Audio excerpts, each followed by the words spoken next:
Chapter 4509. You? Su Ji was a little skeptical and asked, "What other magical powers do you have?" This is the Star Moon Palace. Let me try first. Xiao Hua said with a smile. If I can do it, you don't have to waste. Extend thought. The corners of Su Ji's mouth curled into a faint smile as he said in a gratified manner, "All right, you can try first." As he spoke, Su Ji withdrew his extend thought and looked at Xiao Hua kindly. Even Fairy Xingyu had a grateful smile in her eyes. Xiao Hua nodded slightly at the two immortals. He raised his hand and patted his forehead, opening his delusion breaker eye again. Seeing a green shadow flashing between Xiao Hua's eyebrows, Su Ji and Fairy Xingyu looked at each other with a strange look in their eyes. Xiao Hua opened his eyes, and everything in front of him changed again. What starry sky, what meteor belt, they all disappeared. In front of him was an incomparably huge space, and the space was filled with countless fragments of different splendors. These fragments seemed like dust, and also like crushed stones, floating in the countless fine lines that seemed like flowing water. The fragments were similar to the space fragments that Xiao Hua had seen with his naked eye, but they were much smaller. As for whether each fragment was a continent or an ocean, Xiao Hua's delusion breaker I could not tell. As for the fine lines, they flowed at an extremely fast speed and were entangled with each other. Some fine lines even rushed into the fragments and shattered them. Not only were the brilliance of these fine lines different, but their thickness was also different. Some were as thin as hair, and some were as thick as threads. However, hundreds of millions of fine lines enveloped the entire space. In front of Xiao Hua's eyes, there was a thin mist-like golden light that protected Xiao Hua and the others. There were some strange runes in the golden light. These runes were like fine lines of light, and within the fine lines of light, smaller runes were engraved. This golden light covered the sky and the earth, separating it from the fine lines like flowing water in an orderly manner. Even in the distance of the meteor belt, it looked like the runes were also paved with golden light. Xiao Hua looked around. The fine lines of the flowing water seemed to have no source and no end. On his left and right, two dim silvery white human-shaped lights flashed slightly. Xiao Hua naturally knew that this silver-white humanoid brilliance was Su Ji and Fairy Xingyu. Therefore, he only glanced at them from the corner of his eye. He did not dare to look at them for too long. Then, he focused his delirium dharma eye on the fine lines of the water flow. After looking at it carefully for a moment, Xiao Hua had an idea in his heart. Just as Su Ji said, the fine lines were slowly slowing down. Moreover, the collisions between the different colored fine lines were starting to lessen.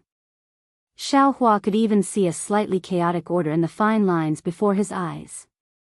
Seeing the delusion breaker dharma eye on Xiao Hua's forehead disappear, Su Ji asked with some concern, "How is it? Your divine art didn't suffer any backlash from the meteor belt, right?" Xiao Hua's heart warmed slightly. This kind of adventure was a true adventure.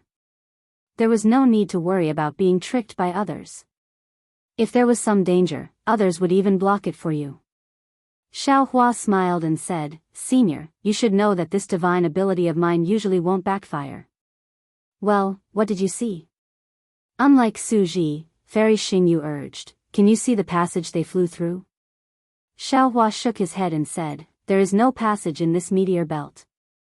We can only rush through it slowly like what you said just now." "Oh." Fairy Xingyu responded with some disappointment. "However, I saw that these different auras are slowing down. Moreover, there is a certain order between the auras." Xiao Hua said again. A strange look flashed across Su Ji's eyes as he whispered, "Your divine art. Is it the Buddha's heavenly eye?" "Well, it's somewhat similar." Xiao Hua didn't hide it and replied, "However, there is also a big difference. My Dharma eye is much more powerful than heavenly eye." "You're just bluffing." Fairy Xingyu didn't believe him. "Also." Xiao Hua pointed to the two sides and asked, "Is there no other place that is easy to pass through?" "Actually, there are other pavilions in this meteor belt that we can go to." Su Ji explained, "However, those pavilions require some strange tokens. Fairy Xingyu and I didn't find any, so we can't enter those pavilions. On the other side of this meteor belt, there are some places that don't require tokens. In particular, there is one place that might be the passage, so we have to go through there. When Su Ji and I first came here, we spent most of our time in this meteor belt, so we know the situation on the other side of this meteor belt the best. Fairy Xingyue added, this meteor belt is almost endless. Even with our ability, we can't find the end of it. In the nearby hundreds of thousands of miles, only this place has a relatively weak aura. There are also times when it has a lull. The other places are like rivers, and the auras of the various realms are like waves, never calming down. We can't pass through it all. Senior, you must have tried other methods. Xiao Hua probed. Were they all ineffective? Yes. Su Ji nodded. After finding a pavilion with a strong immortal spiritual aura, we were a little impatient when we entered. When we passed through this meteor belt, we tried to use the flowing cloud bridge of the immortal realm. Not only did it not bring us to the other side of the meteor belt, but it also almost destroyed my physical body at that time. Senior, can you protect me? Xiao Hua pondered for a moment and asked. What do you want to do? Su Ji frowned. Since we're here, don't fail at the last step. Why don't you wait for a while? Junior will try. Xiao Hua smiled. If it works, not only will Senior have more confidence, but Junior will also have more means to protect my life in this Star Moon Palace. It's better not to try. Su Ji's concern was like facing his own junior. He said, Fairy Xingyu and I didn't tell you the details of the Star Moon Palace because we were afraid that you would have your own ideas and inevitably use your own methods. You just need to follow behind us and contribute when it's time. Junior will try. Xiao Hua still refused to give up. If there's anything unusual about this meteor belt, Senior only needs to block the backlash of the meteor belt. Presumably, Senior already has some experience, right? Su Ji was a little unhappy. He glanced at Xiao Hua and said, Have you really decided? Yes. Junior wants to try. Xiao Hua nodded affirmatively. Well, you can cast the spell. Su Ji agreed. If there's anything unusual, I'll block the backlash for you. However, the backlash of this meteor belt is very strange. I'm not sure if I can block it. You have to be careful too. Okay. Xiao Hua responded. His eyes narrowed slightly, and the soul silk between his eyebrows rushed out. In an instant, a ghostly chanting sound came from the soul silk. One by one, green seal characters flew out from between his eyebrows and quickly separated and combined in midair. Shaman. Fairy Xingyue opened her mouth, her eyes filled with horror. Su Ji's expression also changed drastically. Before Su Ji could stop Xiao Hua, he saw the green seal text land in the sky of the meteor belt. A tumbling teleportation channel slowly appeared, and within the teleportation channel, the green seal text swarmed towards the opposite side of the meteor belt. However, just as this technique passed through the golden light that Xiao Hua's delusion breaker I could see, the runes in the golden light immediately transformed into a long spear that was several feet long. It let out a sharp whistle and crazily rushed into the green seal text. Pa. With a loud sound, the green seal text of the word, transmit, completely collapsed. The transmission channel that had just been formed also collapsed from the inside out. When the transmission channel turned into hundreds of small green seal characters, more golden runes once again turned into thumb-sized spears and pierced into the smaller green seal characters. Pa pa pa. More rumbling sounds were heard until all the green seal characters were destroyed. Not only that, when the green seal characters disappeared, the golden light condensed into a spear several feet long and pierced towards Xiao Hua's eyebrows like lightning and thunder. Get out of the way. Although Su Ji couldn't see the spear condensed from the golden light, he could feel the recoil of the meteor belt. Seeing that the attack was even more powerful than the one he had encountered before, Su Ji shouted loudly, and his figure was about to block in front of Xiao Hua. No need.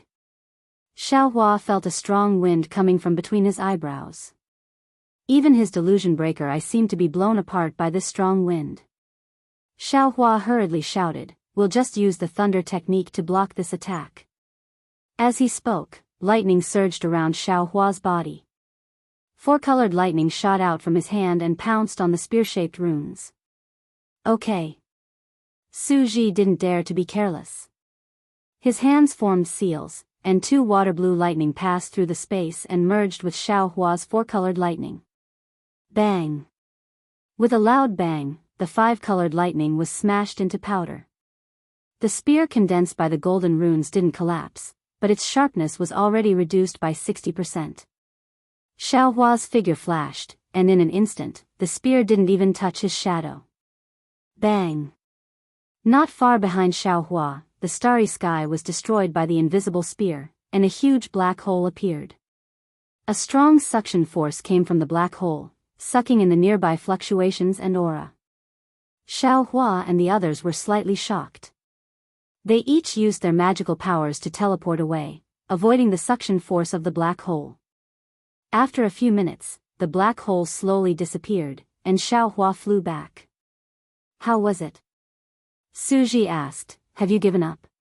"Yes, I know." Xiaohua nodded. He had really given up. It seemed that the soul cultivation technique, which had always been successful, had lost its former power in the Star Moon Palace built in ancient times. Fairy Xingyu said with a smile, "Su Ji, Xiaohua is doing this out of kindness. He just wants to save us some trouble. He's just trying to be brave and competitive." Xiaohua smiled faintly and didn't admit it. Su Ji glanced at Xiaohua with a cold expression. He then looked at Fairy Xingyu and said, "I haven't been a judge for many years. I'm no longer as cold-blooded as before. Furthermore, I was once an ordinary mortal. Naturally, I can see these things as well." Chapter 45:10. After that, Su Ji looked at Xiaohua again and said earnestly, "Xiaohua, have you forgotten? Xingyue and I have already warned you. Some magical powers should not be revealed in front of others. Did you take it as a passing wind? Although we don't understand the magical power you just used, how can we not know what it is? Taboo power is the most taboo power in the immortal world. As long as there is a taboo power, the celestial venerables will hunt it down and eliminate it. I know you trust us, but we don't dare to trust ourselves. Who knows what kind of interrogation we will encounter when we return to the immortal world. Even if it's a soul search, it's normal. We can't guarantee that we won't reveal your secret. If this matter brings disaster to you, then you can only blame yourself." Su Ji's words were very strict, but they were sincere and sincere. Xiaohua seemed to see another helpless person standing in front of him and berating him. He straightened his face, bowed, and said, "Yes, I understand. Thank you for your reminder, Senior. In this world, there is no one you can absolutely trust." The coldness on Su Ji's face lessened slightly, and he said, "It's just that the price of betrayal is different. If the price is high enough, some people may even abandon the realm that gave birth to them."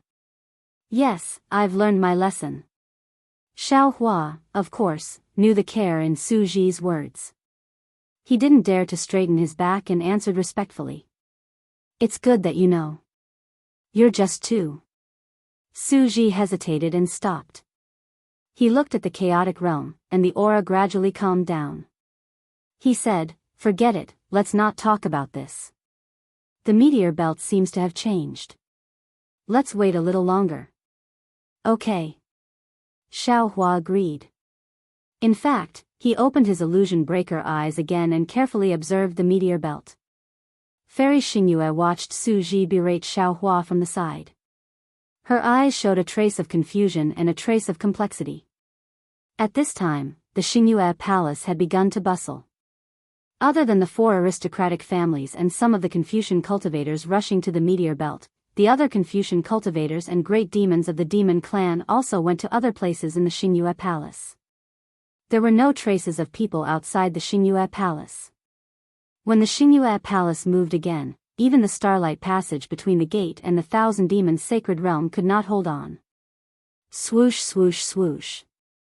The entire starlight passage completely collapsed, and the passage was completely filled with chaotic storms.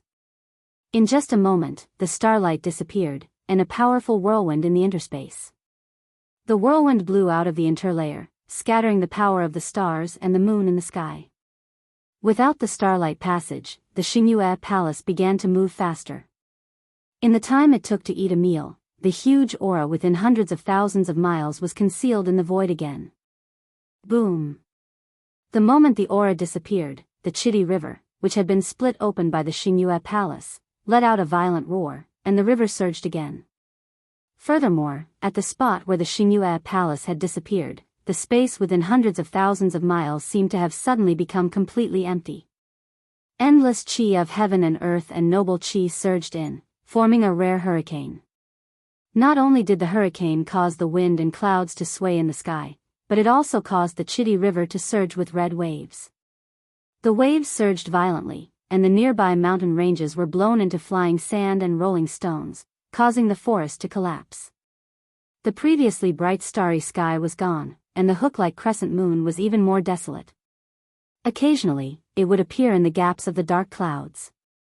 The moonlight was also scattered by the strong wind. The Xianxia palace appeared and disappeared again. It was unknown where it would appear again, and when it would appear again. Senior. Xiaohua observed for a moment in front of the meteor belt and whispered, "It's about time. I feel that the aura in this area has begun to calm down. If I'm not wrong, I've found some patterns." Suji nodded. "It's similar to my perception, but I'm not sure. Tell me, which spatial fragment should we fly to?" Xiaohua explained, "Senior, I don't know which spatial fragment to fly to, but I know which spatial fragment has a stable aura."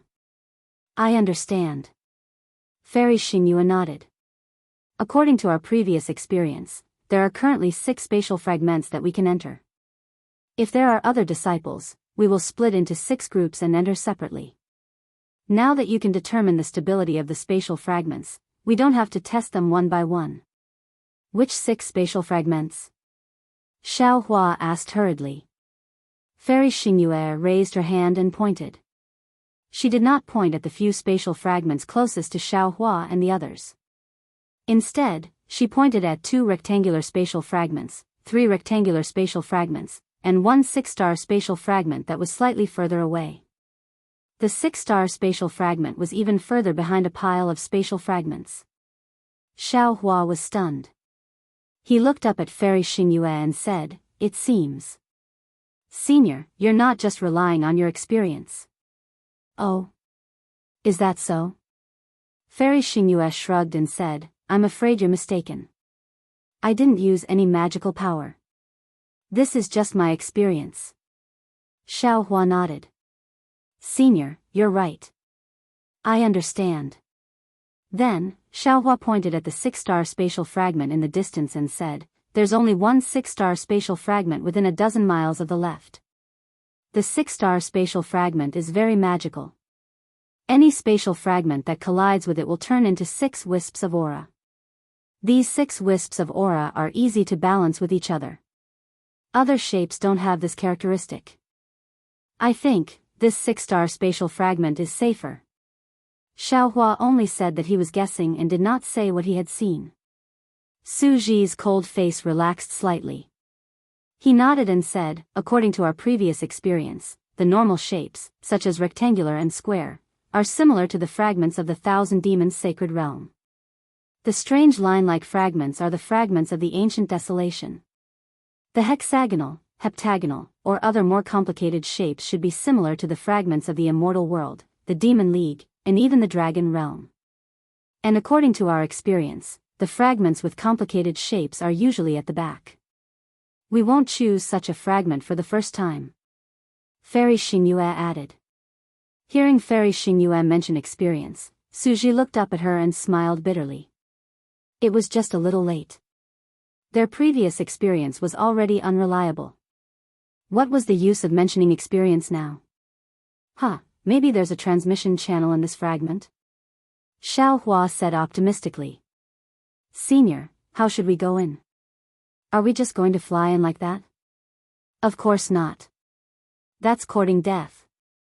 Fairy Xingyue shook her head and took out a magic weapon that looked like an astrolabe from her soft armor. She looked around and took a few steps sideways. Then, she looked around again and took 2 more steps forward. Xiaohua noticed that there was a flame flashing in Fairy Xingyue's right eye.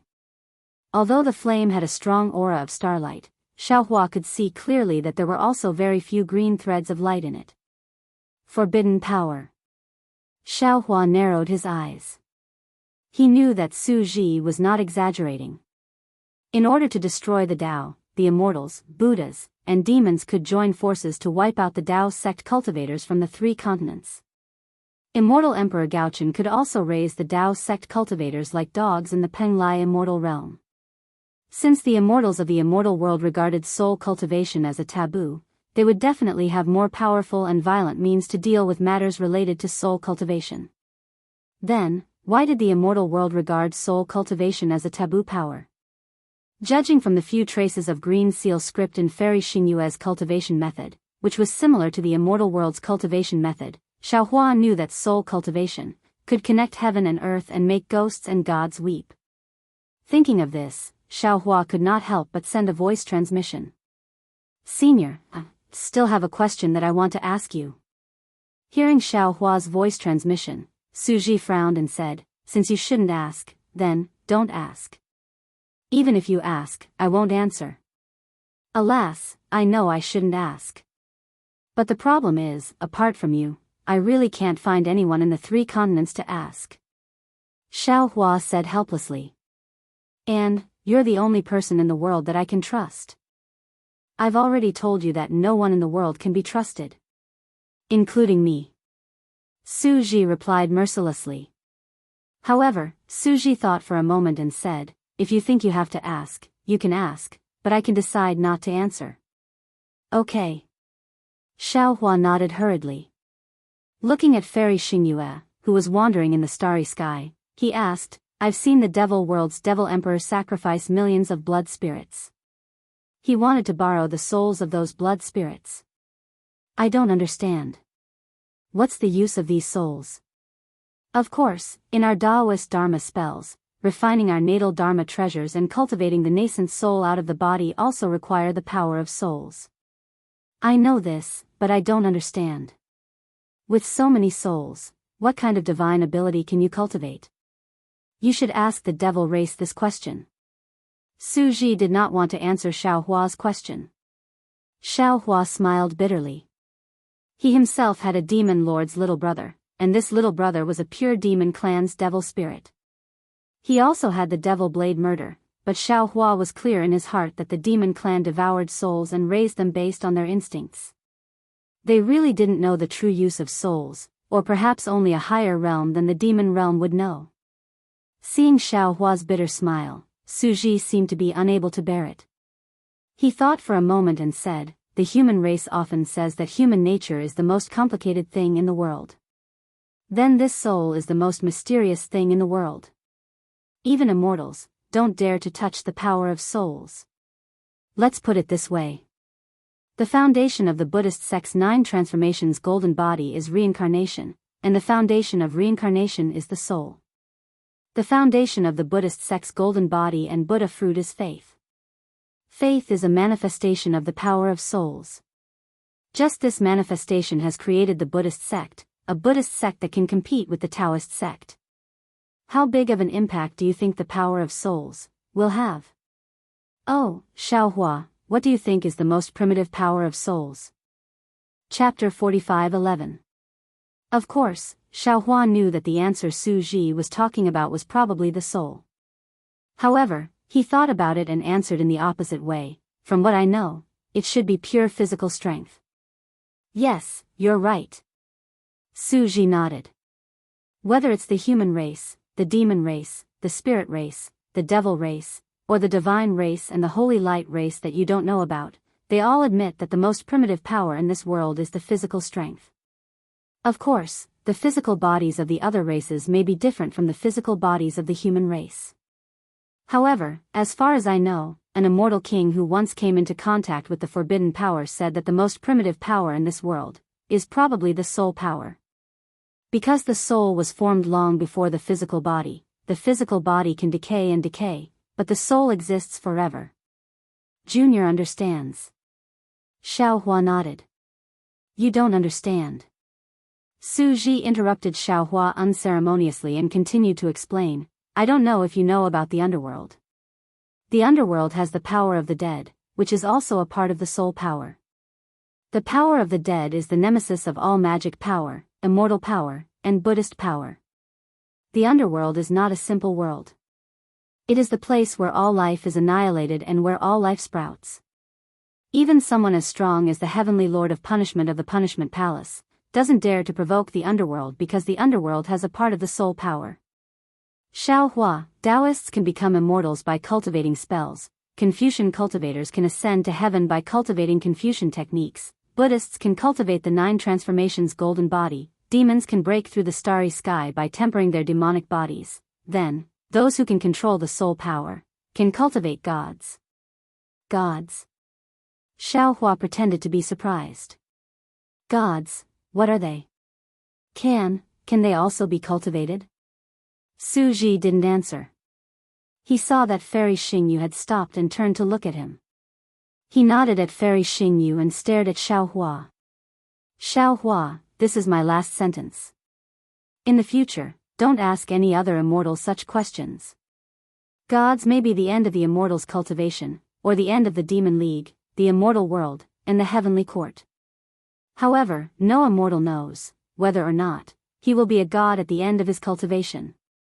Because there is a saying in the immortal world, gods can never be cultivated. Only the ancient times had gods. In the current era, there are no more miracles, and no more gods. So, Xiaohua, there's no need to talk about taboo energy in the future. After saying that, Su Ji moved and landed beside Fairy Xingyue. He asked, Xingyue, are you ready? Yes, I can activate it now. Fairy Xingyue nodded and said, however, I need a breath of immortal qi. I just changed my body, so I can't activate the immortal mark. Then let me do it. Su Ji raised his hand to take the astrolabe, but Fairy Xingyu said worriedly, you just used a similar immortal technique. Can your body withstand it? Didn't I just say it? I don't need this body anymore. It won't be a problem. Su Ji indifferently said and took the star plate.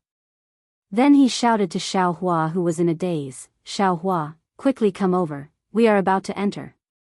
After saying that, Su Ji raised his eyebrows again. He looked at the distant starry sky and saw a fat figure. He snorted coldly and said, you're fast.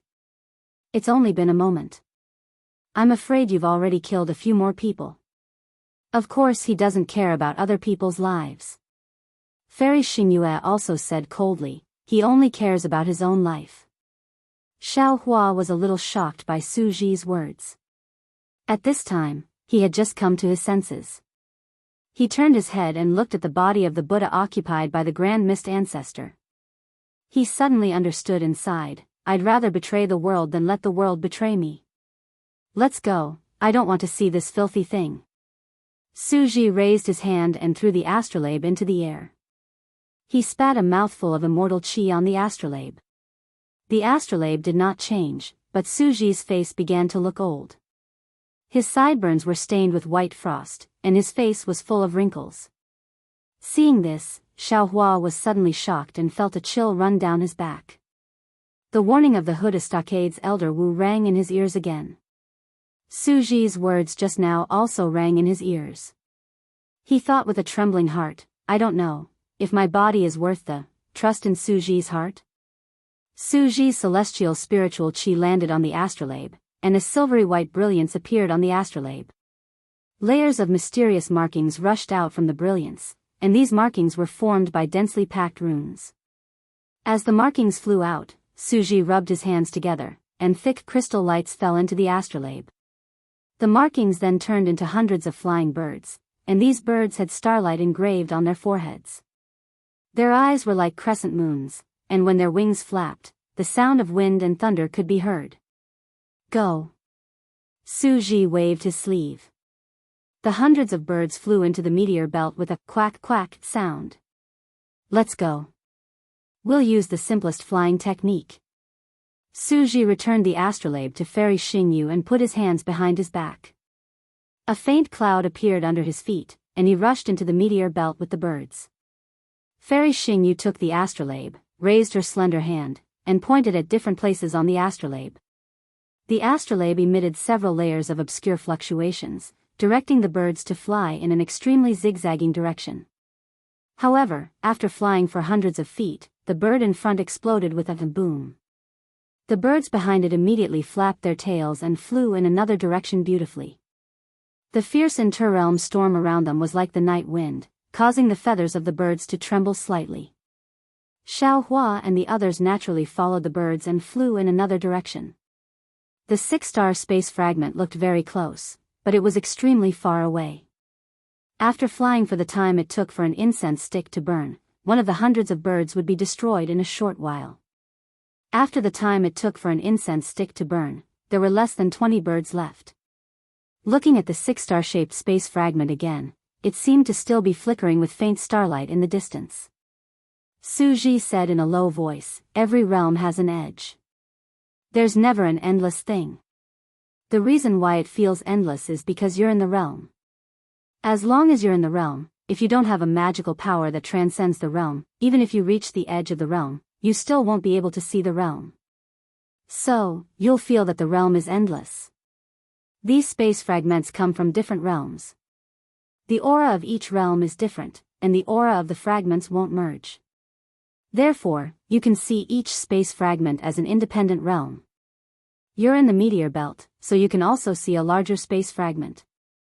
If you can't find a way to enter the space fragment, it will always keep a distance from you." Suji. Fairy Xingyu said with some dissatisfaction, "Didn't you say that you can't reveal too much about the immortal divinity? You can't reveal too much about the immortal realm to Xiao Hua. How can you casually tell Xiao Hua about the immortal realm? This is just to broaden his horizons. It's not considered teaching him the mysteries of the immortal realm." Suji said disapprovingly, "Besides, he's already seen the seven-colored shell. Do you think he didn't get anything from it?" Hee. Xiao Hua smiled and asked, "Fairy, I have a question, but I don't know if I should ask it." "Don't ask." Fairy Xingyu hurriedly waved her hand and said, "Your question must involve the immortal realm again." "Okay then." Xiao Hua shrugged and immediately stopped asking. However, a smile had already appeared at the corner of his mouth. Sure enough, after a while, Fairy Xingyu urged again, "What are you asking? Why aren't you talking?" Hee. Xiao Hua blinked and asked, "Senior, you came from the Palace of Justice.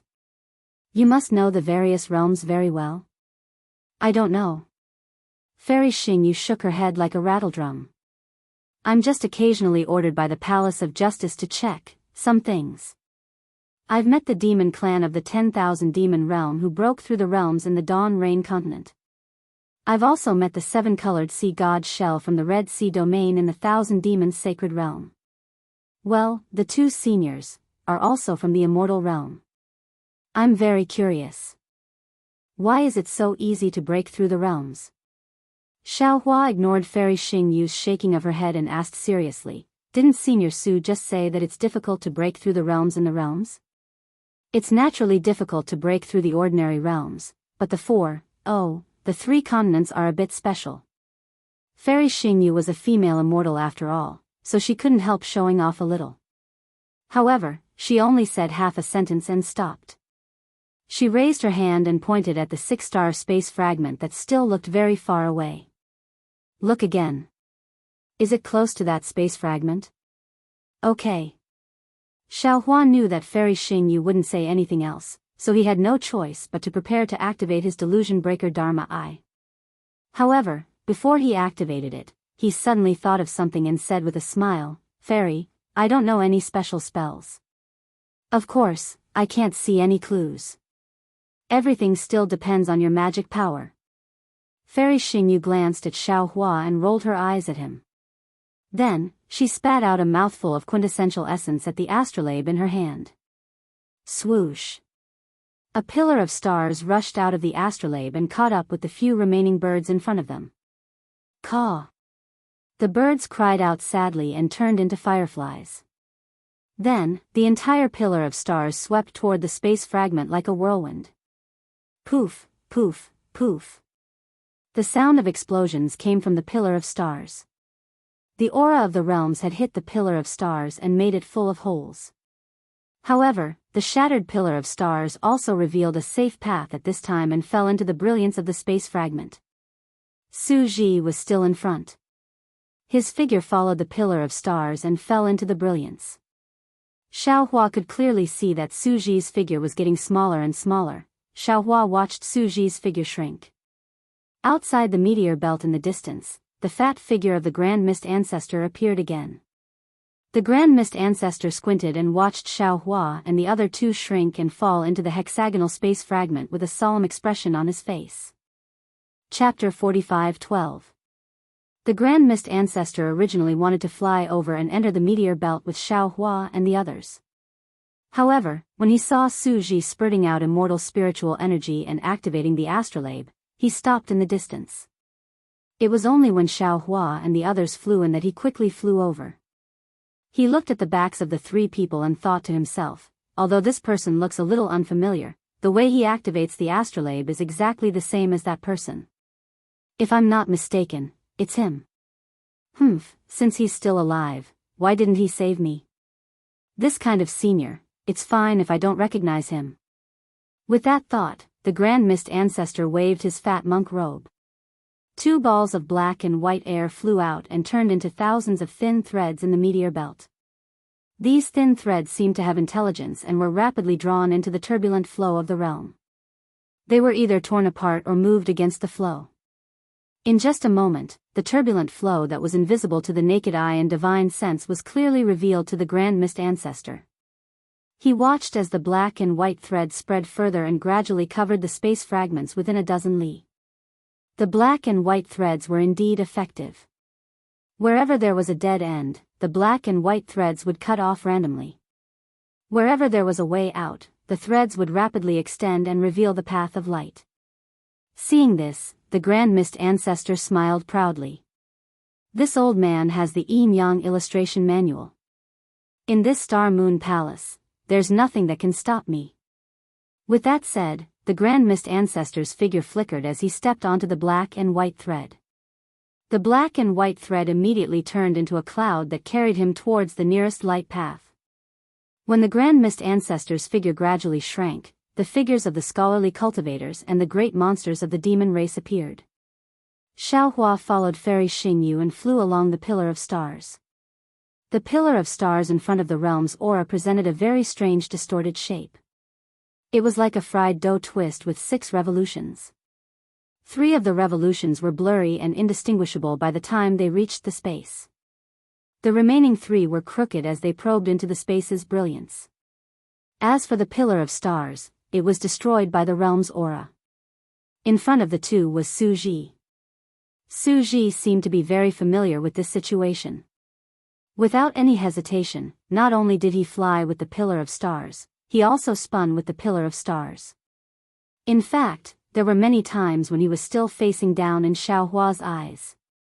Xiaohua didn't dare to act rashly. His entire body followed the rotation of the star pillar. He didn't dare to be careless at all. After circling around a few times, Xiaohua suddenly heard a rumbling sound beside his ears. In a flash, the hexagonal spatial fragment that wasn't too far from him suddenly appeared in front of him. The hexagonal fragment had already disappeared, and what entered his eyes was only an enormous light shadow. This light shadow was like a huge dome of heaven, covering the entire space. Moreover, under this dome of heaven, there were several kinds of indescribable auras. These auras interweaved together, blocking the light shadow. However, within the light and shadow, the star pillar had already pierced into the light and shadow, and a series of phantoms that resembled doors appeared in the light and shadow. At this time, Su Ji had already stopped. His hands moved slightly, and streaks of water-blue thunderbolts appeared like horned dragons, slowly rolling up and down his body. Fairy Xingyu's face was also solemn. She raised her hands slightly, put away the astrolabe, and took out a magic weapon that looked like a crescent moon. The soft armor on her body also emitted starlight, and a faintly discernible restriction protected her body. Xiaohua. Su Ji called out without turning his head. Take out your magic weapon. I don't know what kind of space is inside this spatial fragment, and I don't know which realm this fragment came from. Yes. As Xiaohua spoke, he took out the Tingjiao shears from his bosom. Under the urging of his magic power, the entire Tingjiao shears emitted a dazzling golden light. Seeing this dazzling golden light swimming in Xiaohua's hand like a dragon, Fairy Xingyu couldn't help but exclaim, "What a treasure!" Xiaohua, I really didn't expect you to have a capital spiritual treasure. It's a pity that this capital spiritual treasure is somewhat incomplete. I was lucky. Xiaohua said with a smile. I snatched it from the Xiaoyu continent. That person took half of it that day, and I don't know where the other half is. It's good that you can use it. Su Ji didn't say much. He watched as the shadow of the star pillar crashed into the space gradually solidified. He shouted, Xingyue, Xiaohua, let's rush in. Okay. Fairy Xingyu and Xiaohua shouted in unison, urging their figures to rush toward the shadow of the door at the same time. Boom. Just as Xiaohua rushed into the light shadow, he felt that his surroundings were surrounded by clouds and mist, followed by the sound of thunder. Bolts of heavenly lightning fell on top of his head like the Milky Way spilling out. Moreover, there was an inexplicable pressure on Xiaohua's body. This pressure was so great that it felt as if the whole world was pressing down on his shoulders, making it difficult for him to move. However, this was nothing. The strangest thing was that in addition to the heavy pressure on Xiaohua's body, there were also tens of millions of tiny vortexes trying to drill into Xiaohua's body. A sour and painful feeling came from his body. Humph. Xiaohua snorted coldly and urged his transcendent's golden body. While his body was flowing with golden light, his figure continued to expand. Swish swish. Without waiting for Xiaohua to straighten his back, two silvery white human-shaped lights that were at least 3,000 meters long appeared in front of his head. Moreover, from those lights, there was a kind of pressure that made Xiaohua feel fear. It surged towards Xiaohua like a surging tide, blocking Xiaohua's mouth and nose. Moreover, the pressure was like a mountain pressing down. Xiaohua's Mahayana cultivator's pressure couldn't help but be stimulated, and he tried his best to resist. However, this pressure was nothing more than a pellet in front of the mountain-like pressure. There was no way it could compare at all. Large beads of sweat dripped down from Xiaohua's temples. Xiaohua's straight body was slightly bent as an irresistible fear arose spontaneously. This is the fragment of the immortal realm? Fairy Xingyu was a little puzzled, a little surprised, and screamed with ecstasy. Don't be in such a hurry to look at the fragment. Su Ji's calm voice sounded. We didn't expect that the first fragment to be the same space as the immortal realm. Our top priority now is to quickly stabilize the immortal qi in our bodies. Don't strengthen it anymore, or our bodies won't be able to support it. Oh, quickly restrain your pressure. Xiaohua doesn't have any consciousness, so he can't resist our spiritual pressure. As he spoke, the mountain-like pressure gradually shrank and fell into the silvery light. Only then did Xiaohua breathe a sigh of relief. He opened his mouth to say something in a hoarse voice, but the abundant immortal qi rushed into his mouth and nose again. This immortal qi was of a much higher level than the yuan qi of heaven and earth in the three continents. When it rushed into Xiaohua's mouth and nose, it immediately caused discomfort in his body. He didn't know how many years he had not felt choking on water, but it rushed into his head. Xiaohua didn't dare to be negligent. He hurriedly held his breath and condensed his qi, urging the Dharma power in his body to create a defense on the surface of his body. Before he could urge his Dharma power, Su Ji's voice sounded from the silvery light. His voice was like a thunderclap that resounded through the entire space. Xiaohua, don't urge your Dharma power. All your spells now are based on the yuan qi of heaven and earth in the three continents. This is a fragment of the realm similar to the immortal realm. The immortal qi inside is similar to the immortal realm. When this immortal qi comes into contact with spells based on the yuan qi of heaven and earth, it will change. If it's light, it will destroy the spell. If it's heavy, it will cause a backlash and invade your body. Okay. Xiaohua didn't speak and hurriedly nodded. Then, from another silvery human figure, an object that emitted the brilliance of the stars and moon flew out. Fairy Xingyu's voice also sounded from it.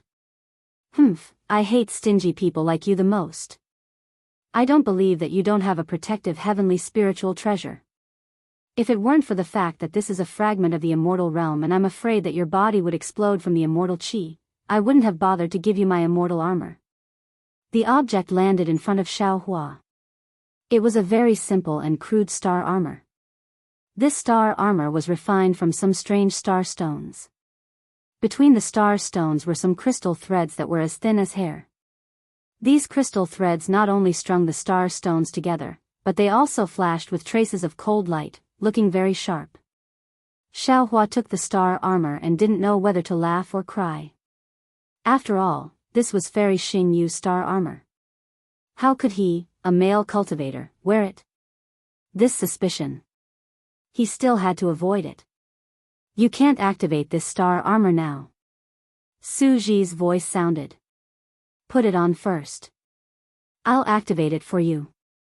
Since Su Ji didn't say anything, Xiaohua could only obey. He threw the star armor, which fell like a fishing net. The 100 or so star stones on the star armor covered Xiaohua's body. Xiaohua deliberately looked at his chest. Fortunately, there weren't any extra star stones. Gotcha. Hundreds of silver-white thunderbolts appeared in the silver figure that Su Ji was in and gathered on every star stone on the star armor. Rumble. The star armor actually rumbled like a Dharma treasure. The 100 or so star stones turned into the shape of stars and began to rotate. The immortal qi nearby also let out a cheerful cry and crashed into the stars. In just a moment, the stars turned into pieces and the entire star armor turned into a strange armor that covered Xiaohua's body. Once the armor was formed, the corrosion from the immortal qi disappeared immediately. The corrosion on his mouth and nose also disappeared. Xiaohua looked at the armor that was flowing with starlight and moved his hands and feet. He frowned slightly. This was because his body didn't have any special discomfort in the ruins or the primitive continent. Why were there so many abnormalities in this fragment of the immortal realm? Gotcha. Xiaohua's problem was solved.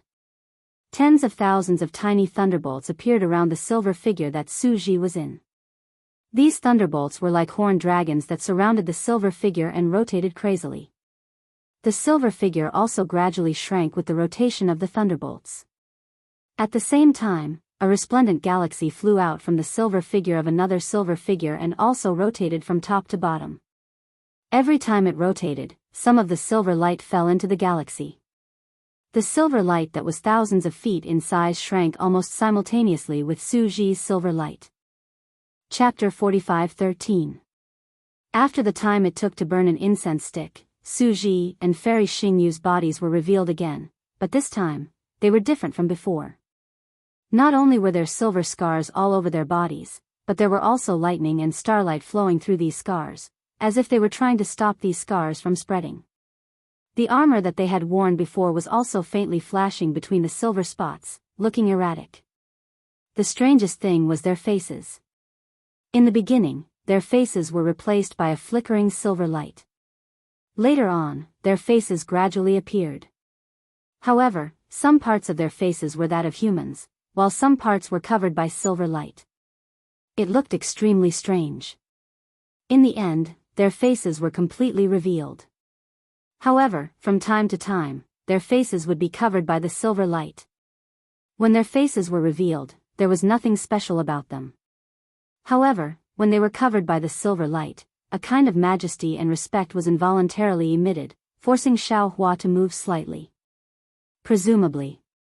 Behind the star armor, Xiaohua slightly narrowed his eyes and thought to himself, this is the true appearance of an immortal. Phew. Su Ji let out a long breath, looking even more nervous than Xiaohua. Fairy Xingyu raised her arm, shook it a few times, and said, this body, is really tiring. The feeling of freedom just now was really good. Yes. Suji nodded. When we were in the immortal realm, we never felt that there was anything abnormal about it. But after leaving the immortal realm, we realized the benefits of an immortal body. There's a saying in my hometown, when you're not sick, you're not sick. When you're sick, you realize the importance of health.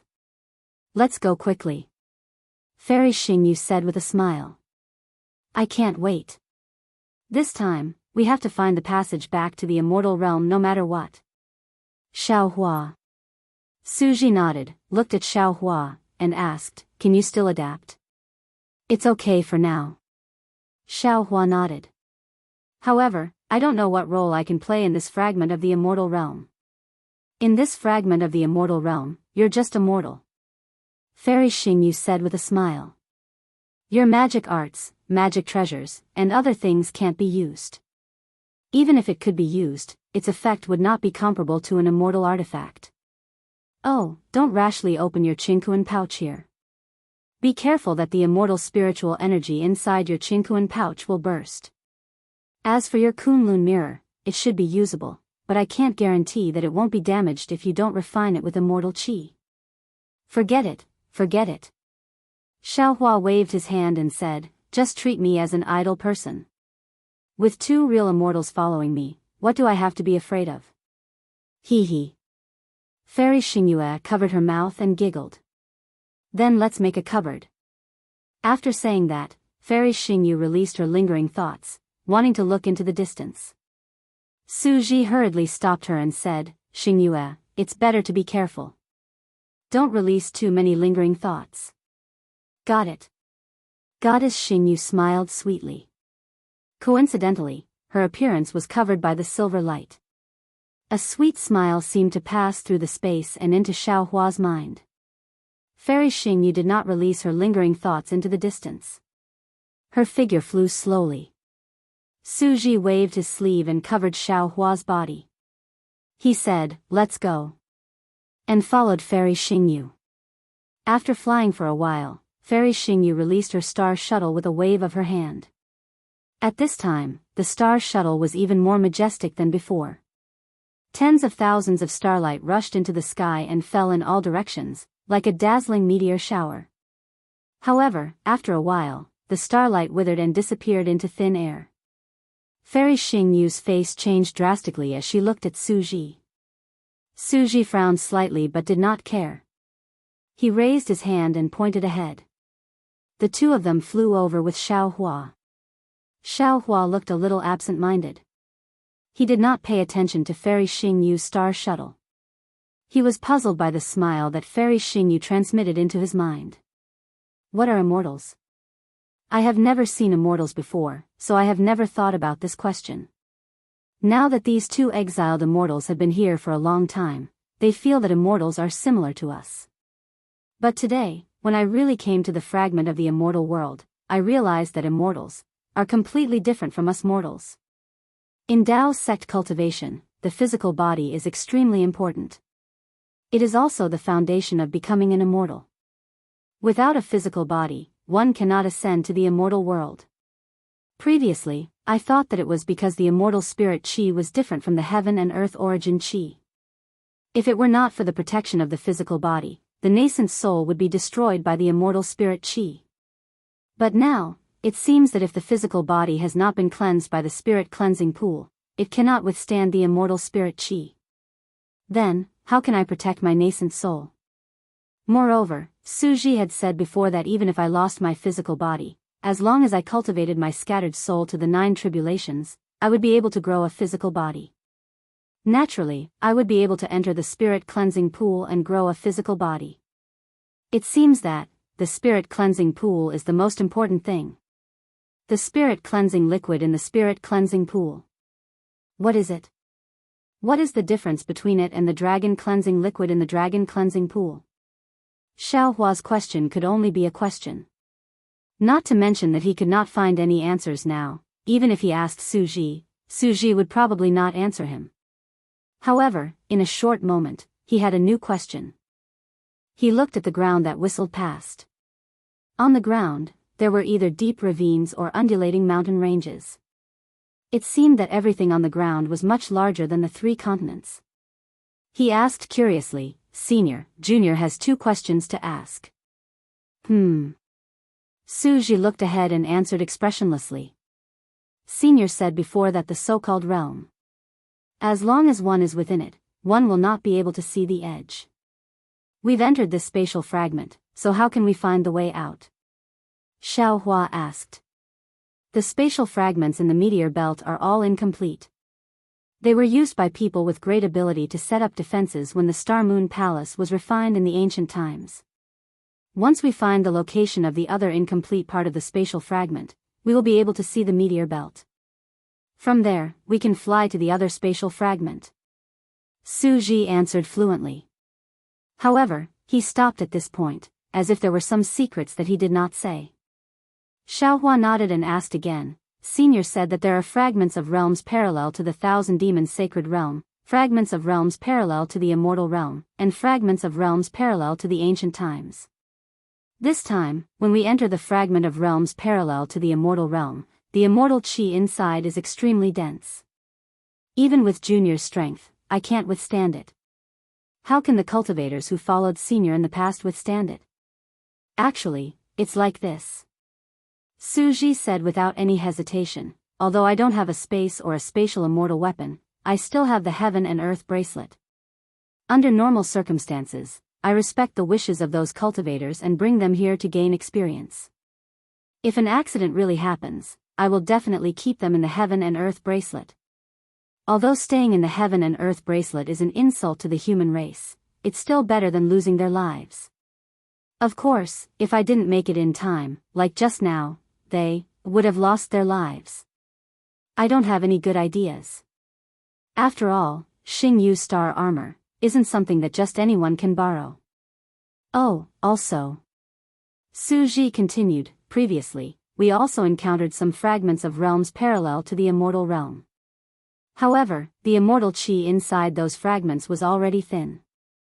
Although it was somewhat dangerous, it was far from being as serious as today. Also. Xiaohua thought for a moment and asked again. Didn't you have 2 questions? Suji asked curiously. Xiaohua smiled. Junior has thought of another problem. Say it. Suji nodded. Know what you know, don't know what you don't know, you are suitable to be a Confucian cultivator. Senior said so.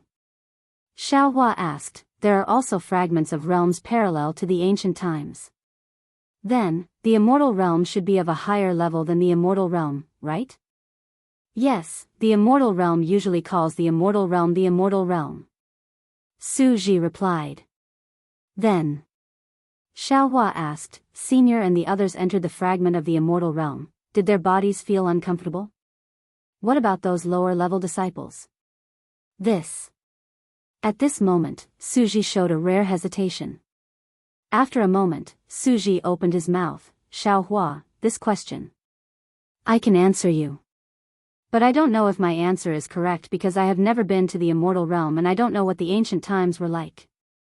I also don't know what the ancient times were like when the Star Moon Palace was refined.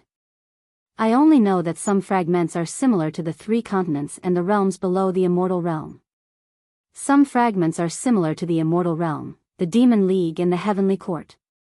And some fragments are different from these 2 places. So Xingyue and I think, listen carefully, we think that these fragments might be fragments of the ancient times. But whether these fragments are fragments of the ancient times or not, we don't know.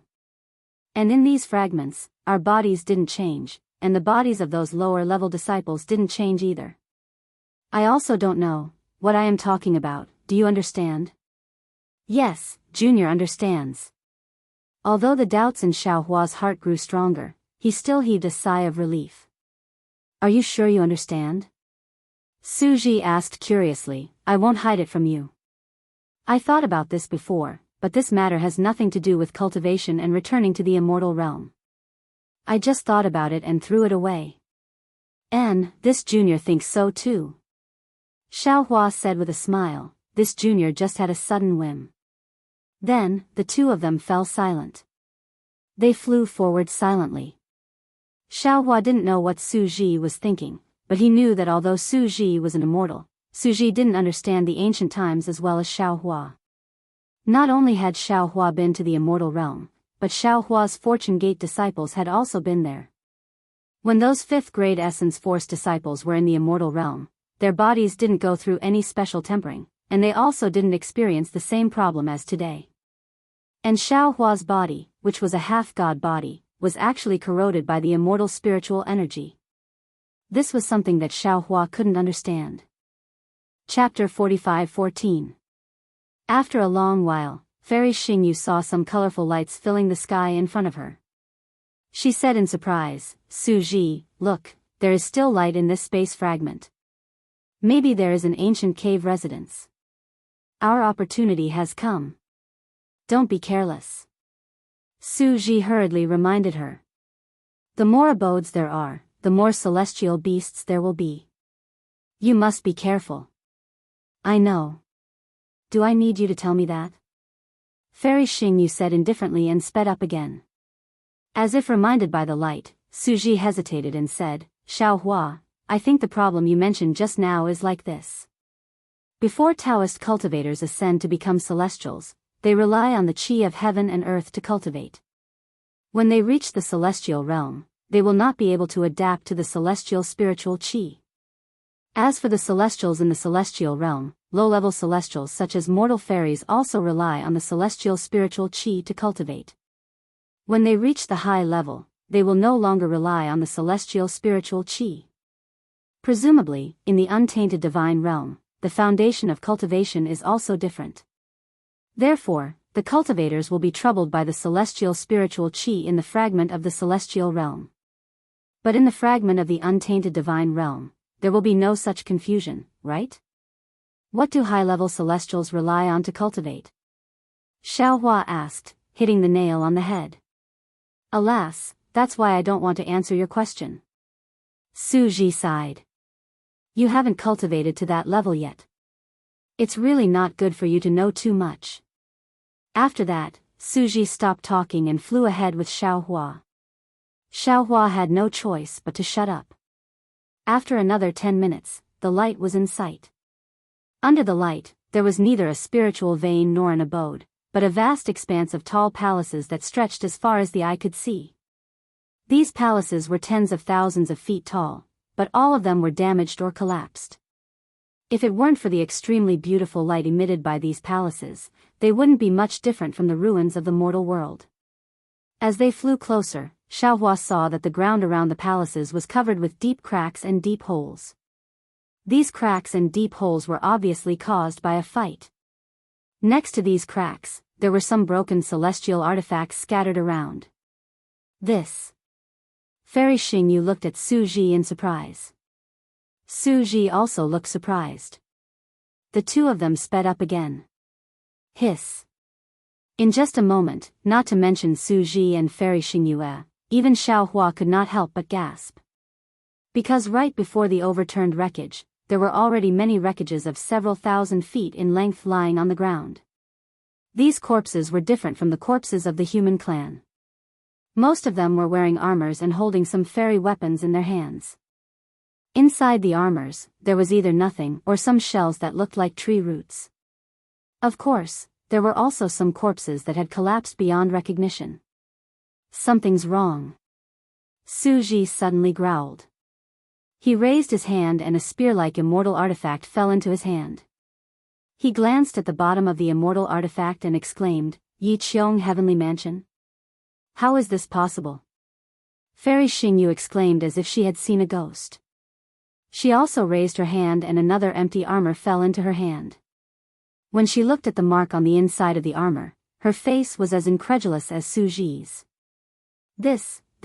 How is this possible? Then, Su Ji threw Xiaohua to the ground and said, Stay here and don't move. Remember, don't move. This is very important. After that, without waiting for Xiaohua to answer, he rushed toward the dilapidated palaces in the distance. Of course, Fairy Xingyu was no exception. Her figure flashed, faster than the light shadow, almost surpassing Su Ji's figure. Yiqiong Heavenly Mansion? Xiaohua naturally heard Su Zhi's exclamation. He did not understand what this Yiqiong Heavenly Mansion was. However, judging from the reactions of the two immortals, one was a law enforcer and the other was a law enforcer, this so-called Heavenly Mansion was definitely a famous place in the immortal realm. Moreover, since the two immortals did not want to go in with him, there must be some so-called secret of the immortal realm inside. Xiaohua naturally knew to stay where he was. Of course, Xiaohua only stood there for a moment before he came to his senses. Damn it, that's not right. This Xingyue palace was refined in ancient times. Since Su Zhi and Fairy Xing know about this Yiqiong Heavenly Mansion, this space fragment must have been left behind from the immortal realm in ancient times. In that case.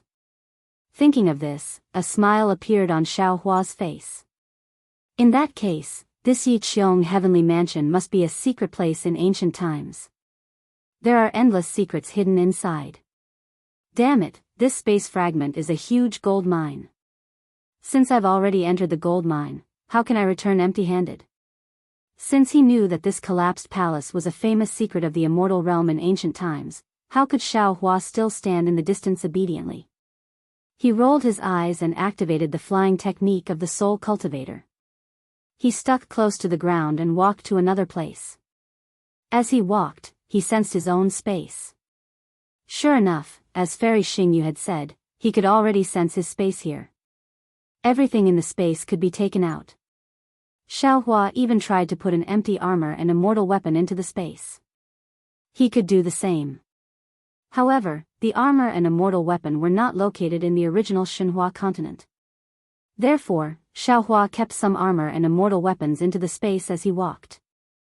Xiaohua also noticed some things like bracelets, rings, and storage bags. He did not even look at them. They were all put into the space. Xiaohua was already used to stealing things. It had even become a technique. There were many bodies lying on the ground outside the palace. They were either dense or sparse. When they were sparse, Xiaohua only took those bracelets, belts, and the like.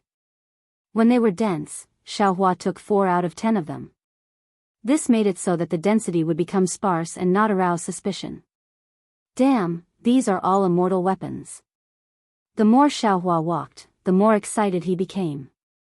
This feeling of reaping without sowing was really rare and wonderful.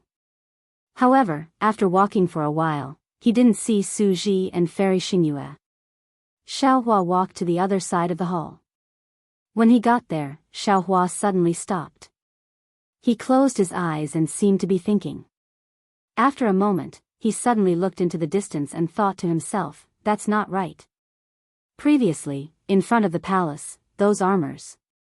Oh, I'll take it as the place where the immortals fell. The immortals seem to have fallen in one direction, as if, in the direction where I came from. These immortals seem to be blocking another pair of immortals. The direction of these immortals was similar to the direction where I came from. Moreover, there are more belts and rings here. These immortal weapons are also of a higher level. Could it be? Could it be? Thinking about this, Xiaohua wanted to release his divine sense, but after a short moment, Xiaohua shrugged his shoulders and said with a low chuckle, this Xiao came here as a mortal.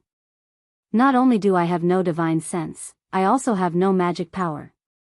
I can't even open the storage pouch. All the strange things that have happened here have nothing to do with me. No matter what happens, I'm the most innocent. Xiaohua smiled. He carefully identified the direction and walked in one direction. Along the way, he used his mind to store all the immortal weapons, armors, and immortal slips into his space. Sure enough, in the time it took to finish a meal, a bottomless abyss appeared in front of them. Within the abyss, there were many 5-colored clouds. Amidst the clouds, 2 lights that were brighter than the sun floated within the abyss, illuminating the entire abyss. However, the clouds blocked the lights, so they could not be seen from a distance. Oh my God! As soon as Xiaohua approached the abyss, he immediately felt the spiritual pressure in the light shadow that was even more vast than that of Su Zhi and Fairy Xingyu. Xiaohua felt as if a heavy hammer had hit his chest. He could not get close at all. This is a big fish. Xiao Hua was overjoyed and almost screamed. These must be two big shots who fought to the death. Xiao Hua did not hesitate and hurriedly released his mind. Sure enough, the spiritual pressure was like a mountain or an ocean, but Xiao Hua's mind could still get close. Of course, Xiao Hua's mind was just a trickle that could only flow around the light shadow. Even so, Xiao Hua could already see that these were two shells that were tens of thousands of feet in size. The shells were full of a mixture of golden and silver light. There were also two immortal weapons in the light shadow. One was shaped like a knife, and the other was shaped like a spear. However, Xiao Hua's mind could not get close to these two immortal weapons. Damn it, you're already dead. Why are you still so stingy? Xiao Hua knew that these two immortals who had perished together were definitely big shots in the immortal world. He gritted his teeth. It seemed that the immortal weapons and other items that he had collected earlier were all scrap metal. No! Xiao Hua shouted inwardly. Even if this is a tiger, this Xiao will still pluck the fur from the tiger's tail. Thinking about this, Xiao Hua's mind flowed like a stream between the tens of thousands of feet large shell and the armor. His mind, was like a sympathetic person's hand that was extremely affectionate as it gently wandered around the wreckage. It was unwilling to cross over inch by inch. When Xiao Hua's mind passed through the armor and landed on the belt, Xiao Hua's mind saw something that looked like a jade seal. Xiao Hua did not hesitate at all. His mind moved like a hand and immediately put the jade seal into the space. Immediately after, a thumb-sized jade pillar and a pitch-black box were also put into the space by Xiao Hua. When Xiao Hua's mind was ready to leave the wreckage, he saw a pendant hanging on the belt.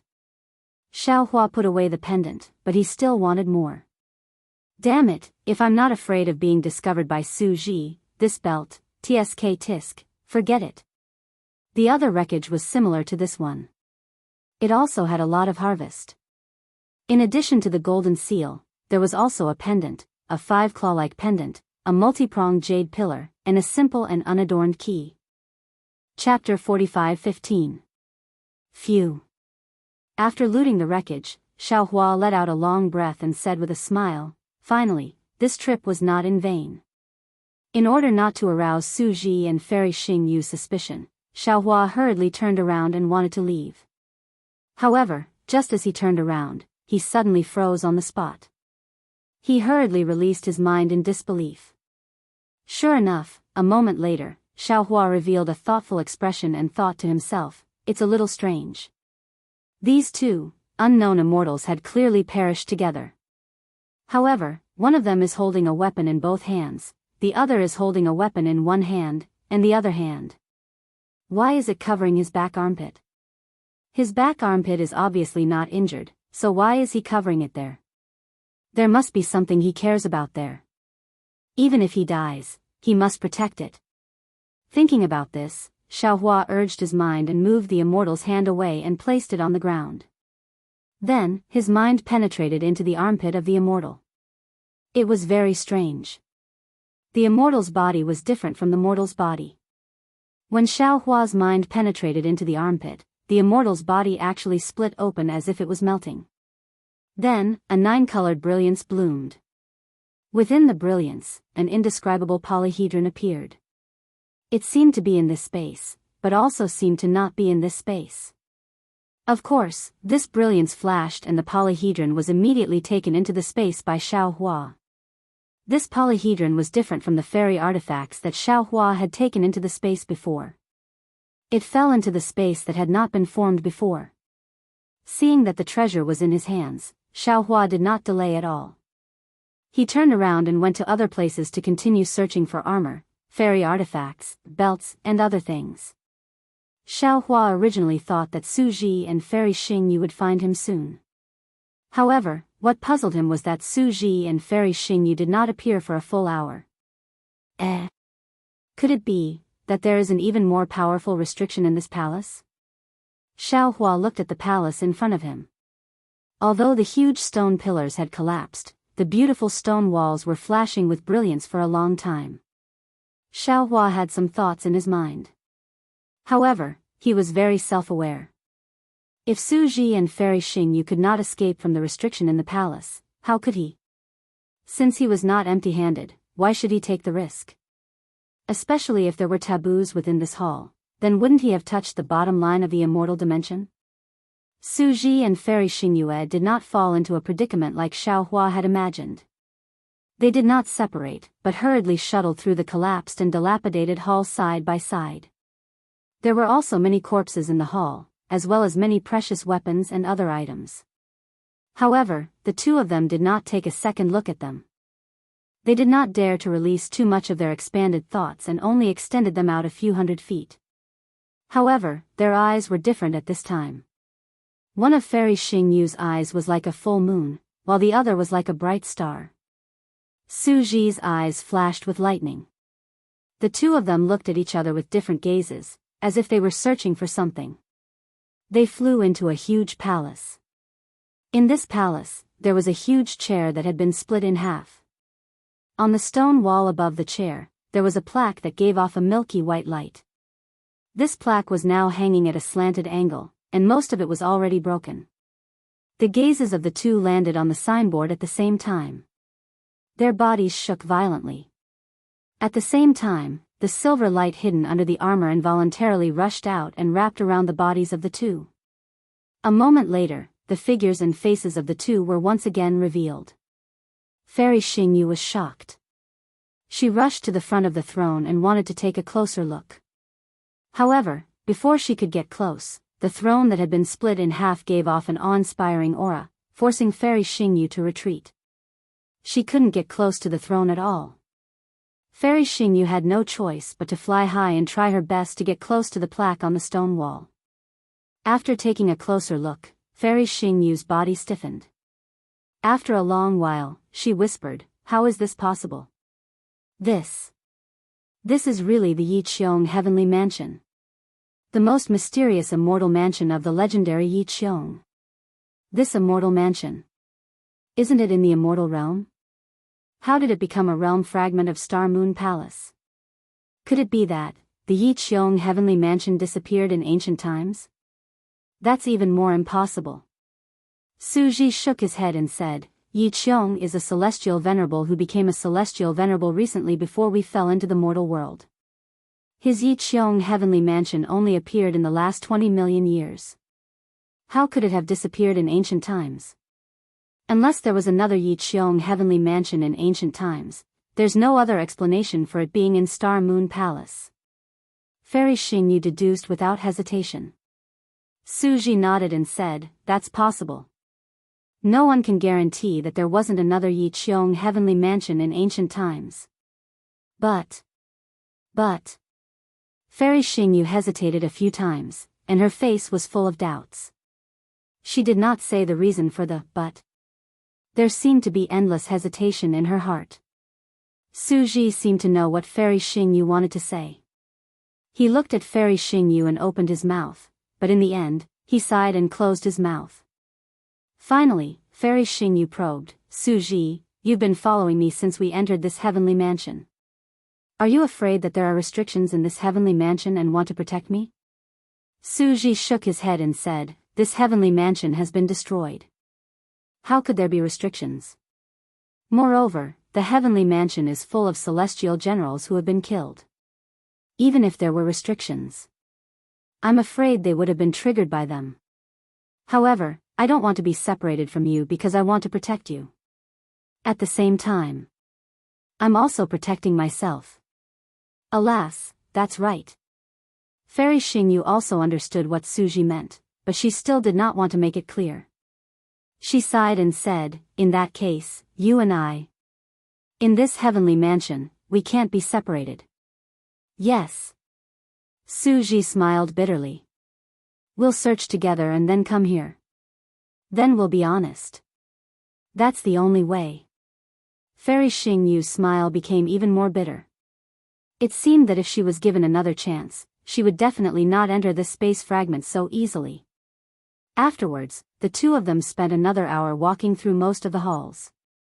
Afterwards, they did not touch any of the items or corpses in the halls, and they returned to the main hall. Looking at the throne again, Suji said, Xingyu, I think we're in big trouble. Alas, yes. Fairy Xingyu stamped her feet in mid-air and said, this is indeed the mysterious Yiqiong heavenly mansion that is widely rumored in the celestial realm. But this heavenly mansion, why would it be in the ancient Star Moon Palace? The ancient Star Moon Palace? Suji said with a faint smile, who told you this? I'm afraid you came up with it yourself, right? Why not?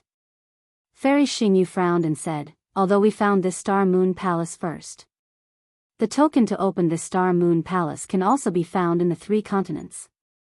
This means that before we came, the Star Moon Palace already existed and someone had already entered. It's just that they probably didn't have your divination skills. After they came in occasionally, they couldn't find any trace of the Star Moon Palace. Even so, it doesn't mean that the Star Moon Palace existed in ancient times, nor does it mean that the space fragments in this meteor belt were refined in the Star Moon Palace in ancient times. Suji explained, this Yiqiong heavenly mansion is the best proof. The Yiqiong heavenly mansion must have fallen into the Star Moon Palace within 1,000,000 years. Okay. Fairy Xingyu was impatient and waved her hand. What's the use of saying this now? Let's find the divine cultivation mirror first. The problem is. Suji looked worried. The divine cultivation mirror is just a legend. Who knows if it really exists? Even immortal King Tu Gong has never admitted it. Suji, do you know that there's no smoke without fire? Fairy Xingyu said, if Heavenly Venerate Yiqiong wasn't immortal King Tu Gong's most trusted Heavenly Venerate and if he didn't steal the divine cultivation mirror, how could this legend have spread in the celestial realm? If it weren't for this legend, how could the Yiqiong heavenly mansion disappear from the celestial realm? Even the Palace of Law doesn't know where the Yiqiong heavenly mansion is. I think. Suji shook his head and said, it's better if we don't look for it. How about we pretend that we never came here at all? How is that possible? Fairy Xingyu smiled bitterly and shook her head. From the moment we saw the Yiqiong heavenly mansion, it was already difficult for us to escape from this strange vortex in the celestial realm. If you don't say it, I won't say it. Well, Xiaohua won't say it either. Plus, he doesn't know where this place is. Even if we return to the celestial realm, who would know that we came to the Yiqiong heavenly mansion? Suji said sincerely. Suji, I believe you. I also believe that you will never tell anyone. Fairy Xingyu shook her head. But I don't trust Xiaohua. This guy has too many secrets. I can't guarantee that after he ascends to the celestial realm and hears the legend, he won't think of this place. Plus, I don't believe in myself. If the Palace of Law wants to know what we have done in the mortal world all these years, they won't be able to see what we have seen here. But, Suji said earnestly, if we start looking for it, regardless of whether we find it or not, we will be killed.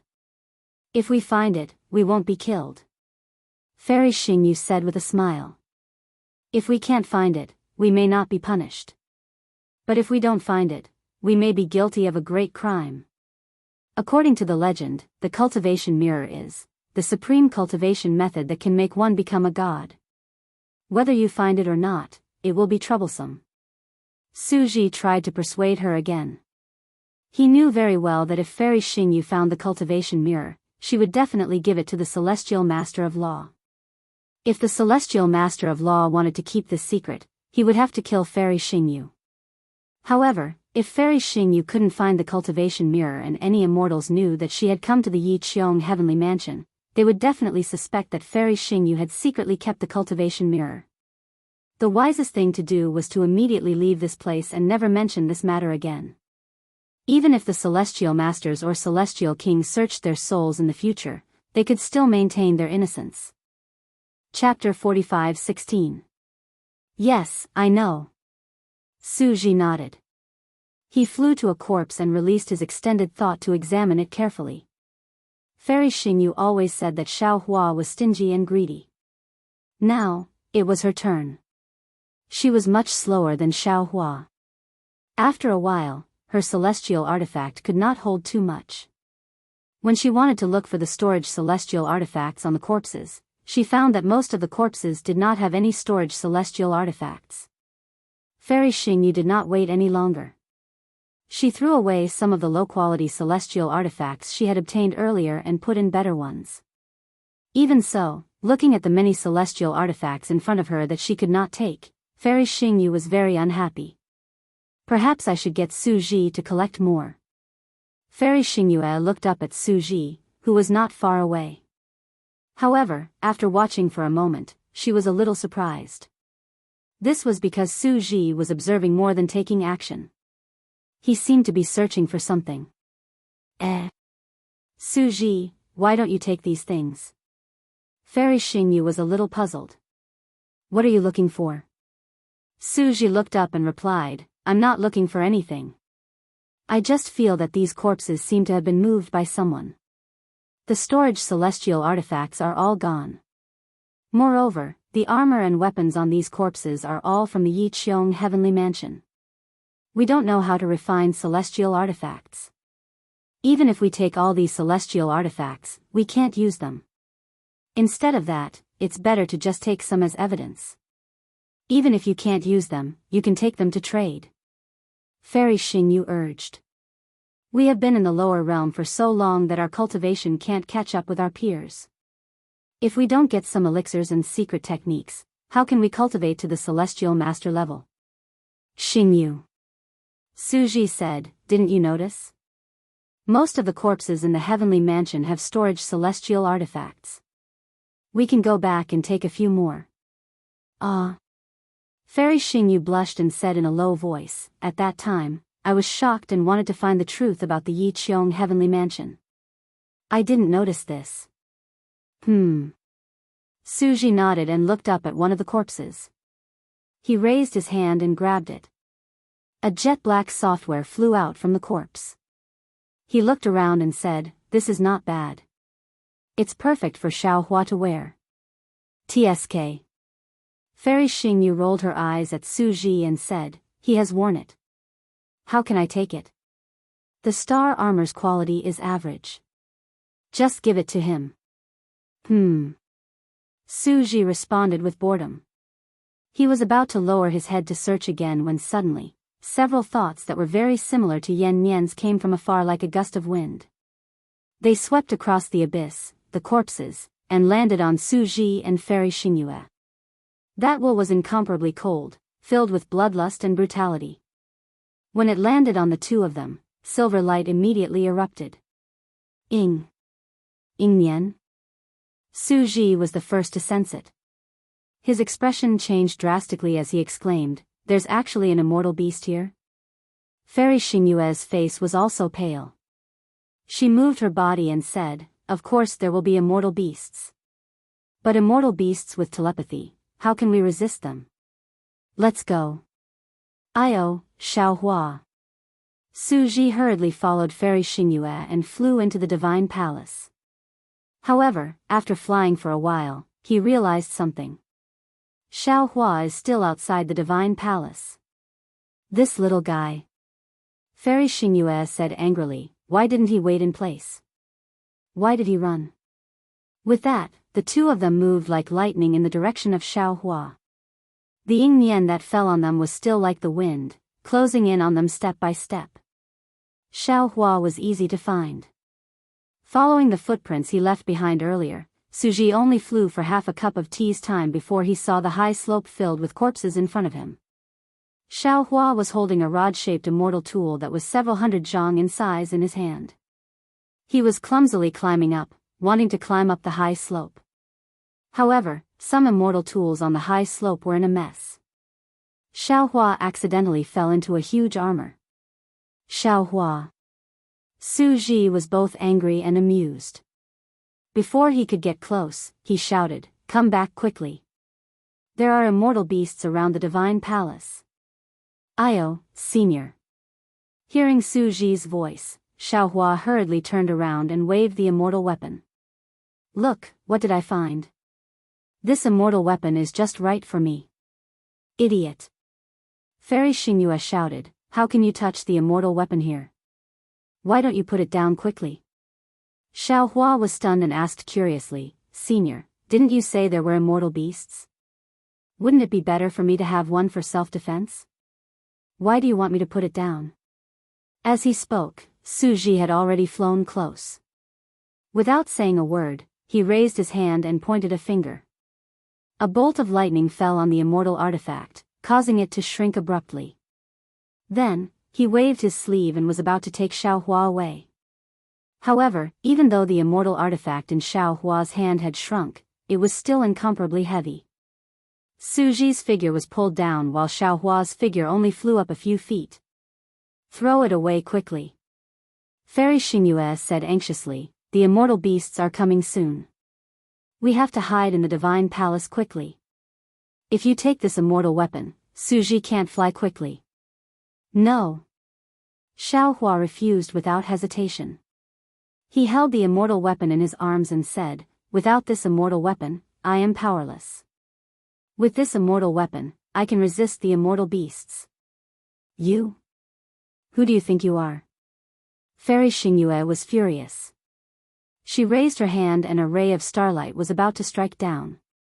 She shouted, do you think this immortal beast is one of the 6 great sages of the 1,000 demons' sacred realm? How can you be a match for an immortal beast? Xingyue. Suji shouted, go back to the divine palace first and wait at the gate. I will fly back with Xiaohua. You. Fairy Xingyue was a little flustered and exasperated.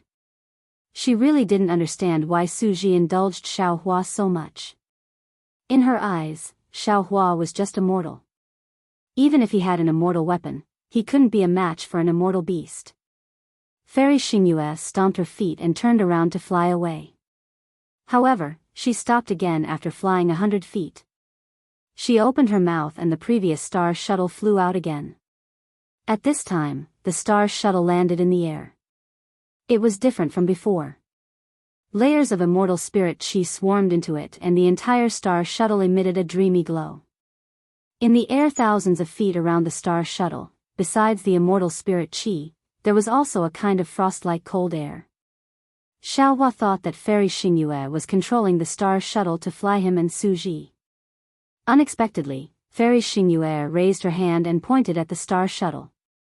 The star shuttle slowly rotated and hundreds of starlight rays emerged from the front of the star shuttle, piercing straight into the air. Fairy Xingyue turned her head and shouted, quick, I hope we can rush back to the divine palace before the immortal beast flies over. Go. Suji no longer waved his sleeve. Instead, he waved his hand. A bolt of lightning descended and sealed the space around Xiaohua. Then, with a loud roar, he grabbed the immortal artifact along with Xiaohua. His figure descended and flew towards the gate of the heavenly sanctum. Flying with Xiaohua and the immortal weapon was obviously a little too much for Suji. Big drops of sweat rolled down Suji's forehead and the silver light under the armor rushed out several times. Xiaohua was also in a dilemma. He wanted to throw the immortal weapon away several times, but when he saw the solemn faces of Suji and Fairy Xingyue, he knew that the immortal beast that hadn't appeared yet must be very powerful. If he didn't have this immortal weapon, he would not only be food for the immortal beast, but also a burden to the two of them. Although Suji was a little tired now, it was better than losing his life later. Aoo. Suddenly, a strange beast roar sounded. When Xiaohua heard it, he couldn't help but tremble. Golden flowers appeared in front of his eyes and sparks flew in all directions from his Naiwan palace. Fairy Xingyue and Suji's bodies glowed with silver light at the same time, protecting them. Xiaohua was below Suji. He could clearly see that when the silver light appeared, traces of blood seeped out of Suji's body. Nimbus Immortal Beast. Nimbus Immortal Beast. Fairy Xingyue panicked. How could there be a Nimbus Immortal Beast here? Although Suji also showed a rare trace of panic on his face, he replied calmly, the space fragments here are different from the ones we encountered before. It's normal for immortal beasts to appear that are beyond imagination. The problem is... Fairy Xingyue urged the star shuttle and shouted, if we were at our peak strength, we might be able to defeat this Nimbus Immortal Beast. But now... How can we resist this Nimbus immortal beast? Divine Palace. Su Ji didn't mention the name of the Yi Qiong Heavenly Palace. He only said that it was the Divine Palace path. We didn't see the Nimbus immortal beast around the Divine Palace before. This immortal beast must be afraid of the Divine Palace's restrictions. We can hide in the Divine Palace. That's the only way. Su Ji mentioned the Divine Palace again, as if to encourage Fairy Xingyue. Fairy Xingyue gritted her teeth and flew toward the gate of the Divine Palace. Xiaohua also frowned and asked in a low voice, "Senior, what kind of immortal beast is this Nimbus immortal beast? Why is it so powerful?" "It's not appropriate to mention it now." Su Ji said lightly, "When you see it, you'll naturally know. In fact, it doesn't have to be this Nimbus immortal beast. In other places outside the meteor belt, those immortal beasts are not as cruel and fierce as the Nimbus immortal beast. Ordinary cultivators are definitely no match for it." After saying that, Su Ji ignored Xiaohua and focused on flying toward the gate of the palace. Awoo. Seeing the gate of the Divine Palace appear in front of her, Fairy Xingyue's face was filled with joy. Suddenly, she heard a roar coming from high up in the sky. Xiaohua looked up and saw 3 strange immortal beasts that were several hundred zhang in size flying over like shooting stars. Before they could even get close, Xiaohua felt a chill in the surroundings, and a bloody smell emerged out of nowhere. Moreover, within the space, there were some faint spots that appeared. These spots were like ferocious eyes that stared at the 3 of them. Looking at the place where the clouds were surging, the so-called Nimbus immortal beast's figure was revealed. This immortal beast looked like a huge stork. There was a scarlet bulge on its head, and this bulge was covered with marks of different sizes. Around these marks, there was a boundless amount of immortal spiritual energy clustered around them. Chapter 45:17. The head of the flying dagger immortal beast was flat and slightly long, like several sickles tied together. Its long, flying sword-like beak was the blade of the sickle. The neck of the flying dagger immortal beast was extremely long, with several thick tendons entwined together. Below the neck was the body of the beast, which was covered with triangular scales. The edges of the scales were either covered with fiery red fine fur or flat feathers. Strings of sparks splashed out from within from time to time. 2 pairs of bone wings stretched out from the waist of the flying dagger immortal beast. There were very few feathers on the bone wings, only some sharp protrusions. Every protrusion had a corresponding mark. The tail of the flying dagger immortal beast was also extremely long. This tail was segmented, and as it swung, layers of mysterious crimson runes emerged from the roots and surged to the tip of the tail. The tip of the tail had some fiery red markings. The markings seemed to be on the tip of the tail, but also seemed to be in the void. It gave off an unreal feeling. As for the abdomen of the flying dagger immortal beast, the 3 sharp claws that reached into the void occasionally slashed, creating cracks in the void. Damn it. Although he had not fought with the flying dagger immortal beast yet, Xiaohua had already sensed its power. We should let the golden-winged great rock take a look at this place. If nothing goes wrong, even the first great saint of the demon clan may not be a match for this immortal beast. Senior. Xiaohua smiled bitterly. This is the rhythm of a dead man. I remember that Zhu Qing did not say that the Star Moon Palace was so terrifying back in the Bronze Pillar country. How would Zhu Qing know the details of the Star Moon Palace? Su Ji looked into the distance, still wanting to rush into the Yi Qiong Heavenly Palace before the flying dagger immortal beast arrived. He only said casually, "If you want to find opportunities in the Star Moon Palace, how can you not pay a price?" Oh, no. As he spoke, the 2 flying dagger immortal beasts in front of him suddenly accelerated and disappeared in a flash. At the same time, fiery red bubbles began to appear in the void in front of Xiaohua and the others, like boiling water. Damn it. Fairy Xingyue cursed angrily. She rubbed her hands together in a hurry. Clusters of star-like mist mixed with brilliance fell into the void. Then, the rotating star shuttle suddenly exploded. Hong hong hong. Tens of thousands of star fragments rushed out of the star shuttle and fell towards the void, causing the surrounding space to collapse. At the same time, in front of the star fragment, layers of red flames surged out and enveloped an area of 100 miles. When the star shatter met the flames, it exploded everywhere. Fortunately, Fairy Xingyu was the first to react. The star shatter formed a kind of defense, blocking all the flames from reaching the crowd. However, in just a few breaths, a fierce aura rushed out from the flames in the distance. The space within hundreds of feet was extremely distorted. Then, the space cracked inch by inch like silk. Boom! With a loud bang, 3 sharp sword-like red claws stretched out, passing through the space and grabbing at Fairy Xingyu. Whoosh! Fairy Xingyu had been accumulating her strength for a long time. When she saw the sharp claws, she raised her hand without hesitation. Silver light rushed out from her body. Her saber, like a moon, cut across the sky and slashed at the 3 sharp claws. Clang!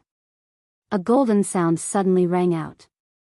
Flames appeared on the flying dagger immortal beast's sharp claws. Layers of runes were split in half, and blood was faintly visible.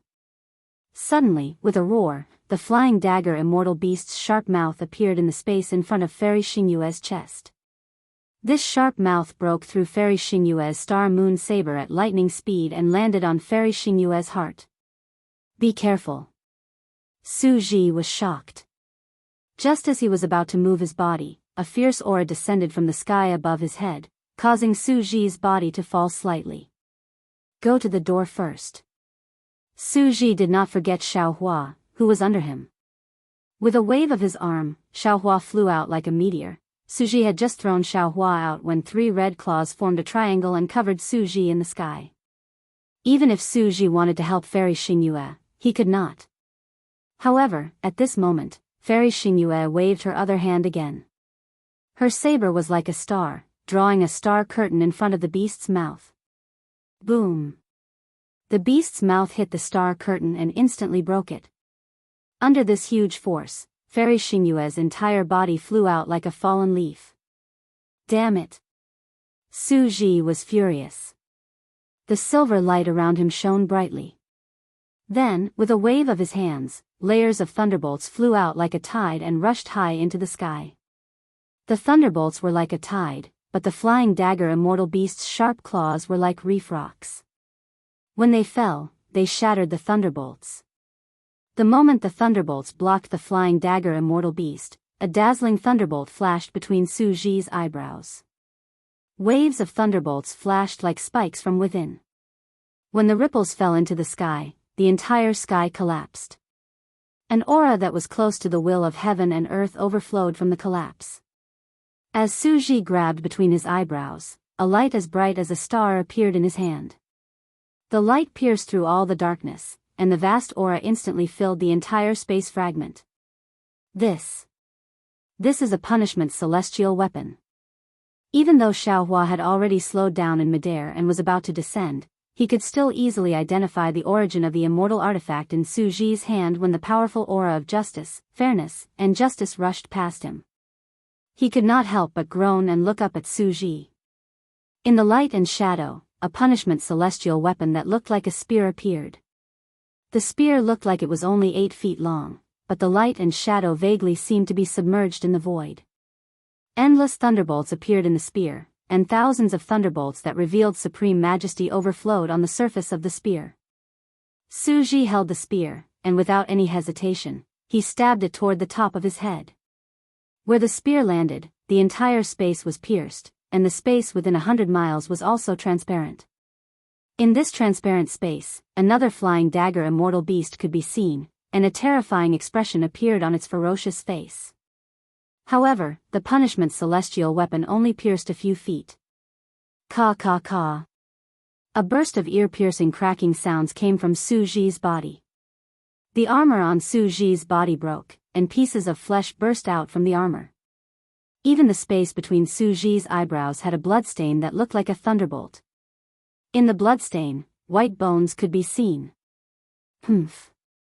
Su Ji coldly snorted, and his hand that was controlling the punishment celestial weapon did not stop. He did not care about the collapse of his body at all. He wanted to kill the flying dagger immortal beast before he was powerless. Unfortunately, wishes were always beautiful, and the things in the world would never change because of true feelings. The punishment celestial weapon only pierced another 10 feet before the thunderbolts around it were gradually extinguished. The soaring aura was also contained within the spear.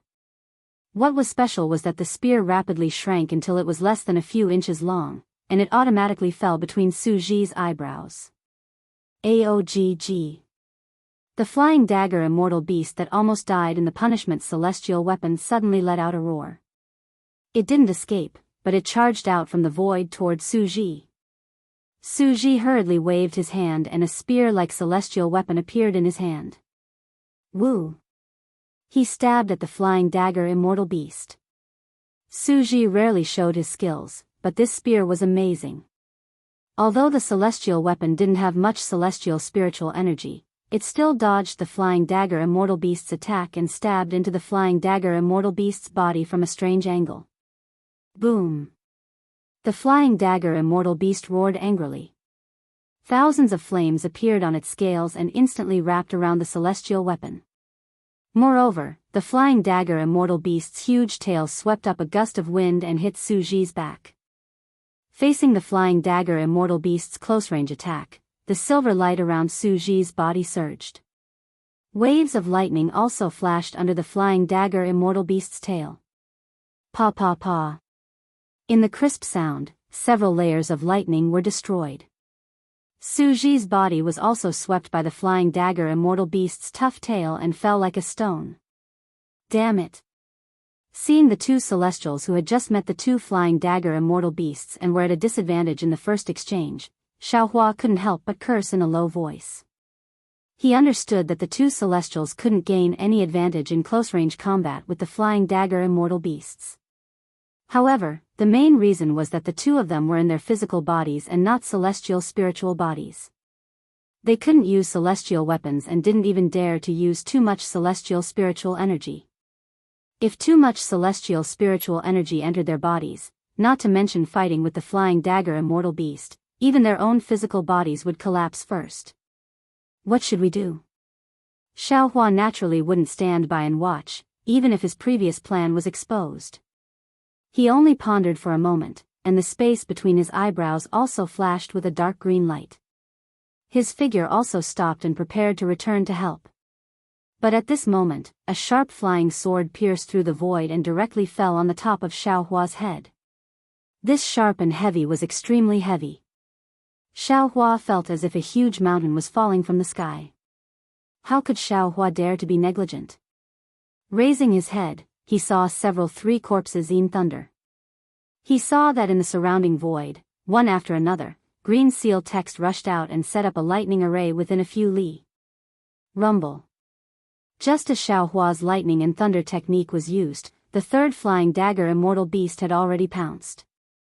This flying dagger immortal beast was clearly smaller than the previous two, but the power that rushed out was not something Xiaohua could withstand. The flying dagger immortal beast's 3 legs fell and the beast's mouth fell, destroying the exploding 3 corpses in thunder. Even the other green seal texts scattered in the space were destroyed by the flying dagger immortal beast's tail. Damn it! How is this possible? Xiaohua finally experienced the power of the flying dagger immortal beast. He cursed loudly, even I am not a match for this flying dagger immortal beast. In the entire 3 continents, who can pass through this spatial fragment? Whoever comes will die. Although he cursed like this, Xiaohua's body still flashed with golden light, wanting to activate his transcendence golden body. However, as the golden light flashed, countless celestial spiritual energy madly rushed in. Xiaohua's physical body uncontrollably swelled up, while the other part produced chaotic fluctuations. The golden light flashed and disappeared. Chapter 45:18. Humph. Xiaohua was still unwilling to give up. More soul strands appeared between his eyebrows as he unleashed the bloodline power of God Shibai. Woo! The flying crane immortal beast seemed to have sensed Xiaohua's abnormality and swung its huge tail at him. Amidst the whistling of the wind, the soul strands were destroyed one after another. The power of the bloodline backlash was generated from Xiao Hua's body, alas. Xiao Hua sighed. He now understood that although he could use his soul cultivation in this space, his soul cultivation strength was far inferior to that of the flying crane immortal beast. Even if he used these soul cultivation divine abilities, he would only attract the suspicion of Fairy Xingyu and Su Ji. He would not be able to change the situation of the battle. Since the power of the soul can't do anything, then I'll use the other most primitive power in this world. Xiao Hua thought as he waved the immortal weapon in his hand. Woo! It smashed towards the flying crane immortal beast. Pung! With a loud bang, the flying crane immortal beast's huge tail hit Xiao Hua's immortal weapon. Xiao Hua's body was flipped over and landed far away. However, the flying crane immortal beast's body also shook violently. Its previously unstoppable momentum was suppressed by this strike. Whoosh! Just as Xiao Hua was sent flying by the flying crane immortal beast, Fairy Xingyu and Su Ji, who were also sent flying by the flying crane immortal beast, moved as well. Before their bodies landed, they immediately shot out like flying arrows and flew towards Xiao Hua's direction. Whoosh! The phalanx immortal beast landed in the sky. It no longer needed to flap its wings, but with a flap of its 3 legs, it chased after the 2 cultivators like a shooting star. Its 2 beak-like beaks even tore through the sky and bit down on the 2 cultivators. The flying crane immortal beast's beak was so powerful that with one bite, it devoured the space within 100 feet. Naturally, Su Ji and Fairy Xingyu's bodies were also devoured. Even before their bodies arrived, the silver light on the surface of their bodies had already entered the beast's mouth. Damn it! Fairy Xingyu panicked. She raised her hand and threw out an unknown immortal artifact. Then, she flicked her finger. Boom! The immortal artifact exploded in the collapsed space behind her. Although it was not refined by Fairy Xingyu and the power of the explosion was much weaker, the force of the explosion still shattered the collapsed space. However, right at this moment, the spearhawk closed its mouth and the explosion and void disappeared. When it opened its mouth again, everything was gone. This is the power of the flying crane immortal beast. Fairy Xingyue was also shocked. She thought to herself, I'm afraid that it's really as recorded in the ancient books of the Palace of Justice. Only the energy-gathering celestial has the power to win. However, while Fairy Xingyue was still in shock, she used the previous explosion and the shockwave to fly far away. What Fairy Xingyue could think of and do, Su Ji could do as well. Su Ji did not wait to land. With a wave of his hand, several thunderbolts roared and rushed out. He also moved close to the ground. At this time, Su Ji did not care about the collapse of his body. Silver light danced on the surface of his body like a flickering shadow. In the blink of an eye, he was more than 1,000 feet away. Woo! The flying crane immortal beast that attacked Su Ji swept its tail. The entire space was filled with the explosive sound of immortal spirit chi. The space was split open by the flying crane immortal beast. Su Ji didn't dare to fight anymore. He raised his hands and 2 lightning swords shot out. Although they only managed to shatter a few of the scales on the tail, Su Ji had already reversed the force from the tail. Using the ingenious method of borrowing force to counteract force, he accelerated once again. Woo! Seeing that Su Ji and Fairy Xingyue had dodged the 2 attacks and took the opportunity to escape, the 2 flying crane immortal beasts were furious. They spread their wings and rushed into the air. In a flash, they flew above the 2 people. Then, the top of the 2 flying crane immortal beasts' heads lit up. The red bulge suddenly shone brightly. Dozens of fist-sized flames flew out from this light and covered Su Ji and Fairy Xingyue. When these dozens of flames fell into the air, immortal spirit chi immediately poured in. The flames suddenly turned into pillars of fire and fell with a loud bang, trying to imprison Su Ji and Fairy Xingyue. Damn it! It's really like a tiger being bullied by a dog. Fairy Xingyue was really angry. Even if the flying crane immortal beasts were powerful, when had she ever been bullied to this extent by immortal beasts? She could not help but curse. The silver light around her was activated like a waterfall. The star blade and the moon blade in her hands swung out respectively. The saber light was like lightning, immediately splitting several pillars of fire. Even the star shuttle that was flying with Fairy Xingyu pierced into one of the pillars of fire and destroyed it. However, just as these pillars of fire were extinguished, a slightly cold flame seeped into Fairy Xingyue's silver light and quickly entered her body. Oh no! Fairy Xingyue was really anxious when she saw the flame invading her body. She did not care about destroying the pillars of fire anymore. She pointed her thumb at the top of her head. Poof! The brilliance of the stars and moon poured down like a spring, protecting her body. The brilliance rushed toward the flame, trying to extinguish it. Just as Fairy Xingyue was trying to save herself, the flying crane immortal beast's thick tail swept down from the void again, aiming for Fairy Xingyue's chest. Now that Fairy Xingyue was in danger, how could Su Ji, who only had 40% of his cultivation in the immortal world, escape? The sparks that flowed out of the flying crane immortal beast's head turned into pillars of fire that trapped Su Ji. Su Ji waved the lightning in his hand and destroyed several pillars of fire in front of him. Suddenly, he realized that the flame was like flowing water, following the lightning in his hand and invading his body. Su Ji did not hesitate at all. With one hand like a knife, he cut off his other hand from his body. At the same time, he opened his mouth and a thunder talisman surrounded by lightning was about to spit out. However, the flying crane immortal beast's 3 legs fell from 3 directions. Su Ji did not know how many of them his thunder talisman could block. At this critical moment, the cries of the flying kite immortal beasts rang out once more.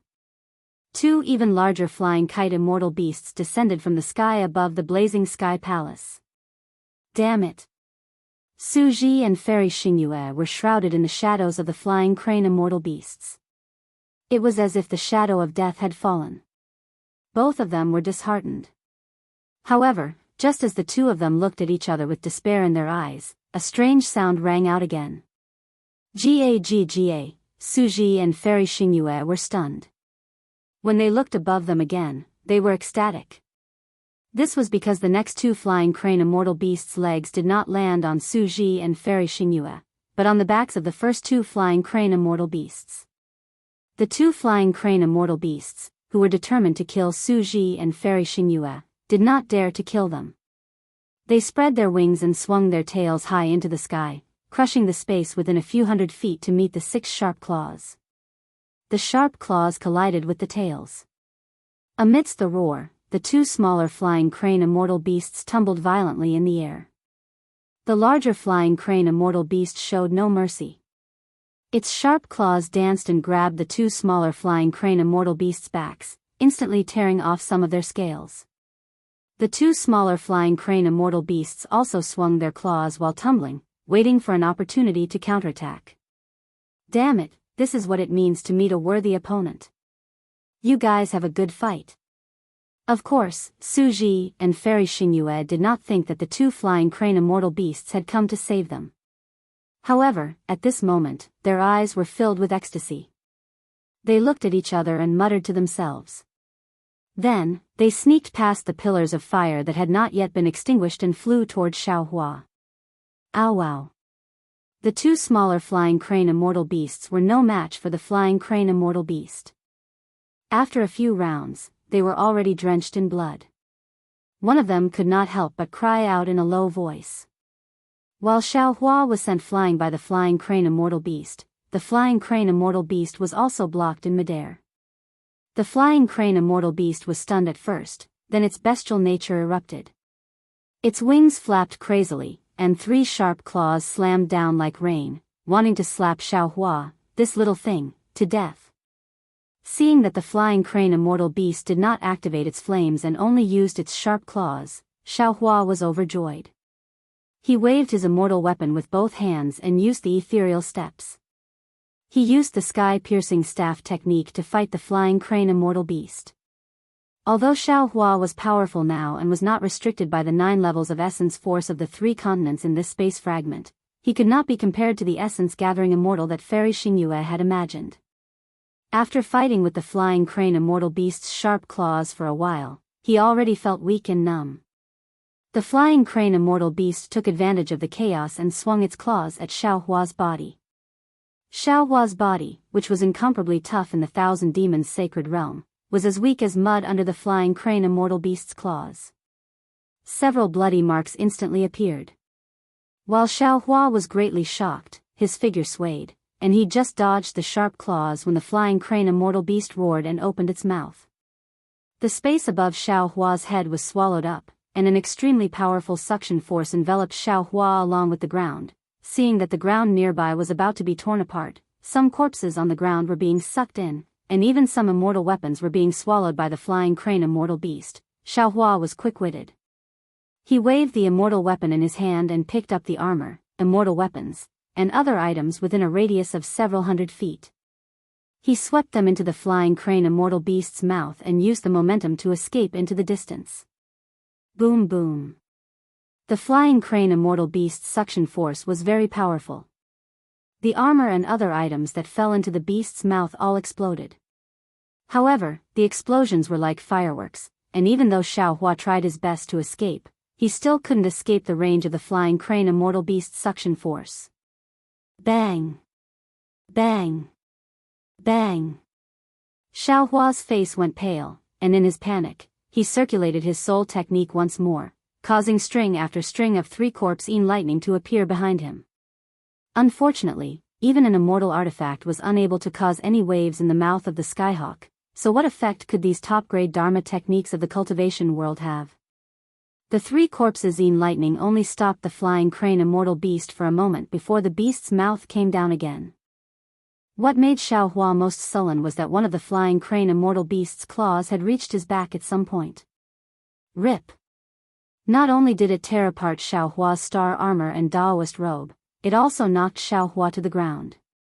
His body rolled on the ground, and the Grand Ascension stage human race's face was completely swept away. Chapter 45:19. At this point, Xiaohua could no longer consider hiding anything. His mind was about to enter the space, ready to summon Daoist Witch, Celestial Being, and the others to fight. It was also at this moment, rumble. Huge thunderbolts surged over like a flood. Swish swish swish. After the thunderbolts, the light pillars of stars and moons also crazily bombarded. The pillars of lightning, starlight, and moonlight all entered the mouth of the flying crane immortal beast, temporarily dispersing the enormous devouring power. Roar. The flying phalanx immortal beast was furious. It raised its head and let out a long howl. Its angry gaze shifted away from Xiaohua's body, which was rolling like a pellet, and looked behind it. In the sky, Su Ji and Fairy Xingyu had quietly arrived. They each used their immortal spiritual power to save Xiaohua. The flying crane immortal beast spread its wings, and the entire space was filled with crimson flames. The bulge on its forehead was also flashing with brilliance. Fairy Xingyu secretly complained, while Su Ji roared, "Xingyu, you and I split up. I will lead the flying crane immortal beast to another place. You take Xiaohua and rush into the heavens palace." Fairy Xingyu gritted her teeth and said, "All right, be careful." Just as Su Ji was about to fly up, another anxious roar came from behind Su Ji and Fairy Xingyu. The flying crane immortal beast that was pouncing towards Su Ji and Fairy Xingyu was startled and looked up into the distance. Su Ji saw this and hurriedly descended, quietly hiding beside a corpse. Fairy Xingyu also slowly descended. Sure enough, before Fairy Xingyu could hide herself, the flying crane immortal beast roared and flapped its wings, flying towards the battle in the distance. "Let's go." Su Ji saw that the flying crane immortal beast had just flown away, and his figure immediately moved, rushing towards Xiaohua like a wisp of smoke. At this moment, Xiaohua was in an extremely sorry state. The bronze-colored skin on his back was exposed. Streaks of blood seemed to be facing outwards. Although there was no blood seeping out, the wounds were slowly wriggling and couldn't heal very quickly. Looking at Xiaohua's body, he was stained with some mud. Although he was holding an immortal artifact in his hand, his arm was still slightly trembling. Clearly, he had used too much strength. Suji flew over his head, and without even looking at him, he grabbed him with his big hand. His figure fell rapidly again, and his flying speed also decreased. Damn it, what do I need that piece of junk for? Fairy Xingyu, who had originally been following Suji, overtook him all of a sudden. She looked at the immortal weapon Xiao Hua was talking about and said in a low voice, "Even if you have it, you are no match for the winged crane immortal beast." Big sister. Xiao Hua laughed bitterly and said, "With this, I might not be able to defeat the flying crane immortal beast, but I can at least preserve my life. If you don't have it, you can only collect my corpse. Quick." Suji had been paying attention to what was behind him. At this moment, he urged loudly, "Xingyue, don't say any more. The flying crane immortal beast has already noticed that we have left." Hearing this, Fairy Xingyu naturally turned her head back. Sure enough, with the addition of the last Nimbus immortal beast, the situation of the battle immediately became complicated. In just a moment, the two larger Nimbus immortal beasts were also injured by the three Nimbus immortal beasts. They had no choice but to slow down their attacks. Now that the battle had slowed down, the phalanx immortal beasts thought of their prey and looked at Suji and the others. "I'll help you." Fairy Xingyu did not dare to be negligent. She raised her hand and waved it, and a huge hand of stars and moon fell. Together with Suji, she grabbed Xiao Hua and rushed to the gate of the Heavens Mansion with Xiao Hua. Ow wow. Seeing that their prey was escaping, the two larger Nimbus immortal beasts spread their wings and pounced at Suji and the others with a roar. Boom. Unfortunately, before they could fly more than 300 meters, the three smaller Nimbus immortal beasts were even faster. They fell from the top of the two Nimbus immortal beasts' heads and smashed their tails mercilessly on the necks of the two Nimbus immortal beasts. The two Nimbus immortal beasts were furious. They curled their tails and stretched out their sharp claws again. Caw caw caw. With an ear-piercing sound, another Nimbus immortal beast's scales were torn and fell. In an instant, the five Nimbus immortal beasts were fighting again. Phew. Xiao Hua was taken to the gate of the Heavens Mansion by the two immortals. When he turned around and saw the five Nimbus immortal beasts fighting, he could not help but let out a long sigh of relief. He could not help but cry out, "Damn it, this kind of space fragment. No cultivator on the three continents can walk out alive, right?" "Of course." Fairy Xingyu sneered. "Even we have to suffer under the sharp claws of the Nimbus immortal beasts. How can others leave alive?" Suji also said with lingering fear, "I guess, this is also the reason why the Star Moon Palace disappeared from the three continents." Fairy Xingyu nodded. "I was also surprised earlier. Since the three continents have tokens to enter and exit the Star Moon Palace, there is no reason why there is no news about the Star Moon Palace. I guess the cultivators who entered the Star Moon Palace in the past were unlucky enough to encounter these Nimbus immortal beasts. Or maybe there are other Nimbus immortal beasts that are even more powerful. They were all wiped out here, leaving no clues behind. Oh, no. Quick." She had only said a few words when the battle between the five Nimbus immortal beasts came to an end. Another Nimbus immortal beast rushed out of the battle and pounced on Suji and the others. At this time, Suji and the others were only a few hundred meters away from the Yiqiong Heavenly Mansion. "Let's fight." Suji roared and the silver light around him shone brightly. Fairy Xingyu was anxious and shouted, "Suji, don't." Before she could finish speaking, lightning flashed under Suji's feet and pieces of flesh and blood dripped down. His flying speed increased greatly as he carried Xiao Hua. Seeing that Suji's fight was to speed up, Fairy Xingyu finally heaved a sigh of relief. She also hurriedly urged the remaining immortal qi to speed up. Swoosh, swoosh, swoosh. Even Suji and Fairy Xingyu were not as fast as the Nimbus immortal beasts, let alone Xiao Hua, who was carrying a heavy object. The three of them had only flown a few hundred meters. When they were halfway there, the Nimbus immortal beasts had already caught up. This time, the two groups of Nimbus immortal beasts had a tacit understanding. Two of the larger Nimbus immortal beasts rushed towards Su Ji, while the three Nimbus immortal beasts that came first pounced on Fairy Xingyu. Xiao Hua was already regarded as an easy prey. Seeing that the five Nimbus immortal beasts were waving their sharp claws at Su Ji and Fairy Xingyu's heads, Xiao Hua's heart skipped a beat. He hurriedly shouted, "Leave me behind, run away from the palace gate, and run in the opposite direction." Su Ji and Fairy Xingyu were stunned and immediately understood. They looked at each other and urged their immortal qi on their arms at the same time. They threw Xiao Hua toward the palace gate, turned around, and rushed into the distance. Seeing that the three of them had separated, the five Nimbus immortal beasts were obviously stunned. However, they did not have much time to think about it. Su Ji and Fairy Xingyu sped up. Just as one of the Nimbus immortal beasts was about to pounce on Xiao Hua, the other two Nimbus immortal beasts roared and stopped the Nimbus immortal beasts from splitting up.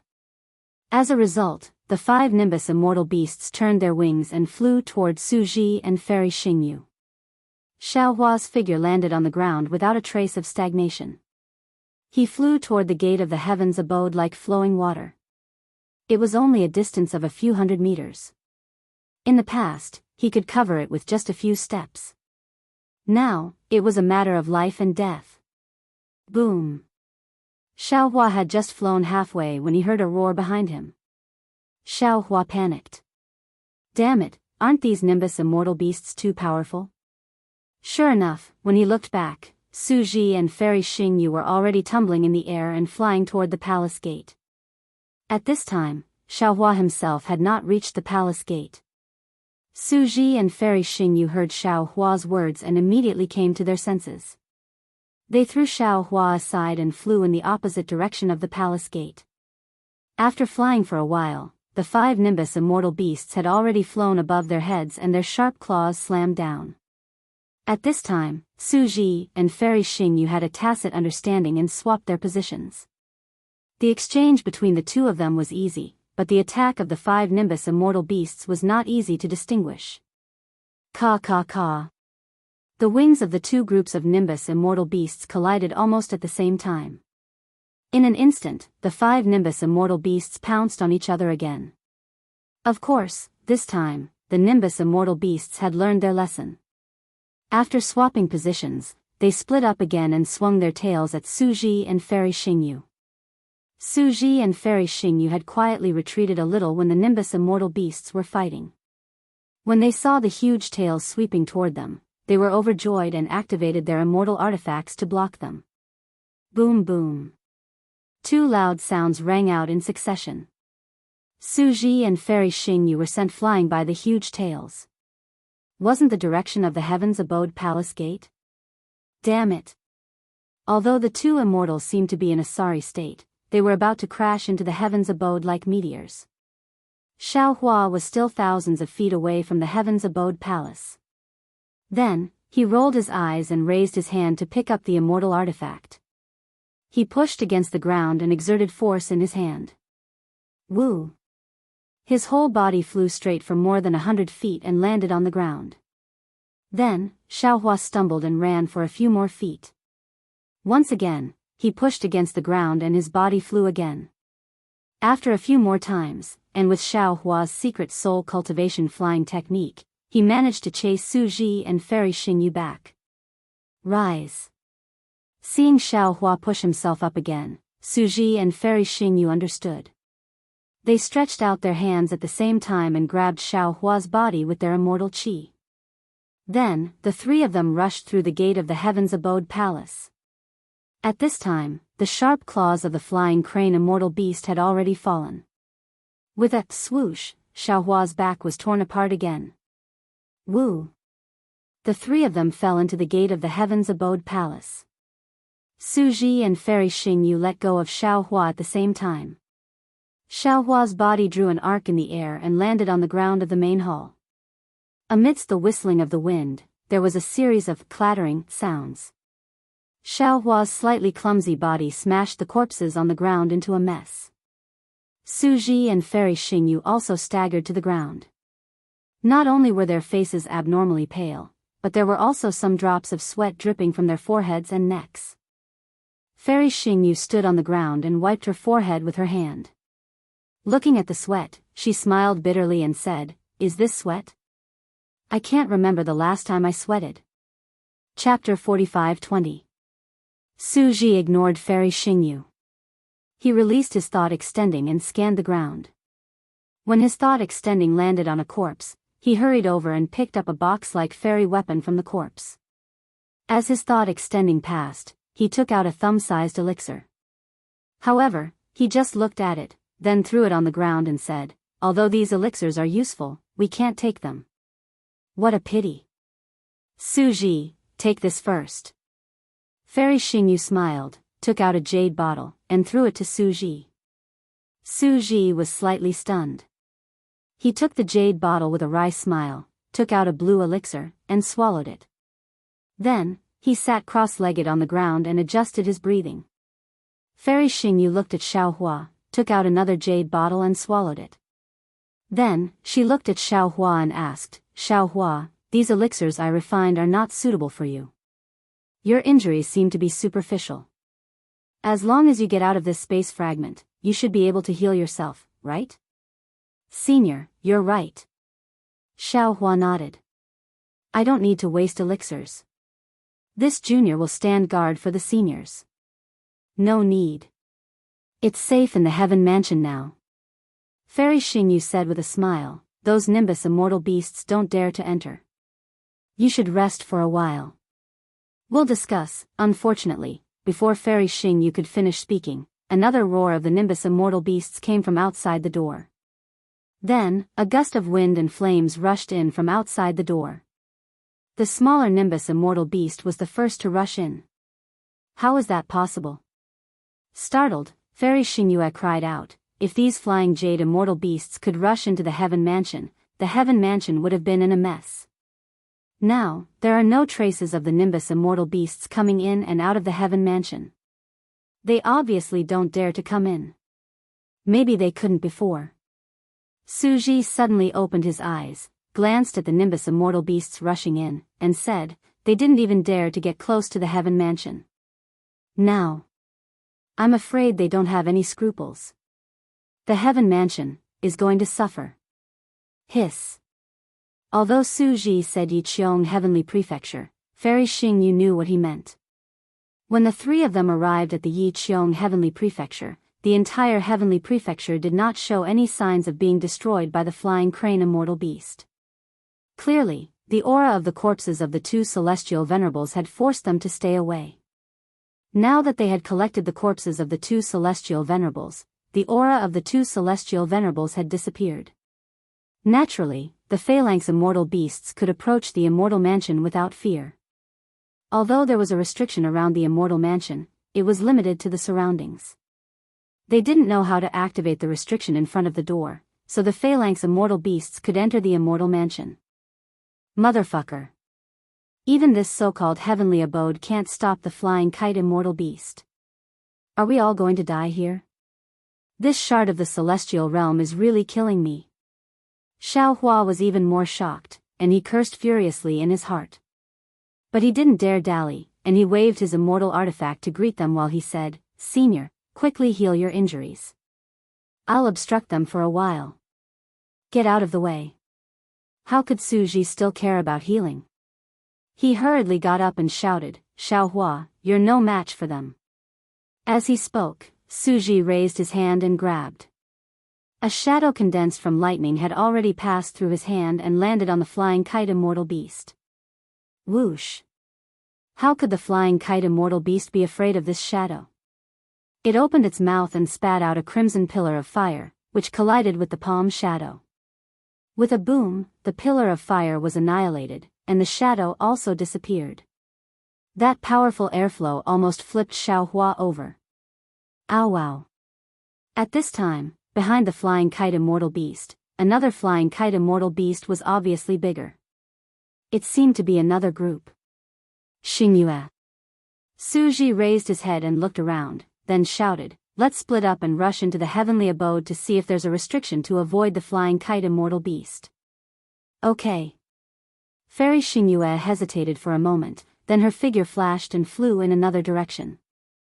Senior. Seeing that Su Ji was coming to save him, Xiaohua hurriedly shouted, although I don't have any magic power, I know the art of fighting. The main hall of the heavenly abode is not like the outside. There are pillars, corridors, and other obstacles. Although the flying kite immortal beast is powerful, it may not be able to do anything to me.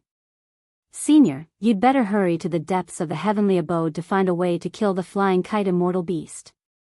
Now, there are only 5 flying kite immortal beasts. We can still deal with them.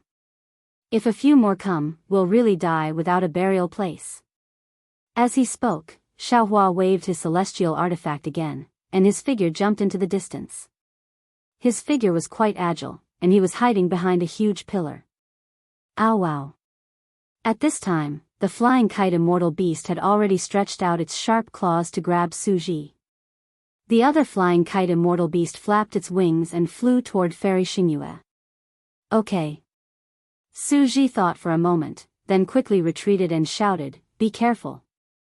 I remember that there is a smaller hall in the depths of the heavenly abode. Go in and hide first. Crack. Just as Su Ji finished speaking, the flying kite immortal beast's sharp claws had already clawed down. As Su Ji dodged, the floor of the main hall was already cracked by the flying kite immortal beast's claws. Su Ji looked at the entrance of the hall again, and then he flicked his finger, causing a ball of lightning to shoot out. Rumble.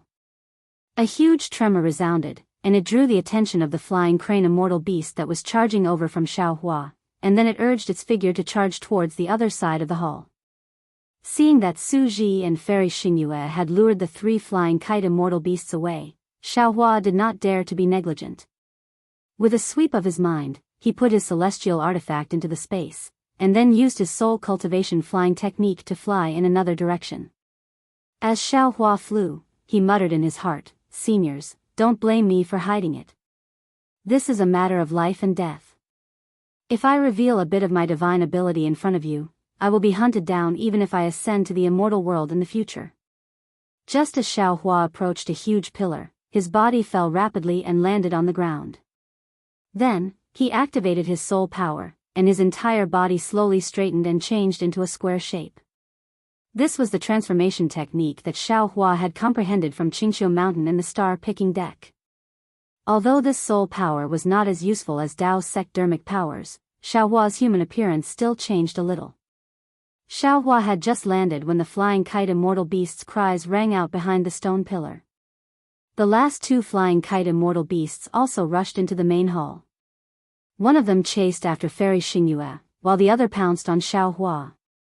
However, after the flying kite immortal beast landed, Xiaohua's shadow was nowhere to be seen. The flying kite immortal beast's 3 legs moved step by step beside the huge pillar, and a powerful responding force swept across the ground inch by inch. The loud footsteps caused the entire hall to shake. Damn it. Xiaohua retracted his aura, leaving only a wisp of his consciousness outside. However, this wisp of consciousness swayed like withered grass in front of the valiant Ing Nian. Xiaohua could not help but curse angrily again. This young master has always been extremely lucky. Why is it that after arriving at the Star Moon Palace, my luck has become a complete mess? As if it had discovered something, the flying crane immortal beast approached the huge pillar with large strides. Its beak that was as hard as a crane's beak also slowly approached Xiaohua. An extremely fishy smell that carried an indescribable heat pressed towards Xiaohua. Admittedly, Xiaohua had already transformed and sealed off his 5 senses. However, the aura that was mixed with the echoing will still forced its way into Xiaohua's mind, mouth, and nose in waves. A feeling of being targeted involuntarily arose from the bottom of Xiaohua's heart. In an instant, Xiaohua felt a sense of regret. He had been too smart for his own good. If he had escaped earlier, the flying kite immortal beast would only have chased after him. At this moment, he was completely exposed to the flying kite immortal beast's attack range. If the flying kite immortal beast sensed that something was wrong and immediately attacked, it would be too late even if he summoned Daoist Witch, Celestial Being, and the others from the space. PFFF. At this moment, the flying kite immortal beast's sharp beak landed on Xiaohua's back. The heat almost melted Xiao Hua's body. Xiao Hua clenched his teeth and tried his best to endure the unspeakable pain. Fortunately, the flying kite immortal beast was only suspicious. After probing for a moment, its sharp beak left again. Boom! It landed on the corpse of an immortal general not far away and shattered the armor. The immortal general's corpse also turned into nothingness in a ball of crimson fire. Ow wow! The flying kite immortal beast took a few steps forward. As if it was angry, it roared at the sky and swept its tail horizontally. Boom! It hit the huge pillar. The pillar shook a few times, but it didn't fall. Boom boom boom. The flying kite immortal beast seemed to be venting its anger. It slammed into the pillar several times. Boom! The entire pillar finally collapsed. The roof of the palace that was already tilted fell again. Crash! The huge rocks engraved with runes had lost their restrictive power. They fell one after another like rain. They hit Xiao Hua and the flying kite immortal beast. Immediately after, the flying kite immortal beast let out a few hurried cries as if it was very happy. It spread its wings and flew in another direction. In just a short moment, the entire hall returned to a state of tranquility that had lasted for countless years. However, Xiao Hua didn't move. He also didn't release his soul remembrance or consciousness. He was waiting for the flying kite immortal beast to return. After half a cup of tea's time, the entire palace didn't have any abnormalities. Xiao Hua released his soul remembrance and looked for a moment. Then, he raised his hand and pushed away the rocks that fell on him. Then, he didn't even look and flew into the distance. After flying past a few palaces, there were no more sounds. Xiao Hua stopped again. He looked around and found a platform to sit down. He thought to himself, damn it, it's too dangerous. The immortal realm is indeed not a place for people to stay. Right now, not to mention sneaking into the immortal realm through the passage of the Star Moon Palace, even if the immortal realm's heavenly venerables invited me with 8 palanquins, I wouldn't go. I must cultivate my strength. Through ascension, I must temper my body in the spirit cleansing pool before going. Without the immortal spirit body and immortal spirit chi, I can't even defeat an immortal beast. What's the point of going to the immortal realm?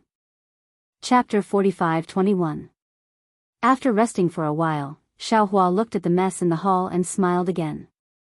Hee, I didn't dare to plunder it while outside Heaven's mansion for fear that Fairy Xing Yu would see through it. Now that the flying jade immortal beast has entered Heaven's mansion, I'm afraid that the entire Heaven's mansion will be ruined by these beasts. Instead of that, it's better to let me take advantage of it. Thinking of this, Xiao Hua released his mind.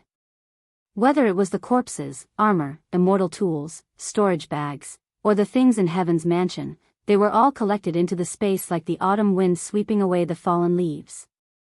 In just a moment, the entire hall was clean as if a dog had licked it. When the hall was clean, Xiao Hua took out the wishful staff, looked around, and hit a giant pillar. Boom! The shaky roof of the hall fell, raising a burst of dust. Then, Xiao Hua moved again, walking toward the depths of Heaven's mansion. Wherever he went, he swept away everything, and the halls collapsed one by one. As for Xiao Hua's mind, he entered the space. When the figure of Jade Archive Xiao Hua appeared, the figures of Daoist Witch, Celestial Being, Demon Venerable Shi and others also appeared. Fellow Daoists. Jade Archive Xiao Hua did not delay, and told the story of the matter to his avatars. He asked straightforwardly, the situation is so urgent, do you have any good ideas? Big brother. Demon Venerable Shi shouted, I have no problem. This immortal chi conflicts with my devil chi, but I can use my means here. Forget it. Jade Archive Xiao Hua's face was black. Once the devil blade appears, there is no need to wait for me to fly to the immortal world. Su Ji's immortal thunder will kill me. He is the punishment envoy of the punishment palace. How can he allow a cultivator with devil chi to fly to the immortal world? In that case, I can only act secretly. Daoist Witch asked faintly. Of course. Jade Archive Xiaohua replied without hesitation. Fellow Daoist is now a taboo in the immortal world. Although I don't know the reason, we'd better not touch it. I have no problem. Celestial being said arrogantly, the immortal chi in this space fragment has no effect on me. Fellow Daoist, there's no problem. However, Jade Archive Xiaohua still shook his head and said, however, without that white bone, fellow Daoist wouldn't be a match for this bullshit immortal beast. However, if we take out white bone, Fairy Xingyue is a law envoy. She has great insight and might see through our methods. An. TSK, I don't need to say more. The most precious thing in this space fragment has been taken by us. When she finds out that something is wrong, she will definitely look for me. Daoist Min smiled and said, since you can't do anything, my fellow Daoist, just keep hiding your true strength. Anyway, this heaven's abode seems to be of great importance. Suji and Fairy Xingyue don't want you to know the details. You might as well pretend to be ignorant until the end. Playing dumb is a must. Jade Archive Xiaohua nodded. The problem now is how to escape. It's not a big problem if it's just the 5 of them. Daoist Min replied, in this space fragment of the immortal realm, it seems that the power of law of the 3 continents has lost its effectiveness. Fellow Daoist, I in Heavenly Dao can resist the immortal beasts. If you use your divine ability, of course, you can resist them too. However, it's best to avoid Su Ji and Fairy Xingyue. However, if it's as you're worried, and there are more than 5 immortal beasts in this space fragment, then it'll be troublesome. We can only rely on the 2 immortals to find the place to escape from this space fragment first. Sigh, these 2 immortals are a little too arrogant. Daoist Wu sighed and said, or they have some scruples. Before entering the Star Moon Palace, they should have discussed it with you more. That's normal.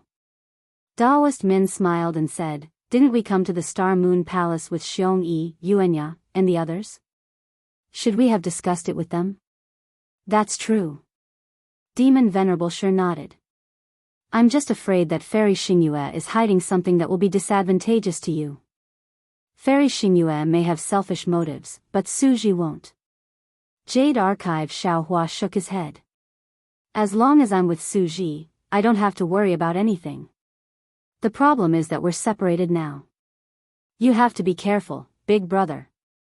Demon Venerable sure seemed to have a natural resistance to immortals and reminded him. I know. Jade Archive Xiaohua nodded. You wait for a while to discuss. I'll go out first. After saying that, Xiaohua's mind left the space. However, after a moment, Xiaohua's mind fell on the continent where the immortal artifacts were. Then, he raised his hand and a flying fork that was nearly 100 feet long landed in his hand. This flying fork was blue in color. When it landed in Jade Archive Xiaohua's hand, it still gave off a chill. Looking at the sharp tip of the flying fork, where pieces of ice appeared out of thin air, Jade Archive Xiaohua smiled and said, this immortal artifact is of the ice attribute, which is the nemesis of the immortal beasts. We'll rely on this to kill the immortal beasts. Unfortunately, even if I use all my magic power, I'm afraid I won't be able to pierce through the scales of the immortal beasts. I can only rely on Suji for this. However, Suji's divine ability hasn't recovered yet, so he probably won't be able to fully activate this immortal artifact. I still have to add some materials.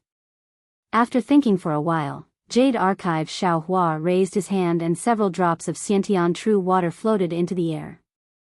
As Jade Archive Xiaohua raised his hand and grabbed, the Xiantian true water fell into the spikes of the flying fork. After finishing his preparations, Jade Archive Xiaohua left the space again. However, he didn't bring the flying fork out of the space. He casually knocked over another stone pillar and the entire palace collapsed. Xiaohua stepped into a collapsed palace. The roof of this palace was long gone. The broken pillars, some huge rocks, and the jade table all fell into the dust. Xiaohua looked around. His mind was like quicksilver as he put the jade table, pearls, and other things into the space.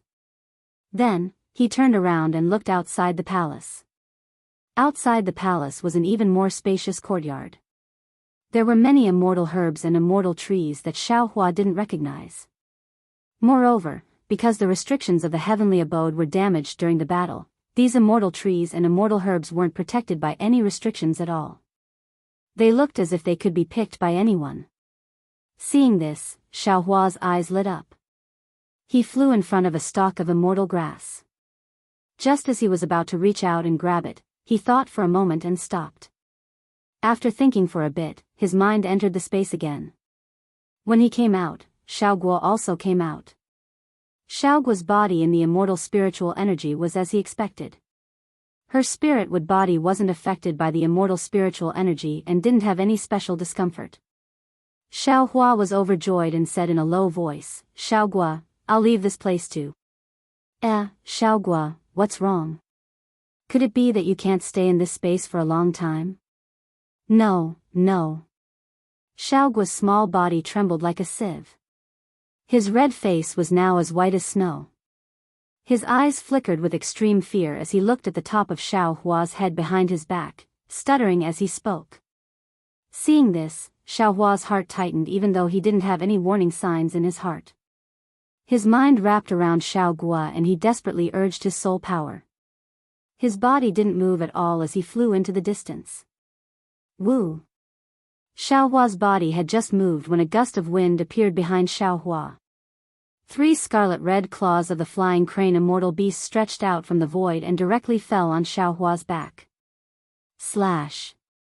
Boom! Xiaohua was indeed quick to react and left a string of afterimages in the air. However, one of the kite immortal beast's sharp claws still landed on his back.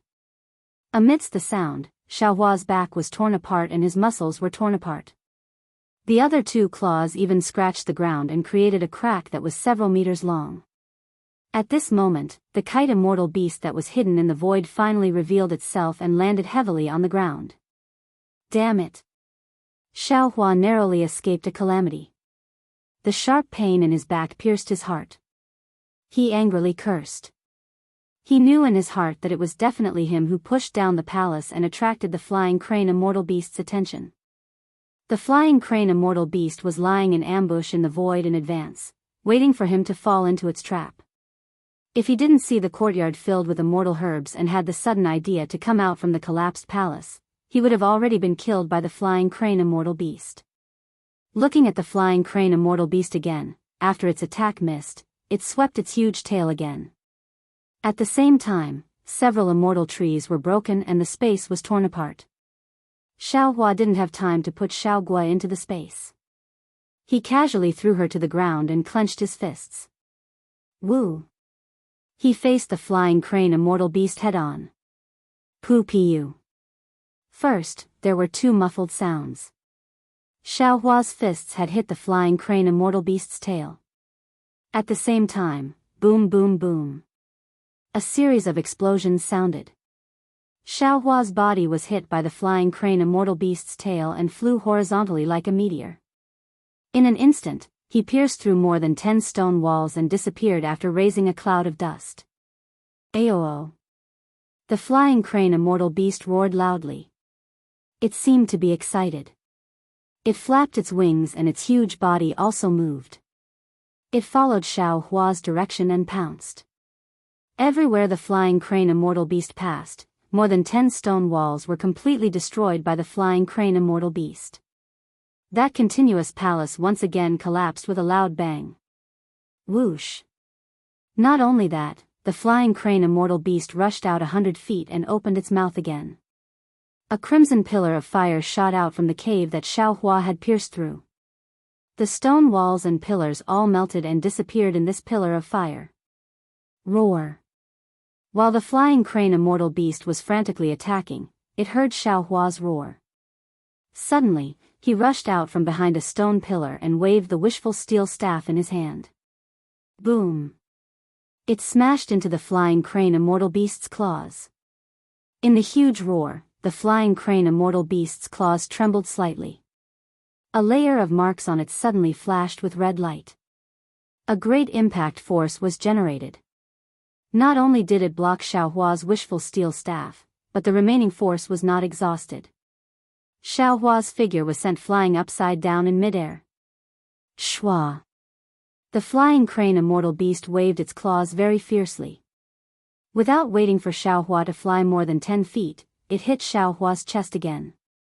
Xiaohua's body collapsed and his whole figure was once again sent flying like gravel. Chapter 45-22. Roar. The flying crane immortal beast's figure flashed, leaving behind a string of afterimages as it chased after Xiaohua. This time, its tail pierced towards Xiaohua's chest from the bottom. At the tip of the tail, a sharp cone-like protrusion flashed with red light. Even the space was about to be burned into fragments by the red light. Although Xiaohua's figure was unbalanced in the air, his expression changed greatly when he saw the flying crane immortal beast's tail piercing towards him. His entire body curled up in the air, and a vortex of afterimages bloomed in the air. The flying crane immortal beast's tail pierced into one of the vortexes. Whoosh! At the same time, Xiaohua's figure appeared in another place. He did not stop at all, and like flowing water, he rushed into the flying crane immortal beast's body. Without waiting for the flying crane immortal beast's sharp claws to attack, Xiaohua had already landed on the flying crane immortal beast's body. With a shake of his hand, the immortal tool that condensed the innate primordial water was already in his hand. He raised his arm and was about to stab it into the flying crane immortal beast's back. At this moment, the markings on the flying crane immortal beast's scales lit up, and the fur or feathers between the scales began to move. This movement was very strange. It was like the beating of a drum, and the space around Xiaohua was trembling. Not good. Seeing the powerful fluctuations in the space, how could Xiaohua care about killing the flying crane immortal beast? He growled and hurriedly urged his soul power to escape from the flying crane immortal beast's body. Boom! Just as Xiaohua left, tens of thousands of flames flew out from the void and connected with the red light on the flying crane immortal beast's scales. A sea of fire enveloped the surrounding space of a few hundred feet. Damn it! Xiaohua had already used the fire origin to temper his body, but when he touched the fire of the immortal realm, his body showed signs of melting. It seemed like he did not dare to take the risk. Xiaohua cursed and crashed into the damaged palace. How could the flying crane immortal beast let Xiaohua go? It roared and also crashed into the palace. The palaces of the heavenly abode collapsed one after another, like an earth dragon rolling under the ground. Translator, Atlas Studios editor, Atlas Studios Suji and Fairy Xingyu were also chased to the left by the Gallium immortal beast. Hearing the collapsing stone walls, Suji's expression changed and he transmitted his voice, Xingyu, quick, Xiaohua is being chased by the Gallium immortal beast. All right. Fairy Xingyu scanned the area with her mind and saw that there were 2 celestial phalanx beasts behind Suji. She knew that Xiaohua was also targeted by the celestial phalanx beasts. She did not dare to be careless. With a flash, she crossed the courtyard outside the hall and was about to rush over. However, just as she passed by, she suddenly frowned and her gaze fell on the ground. However, she only glanced at it for a moment before the fire pillar behind her attacked her. Fairy Xingyu had no choice but to dodge it. On the other side of the hall, Suji's body was also flickering with silver light and lightning as he quickly rushed over. However, when Suji and Fairy Xingyu rushed into the main hall and saw the situation inside, they couldn't help but gasp. Their hearts were completely cold. At this time, Xiaohua had been smashed into the stone wall by the flying crane immortal beast with its tail. Half of his body was embedded in the wall. Except for the huge flying fork in his left arm, which could still move, the rest of his body was riddled with injuries. Damn it! Suji was shocked and did not hesitate to activate his immortal qi. However, even if an immortal had arrived, it was already too late. The flying crane immortal beast turned its head slightly and glanced at Suji and Fairy Xingyu. Roar! It opened its mouth and tried to devour Xiaohua.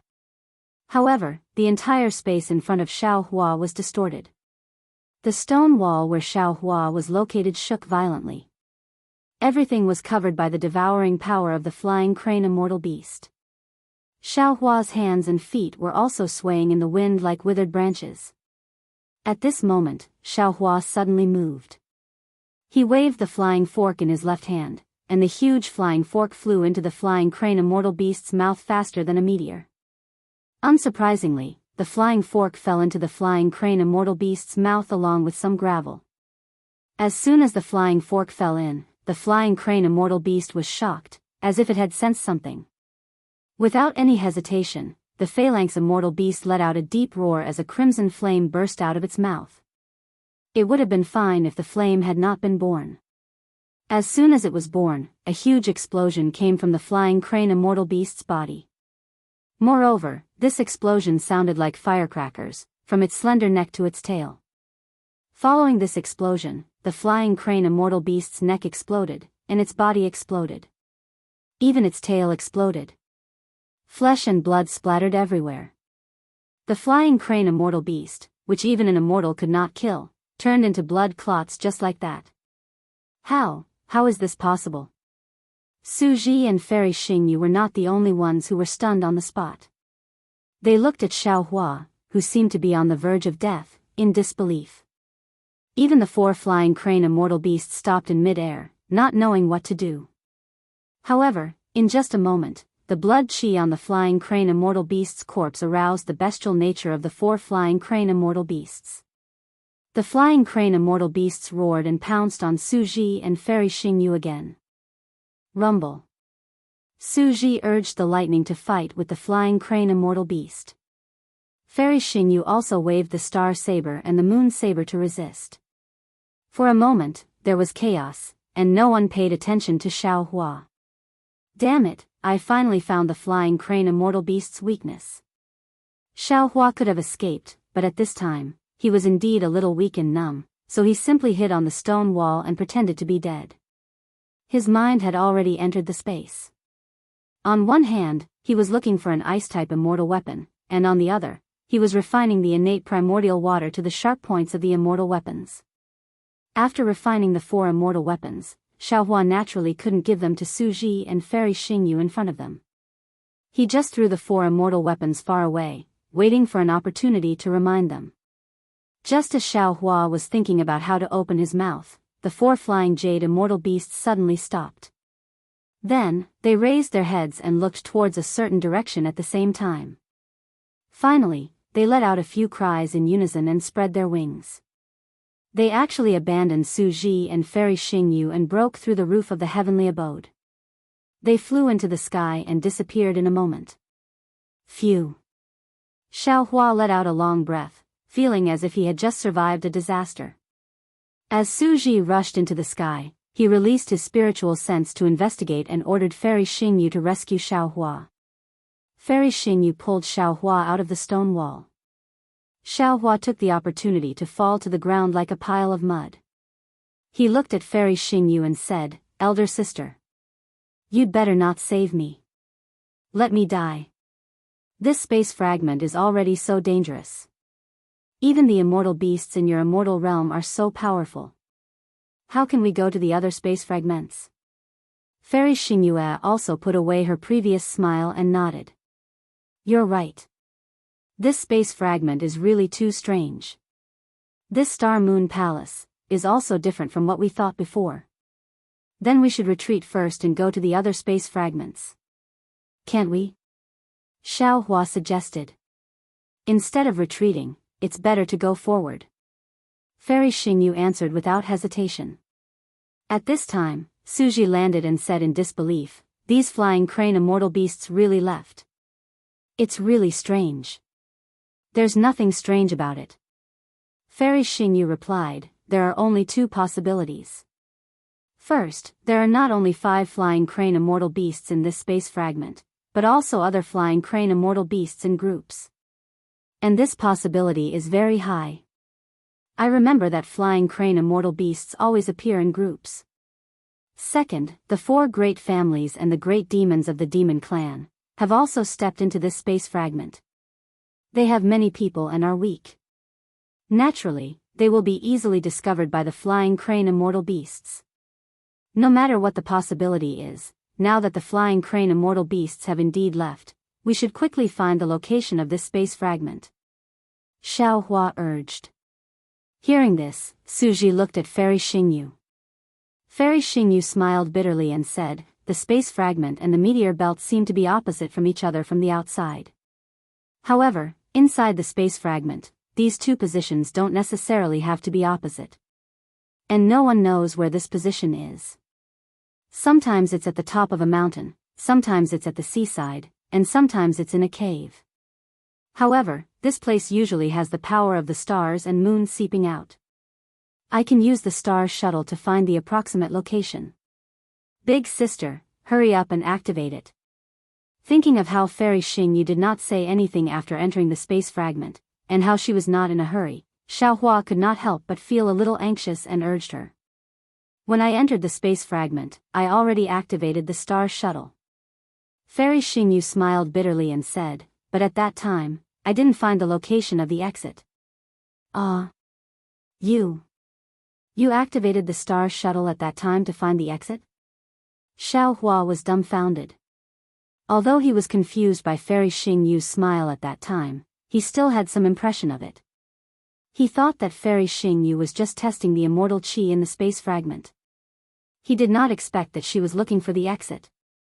Fairy Xingyu glared at Xiaohua and said, then what did you think I was doing? The immortal qi in Su Ji's and my body is very precious. How could I use it casually? Big sister, what about now? Xiaohua asked again, the situation is urgent now. No matter how precious the immortal qi is, you have to activate it.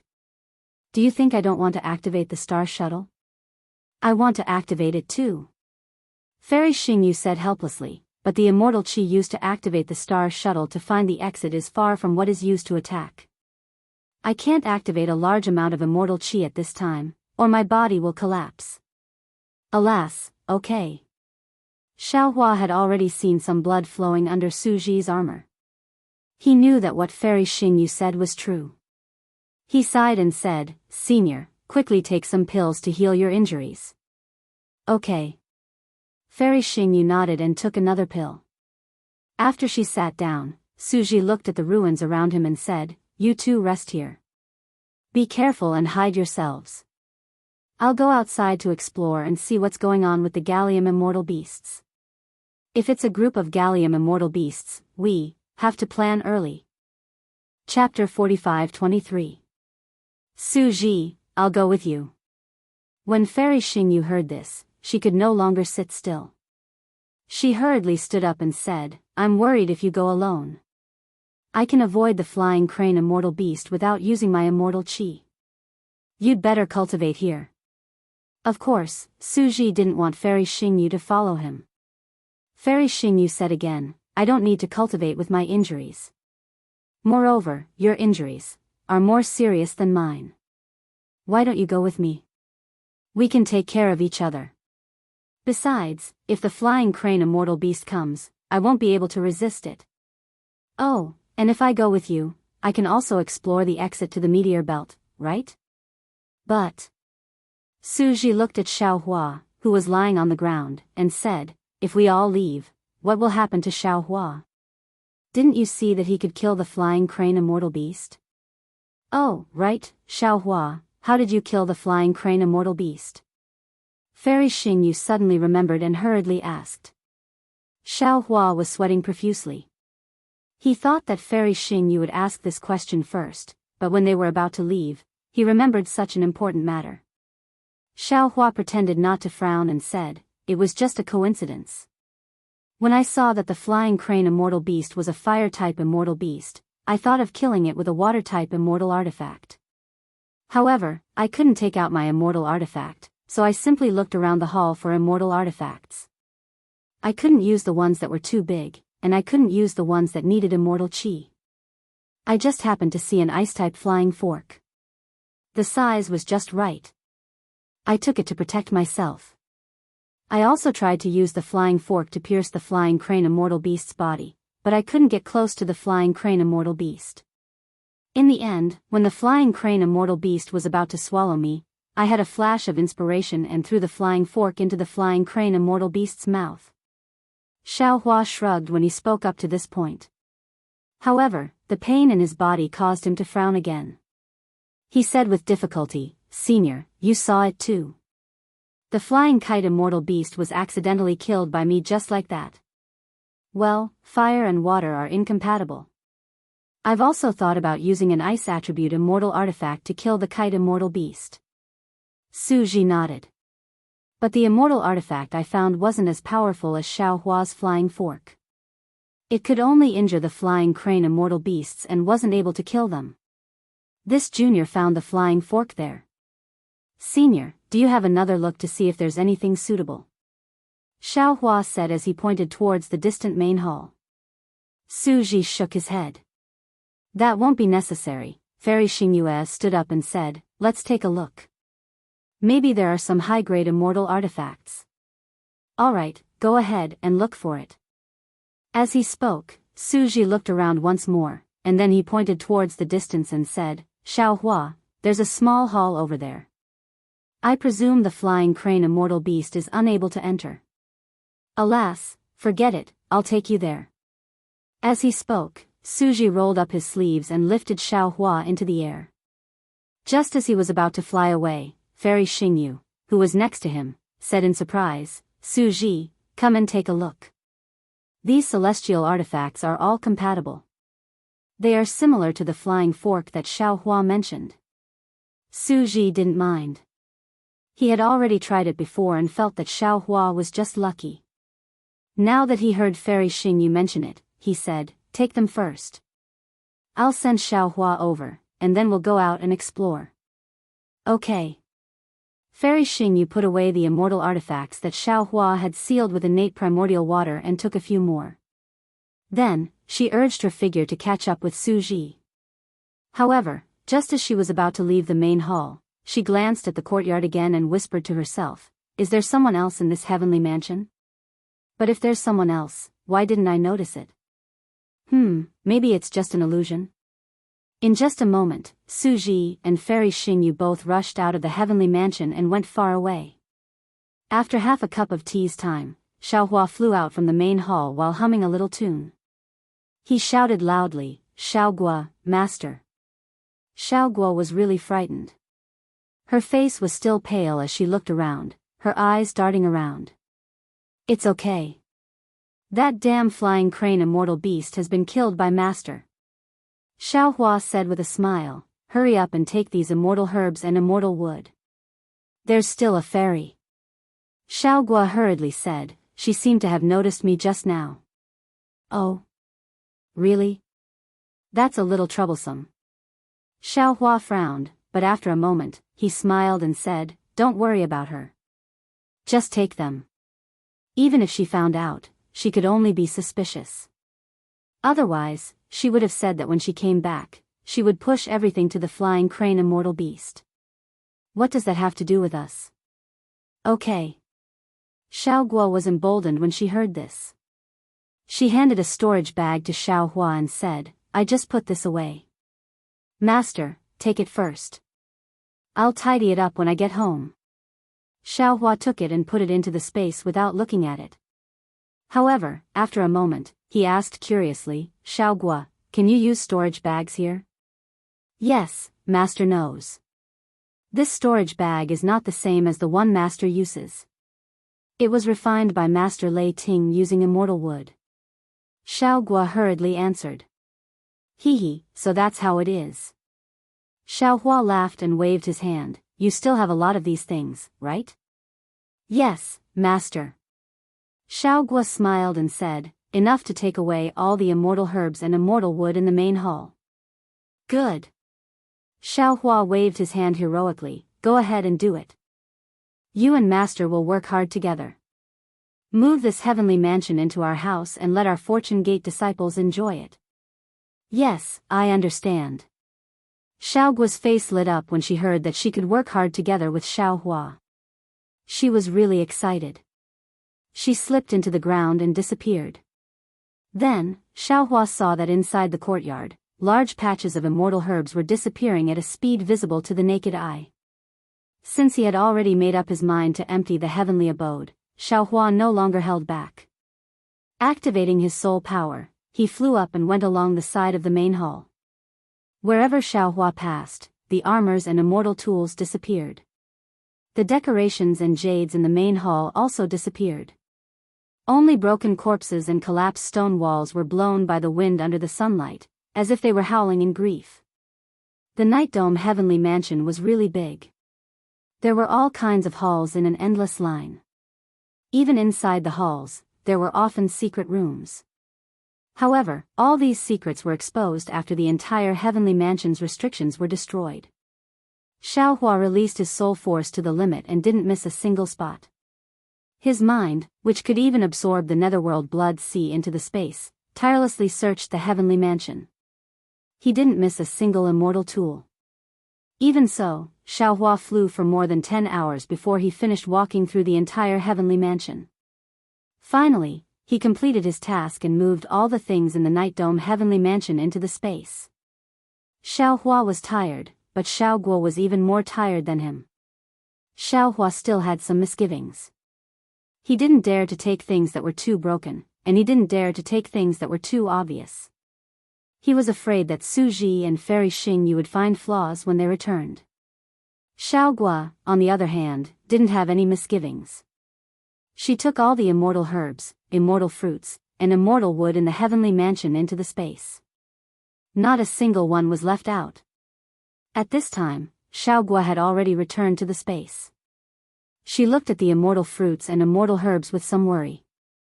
She could clearly feel that the heaven and earth origin energy of Xinhua continent was very different from the immortal spirit energy in the space fragment. She couldn't guarantee that these immortal herbs would survive well after being planted. Maybe, the aura of that medicinal pill. Xiaoguo suddenly thought of the mysterious medicinal pill that had appeared in the space before. That medicinal pill had disappeared from Xinhua continent ever since Xiaohua's space evolved. Naturally, Xiaoguo hadn't seen it for a long time. However, she had already obtained a lot of alchemy techniques from that medicinal pill. Xiaoguo hadn't completely mastered the alchemy techniques yet. At this time, when Xiaoguo saw these immortal woods, she naturally associated them with the aura of the mysterious gold core. Xiaohua naturally didn't know about Xiaoguo's distress. He casually strolled around and finally arrived at a majestic hall. There were many things in this hall, but as soon as Xiaohua entered the hall, his gaze was immediately attracted to a throne in the hall. Although this throne seemed to have been split into two halves by a sword, it seemed to be hidden in the void and also seemed to be towering over the throne. A kind of unforgettable will emerged from this throne. This will was like the center of the heavenly palace, making Xiaohua feel that it was difficult to approach. When his gaze landed on it, it was as if he was looking at an incomparably huge mountain. Xiaohua had never seen immortal Emperor Go Chen's throne, nor had he seen Mahavirakana's 9-grade lotus platform. However, he had seen the dragon thrones of the dragon palaces of the 4 seas. Those 4 dragon thrones added together were probably not comparable to the jewel on this throne. Since even Su Ji and Fairy Xingyu could not get close to the throne, Xiaohua naturally could not. Xiaohua shifted his gaze away from the throne and looked at the plaque on the jade wall behind the throne. The plaque was already in tatters, and the dazzling words on it were not something Xiaohua could understand.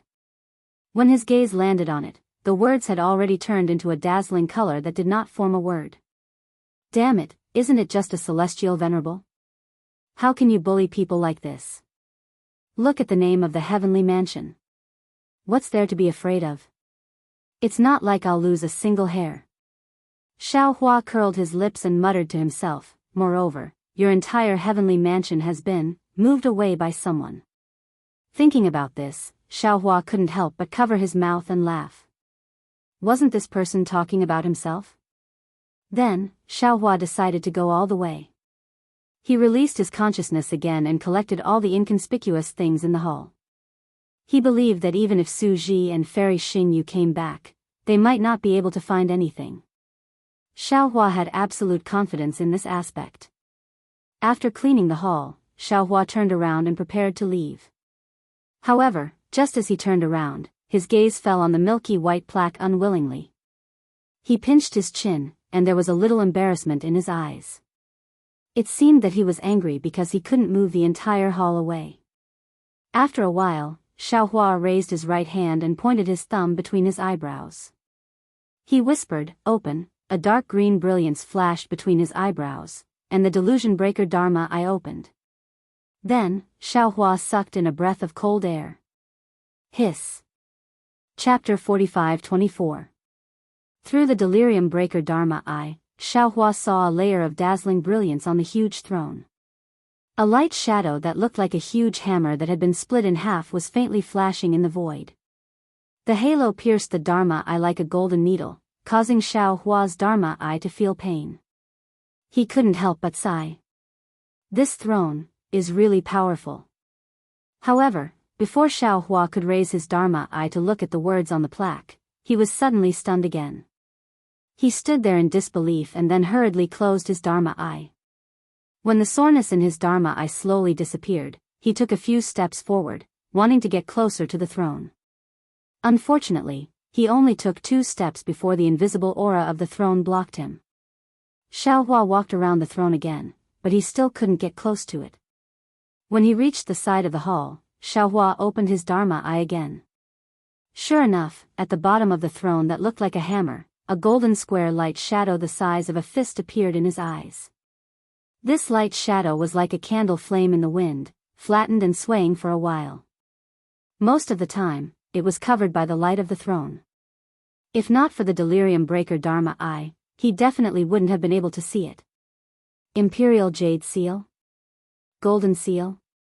Seeing the light shadow instantly fill up and become a square body, Xiaohua suddenly came to his senses and thought of the Imperial Jade Seal and Golden Seal he had obtained from the 2 corpses. Damn it. Xiaohua was a little hesitant.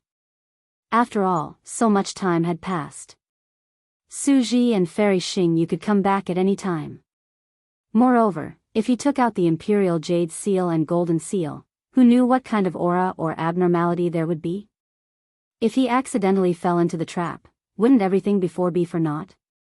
I'd better go. Xiaohua thought for a moment and said to himself, this is the Yiqiong heavenly abode.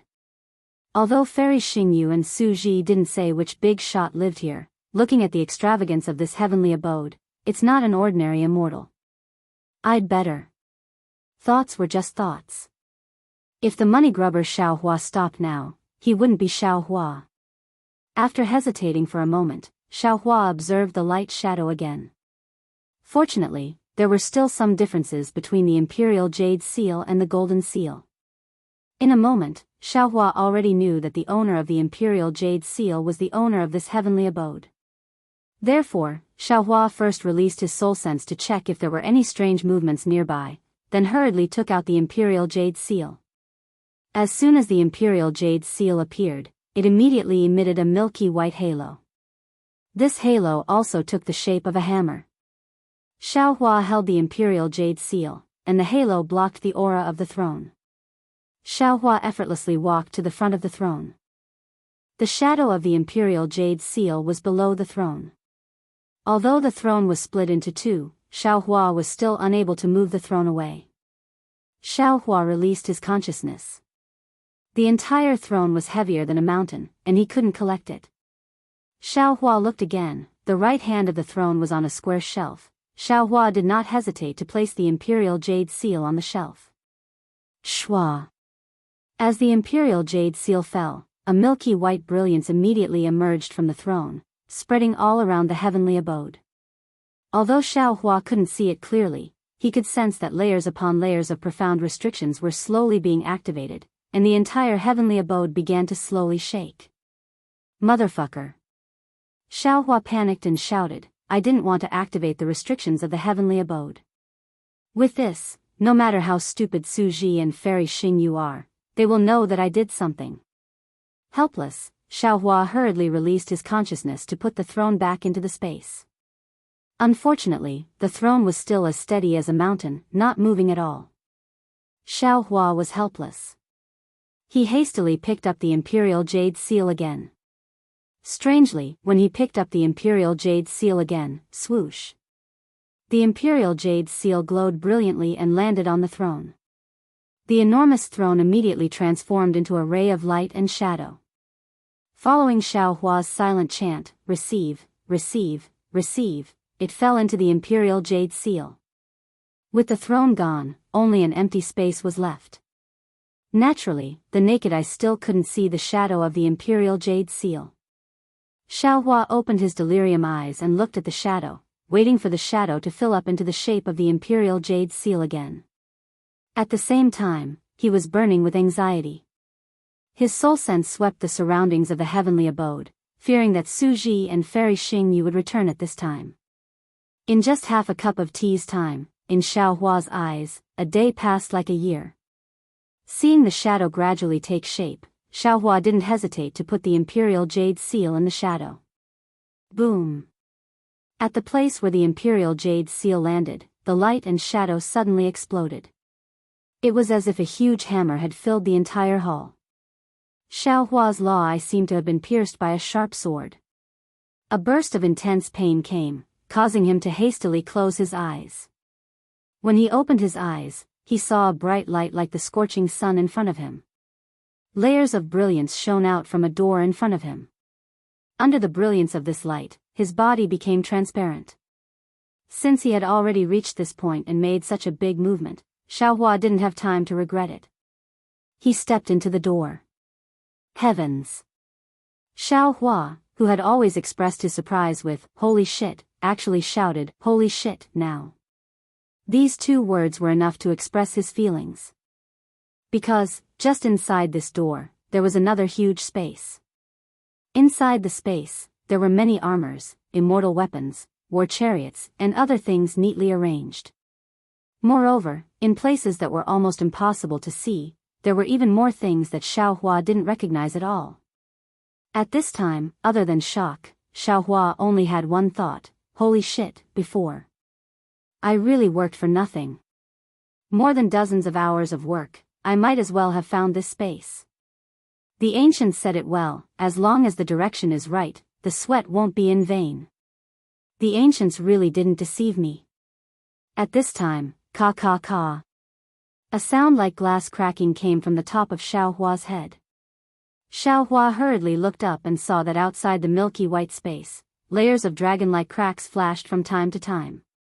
And in these cracks, Xiaohua was very familiar with the fluctuations of space collapsing violently rushed in.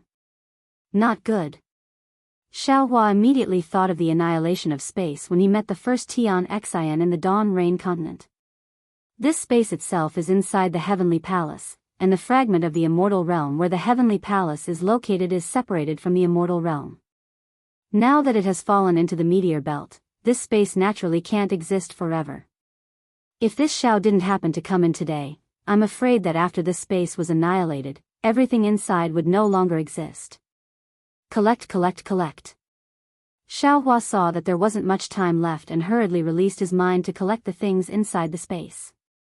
However, when Xiaohua's mind looked again, this space seemed to be limitless, but his mind was already unable to keep up with the speed of the space collapsing. He saw that a corner of the space had already collapsed, Imperial Jade Seal. Xiaohua's mind was blessed, he hurriedly waved his hand and the Imperial Jade Seal floating not far away fell into his hand. Collect. Xiaohua almost couldn't wait to shout loudly. Shua. The Imperial Jade Seal didn't disappoint Xiaohua.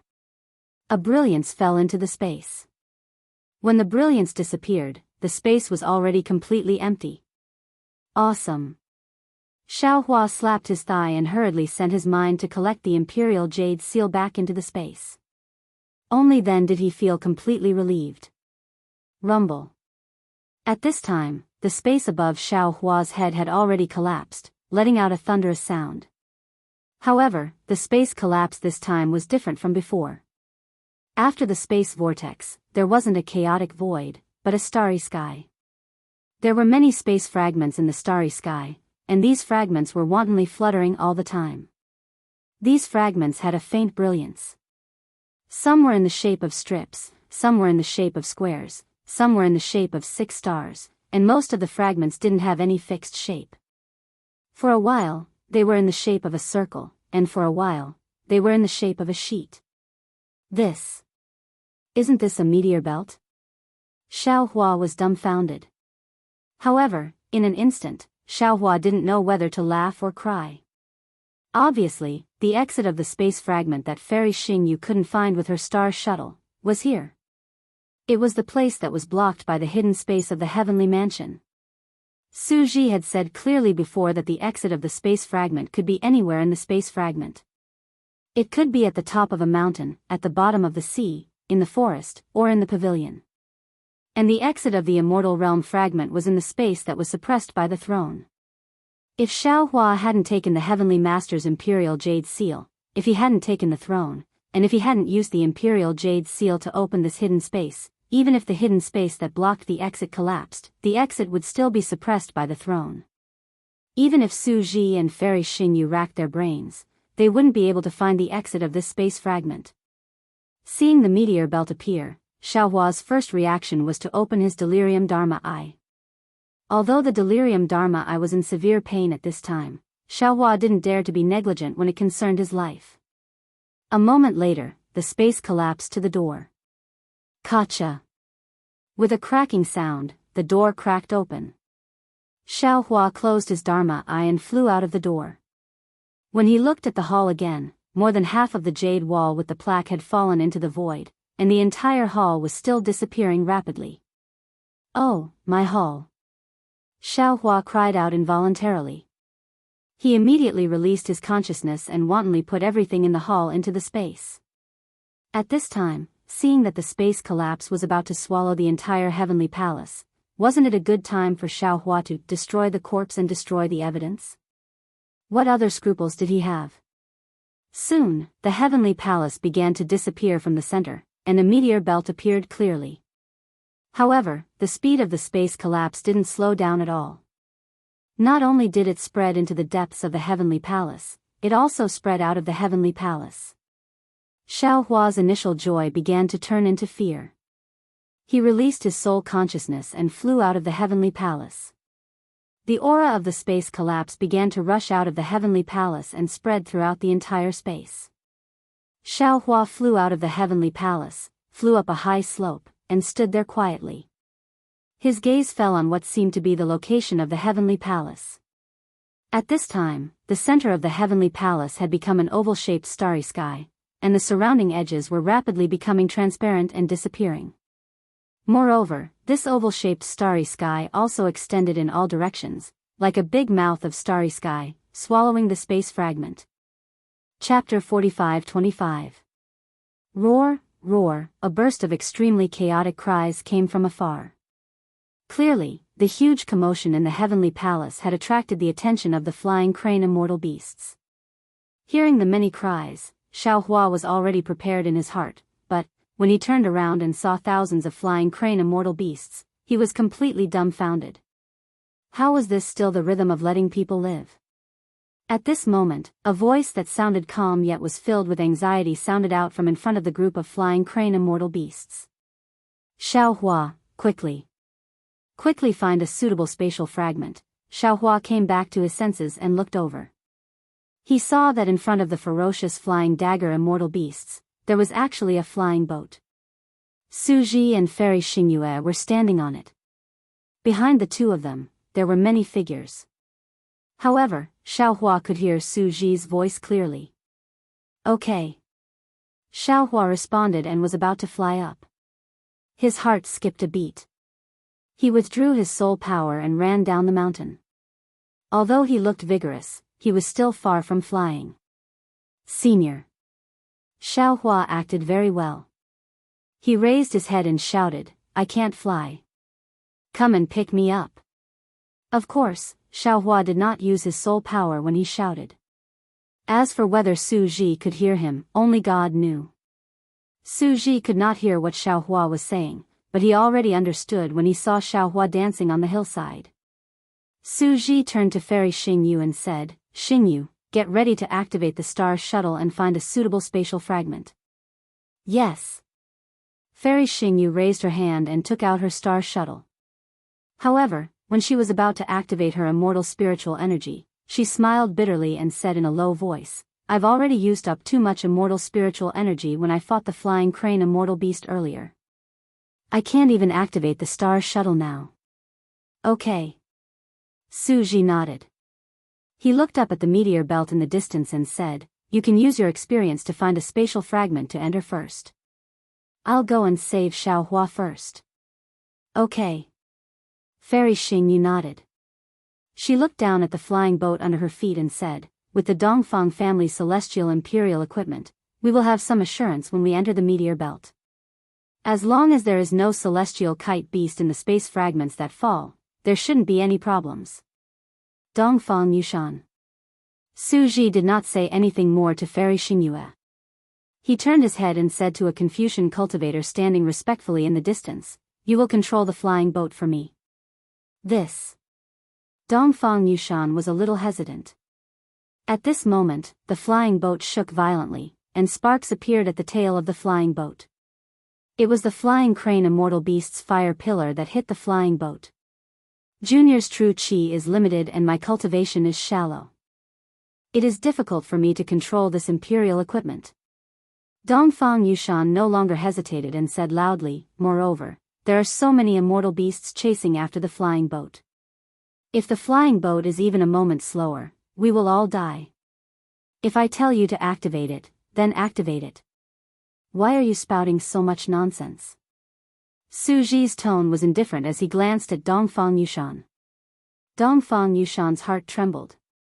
He hurriedly stepped forward and said, yes, I understand. I will ask Shiman Hengyue and the other disciples to come and help. As you wish. Su Ji nodded.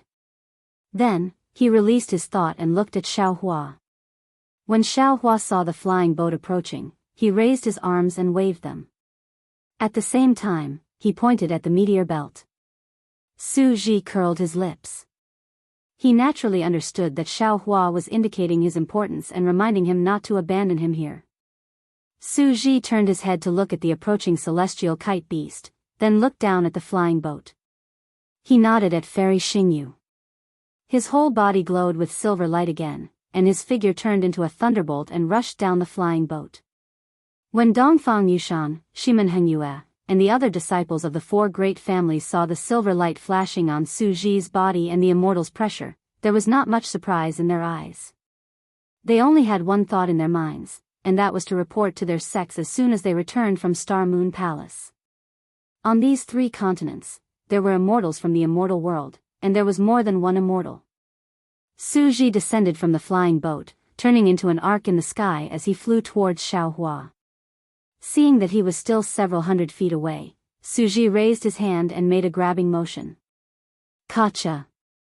A layer of blue lightning appeared in the void around Xiaohua. This lightning was like a giant hand, grabbing Xiaohua in an instant.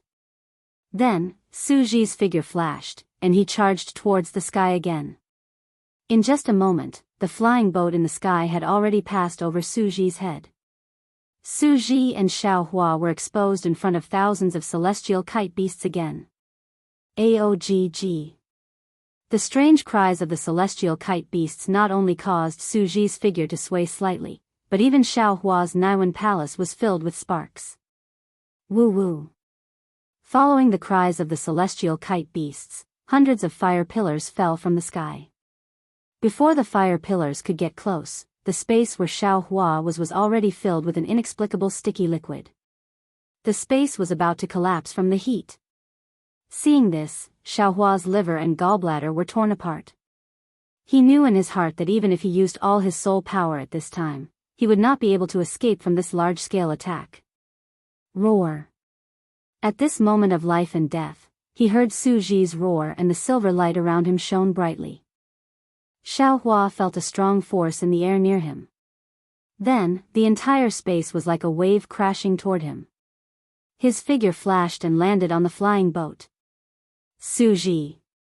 Before Xiaohua could stabilize himself, Fairy Xingyu's voice sounded, her tone full of panic. It's okay. Although Su Ji's voice was weak, he was very calm. Because the flying boat was attacked by the celestial kite beasts one after another, the Confucian cultivators, who were flustered, immediately calmed down. Listen to Xiaohua. After Su Ji finished speaking, he took out a pill from his arms and put it in his mouth. He did not say anything else. Looking at the silver light again, he saw blood with black flesh flowing out. Xiaohua stood on the flying boat and stabilized himself slightly. He immediately said to Fairy Xingyu, Senior, don't worry about the meteor belt. You go and control the flying boat. We will fly out of the space fragment first. Okay. Although Fairy Xingyu was worried about Suji, she could not do anything when she saw Suji healing himself. She agreed and flew to where Dongfang Yushan and the others were and replaced them. Disciples of aristocratic families. Xiaohua looked at Dongfang Yushan and the others and said, you must have some secret techniques that can be used here. Now, there is no need to hold back. Take them out. Go to the stern and block the celestial kite beasts. Dongfang Yushan and the others looked at each other and nodded. Yes, Senior. Then, Xiaohua walked to the front of the flying boat and opened his delusion breaker Dharma eye to take a closer look. Previously, under the attacks of the celestial kite beasts, the defense of the stern of the flying boat had been broken, and the entire flying boat was shaking. At this time, Fairy Xingyu stabilized the flying boat. Although its speed did not increase, with the help of many Confucian cultivators, the flying boat finally stabilized. Senior, that triangular fragment. Xiaohua looked at it for a few seconds and pointed to a space fragment in the middle of the distance without hesitation. Fairy Xingyu was slightly stunned. She said in a low voice, Xiaohua, according to my previous experience, the oval-shaped space fragment furthest away is the most suitable. Then there is the linear fragment on the left. That triangular fragment. Although the distance is suitable, it is the most dangerous one. We are all seriously injured now. We can't take the risk. Senior, listen to me. Although Xiaohua said, Senior, his tone was unquestionable. He replied without hesitation. Fairy Xingyu frowned and reminded him, Xiaohua, I know you can see some clues, but I also have a magical power that you don't know about. I think the oval-shaped fragment is the best. Senior Su said to listen to me. Xiaohua's tone was firm. There was no room for negotiation. Fairy Xingyu glanced at Suji, who was sitting in the distance, and her heart ached. She instantly understood why Suji had not let her control the flying boat when he had come out, and why he had not let the Confucian cultivators of the Dongfang family go to the stern to resist the celestial kite beasts. Forget it. At most, I will die here. Fairy Xingyu was a little sad. She thought to herself, when I encountered the thousands of celestial kite beasts, didn't I also want to die? Now that this meteor belt has inexplicably appeared, I have a chance of survival. Why should I be so stubborn? After Fairy Xingyu admitted defeat, the flying boat began to adjust its direction. Although Xiaohua did not look at Fairy Xingyu, he raised his eyebrows slightly when he saw the flying boat adjust its direction. He was a little surprised, because he was still waiting for Fairy Xingyu to get angry. At this time, the huge heavenly mansion had completely disappeared. The whole earth seemed to have been torn apart by a big hand. Moreover, the tearing force of this big hand was getting stronger, and the speed of the earth cracking was getting faster. Seeing a faint golden light appear in his Dharma eye, Xiaohua understood that the golden light was the boundary of this space fragment. As long as the flying boat rushed out of this boundary, it would be considered as completely escaping from this murderous fragment of the immortal realm. Boom! At this time, the flying boat shook violently again. More than a dozen celestial kite beasts broke through the attacks of the Confucian cultivators and directly attacked the flying boat. Senior. Xiaohua was anxious. Put in more effort. It's easy for you to say that. Fairy Xingyu glared at Xiaohua and said, You hid in the heavenly mansion to rest. I fought my way back with Suji, yes, yes. Senior, you have worked hard. Xiaohua said with a smile, Aren't we at the end? We are just one step away. What are you talking about? Is this how you talk to your senior? Fairy Xingyu seemed to be a little angry. Xiaohua suddenly realized that it was inappropriate to say this in front of Fairy Xingyu. He unconsciously stuck out his tongue and did not dare to say anything more. Awoo. At this time, the cries of two celestial kite beasts sounded from both sides of the flying boat. Fairy Xingyu was shocked and did not dare to say anything more to Xiaohua. She hurriedly urged the flying boat to rush into the ground. Chapter 45-26. Good. Seeing the flying boat pass through the golden light, Xiaohua's heart immediately calmed down. He secretly cheered, but just as he was about to open his mouth, he heard a woo. 2 more beast cries rang out. The 2 immortal kites actually broke through the golden light and pounced towards the flying boat at the same time. Damn it! Xiaohua was surprised, but he did not panic. True qi flowed out of his body as he waved his arms outside the flying boat. 2 huge fists appeared in front of the flying jade immortal beast's sharp claws. The golden fist met the sharp claws of the flying crane immortal beasts. Boom boom. 2 loud explosions sounded. At the same time that the golden light shattered, the 2 flying crane immortal beasts were also sent tumbling away. Ha ha ha. Xiaohua howled. This is awesome. As he spoke, Xiaohua raised his hand and grabbed something in his pocket. After that, he tossed it towards the back of the flying ship. Rumble. The jade talismans that were refined using natural primordial water exploded one after another. Even though not every single one of them was able to injure the flying ship, they were still able to resist the flying ship's attacks. Of course, Xiaohua's attack was just a drop in the bucket. The flying jade immortal beasts that had rushed out of the spatial fragment were still tightly chasing after the flying boat. Moreover, even more flying jade immortal beasts were enraged and began to flap their wings madly to chase after the flying boat. Senior. Xiaohua flew in front of Fairy Xingyu and complained, "How can these flying jade immortal beasts fly out of the spatial fragment? Can't those spatial restrictions stop them?" Fairy Xingyu rolled her eyes at Xiaohua and said, "Who told you that the immortal beasts and demonic beasts in the spatial fragment can't come out? Since when did the spatial fragment have restrictions?" Okay. Xiaohua did not know whether to laugh or cry. "Just pretend I didn't say anything. Senior, go and rest for a while. Leave this to me." "You?" Fairy Xingyu was a little worried. Xiaohua smiled and said proudly, "I'm a human Mahayana realm cultivator. In the spatial fragment of the immortal realm, I was weak. How can I still be a scholar here? This is the immortal imperial equipment of the heavenly court." Fairy Xingyu reminded him.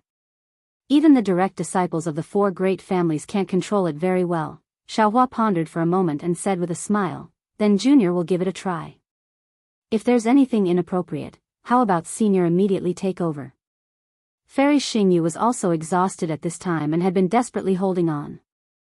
Although they had already rushed out of the fragment of the immortal realm, the flying boat had already fallen into the meteor belt and there were thousands of immortal phalanx beasts chasing after them.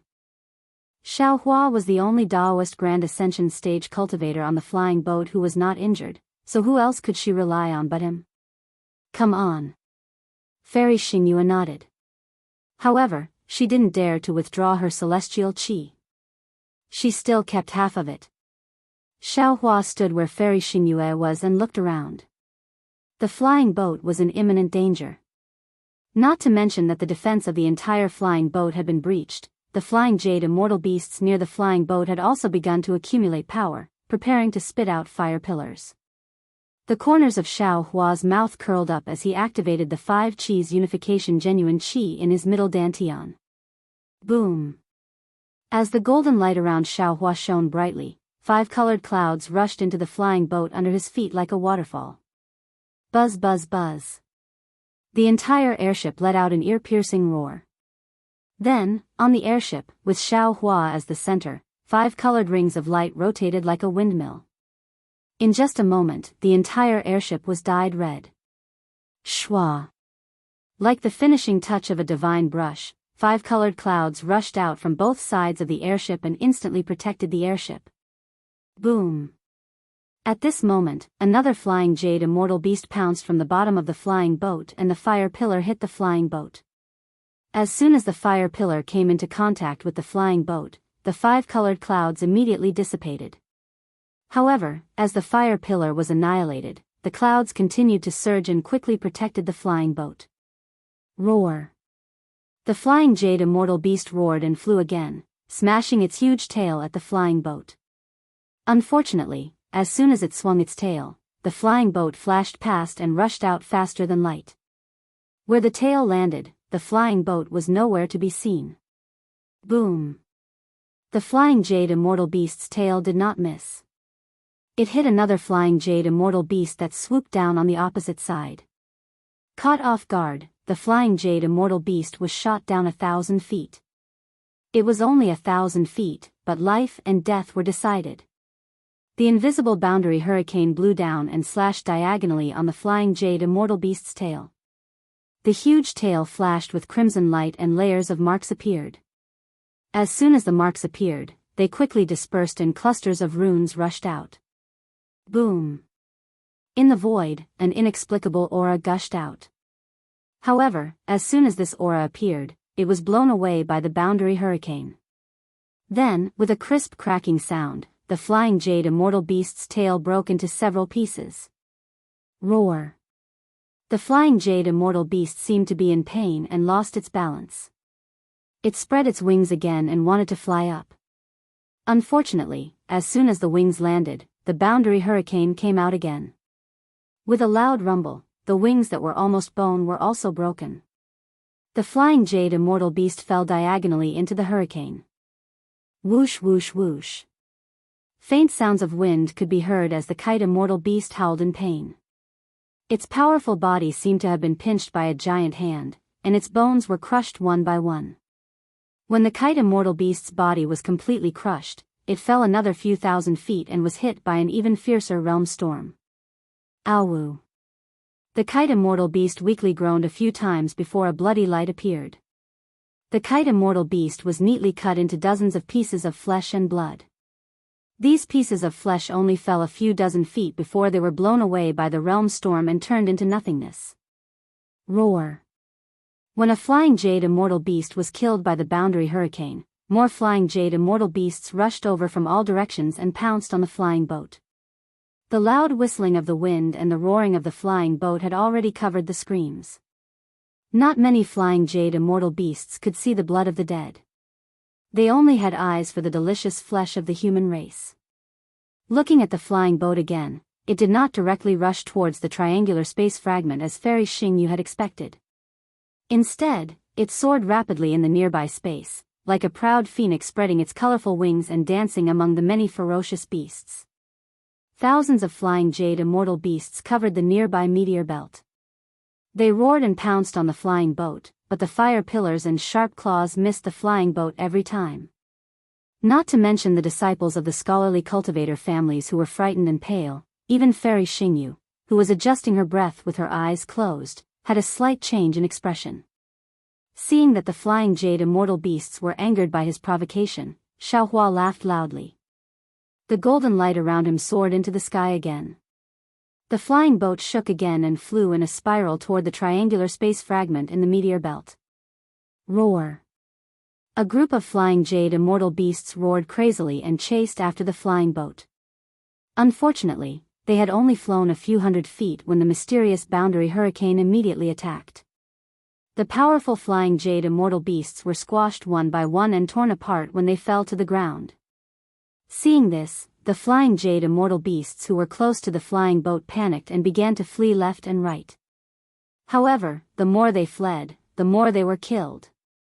The flying jade immortal beasts behind them did not know what was going on. They still chased after Xiaohua's flying boat. Just like before, after another 1,000 feet, countless blood clots were scattered again. The entire meteor belt was filled with blood mist. So this is what he's planning. Upon seeing Xiaohua fly towards the triangular spatial fragment and kill a large number of flying crane immortal beasts every time he zigzagged for 10,000 feet, Fairy Xingyu finally understood. Although it's a little difficult to fly over this triangular spatial fragment, there are many realm tornadoes along the way. The thousands of flying jade immortal beasts will chase us endlessly. If we don't kill them in this meteor belt, we won't have a chance in the future. If we lead them to the triangular space fragment, we won't have a chance of survival. Even the triangular space fragment will become a land of death in the future. However, thinking of this, Fairy Xingyu deliberately turned her head and saw that the fragment of the immortal realm had turned into several irregular fragments. These fragments were still splitting and shrinking. It wouldn't be long before they completely turned into stardust and disappeared in the meteor belt. However, if these flying jade immortal beasts don't fly out of the space fragment, I think. Alas, there's nothing to think about. These flying jade immortal beasts are ferocious beasts in the immortal realm. They are extremely powerful and have the power to fly out of the space fragment. If they are lucky enough to fly to the other side of the meteor belt, I'm afraid all the human clan cultivators and great demons of the demon clan will be killed. While Fairy Xingyu was thinking, Xiaohua steered the flying boat and flew for more than 10,000 feet. At this time, the flying boat was much closer to the triangular space fragment. A faint fragrance began to emerge in the space around the flying boat. After the flying boat, there were no more flying jade immortal beasts that could safely chase after them. The hundreds of flying jade immortal beasts closest to them were being killed by the boundary hurricanes. After this slaughter, thousands of flying jade immortal beasts, who were panicking like headless flies, began to flee in all directions toward the meteor belt in the face of death. Hundreds of them even wanted to return to the space fragment of the immortal realm. Unfortunately, what greeted them was only the cruelty of heaven and earth. What greeted them was only the resentment of the human clan cultivators they had killed earlier. They had no choice but to die. Seeing the flying jade immortal beasts being killed one by one, Fairy Xingyu's heart finally calmed down. Calmly, she smelled a strange fragrance near the flying boat. Fairy Xingyu seemed to have thought of something. A smile appeared on her face and she closed her eyes. Suji and Fairy Xingyu cultivated quietly. Xiaohua activated his golden body and 5 cheese unifications. He opened his delusion breaker Dharma Eye and focused on controlling the immortal imperial equipment. The disciples of the 4 great families and the other families on the flying boat were dumbfounded. They had seen the power of the flying jade immortal beasts. They had never thought that there would be a human clan cultivator in this world who could easily kill thousands of flying jade immortal beasts. Chapter 45-27. However, they had no choice but to believe it. Moreover, this human Grand Ascension stage cultivator was the creator of the Fortune Gate who had refreshed the entire mysterious yellow list. He was also the person who had unveiled the new era of the 3 continents.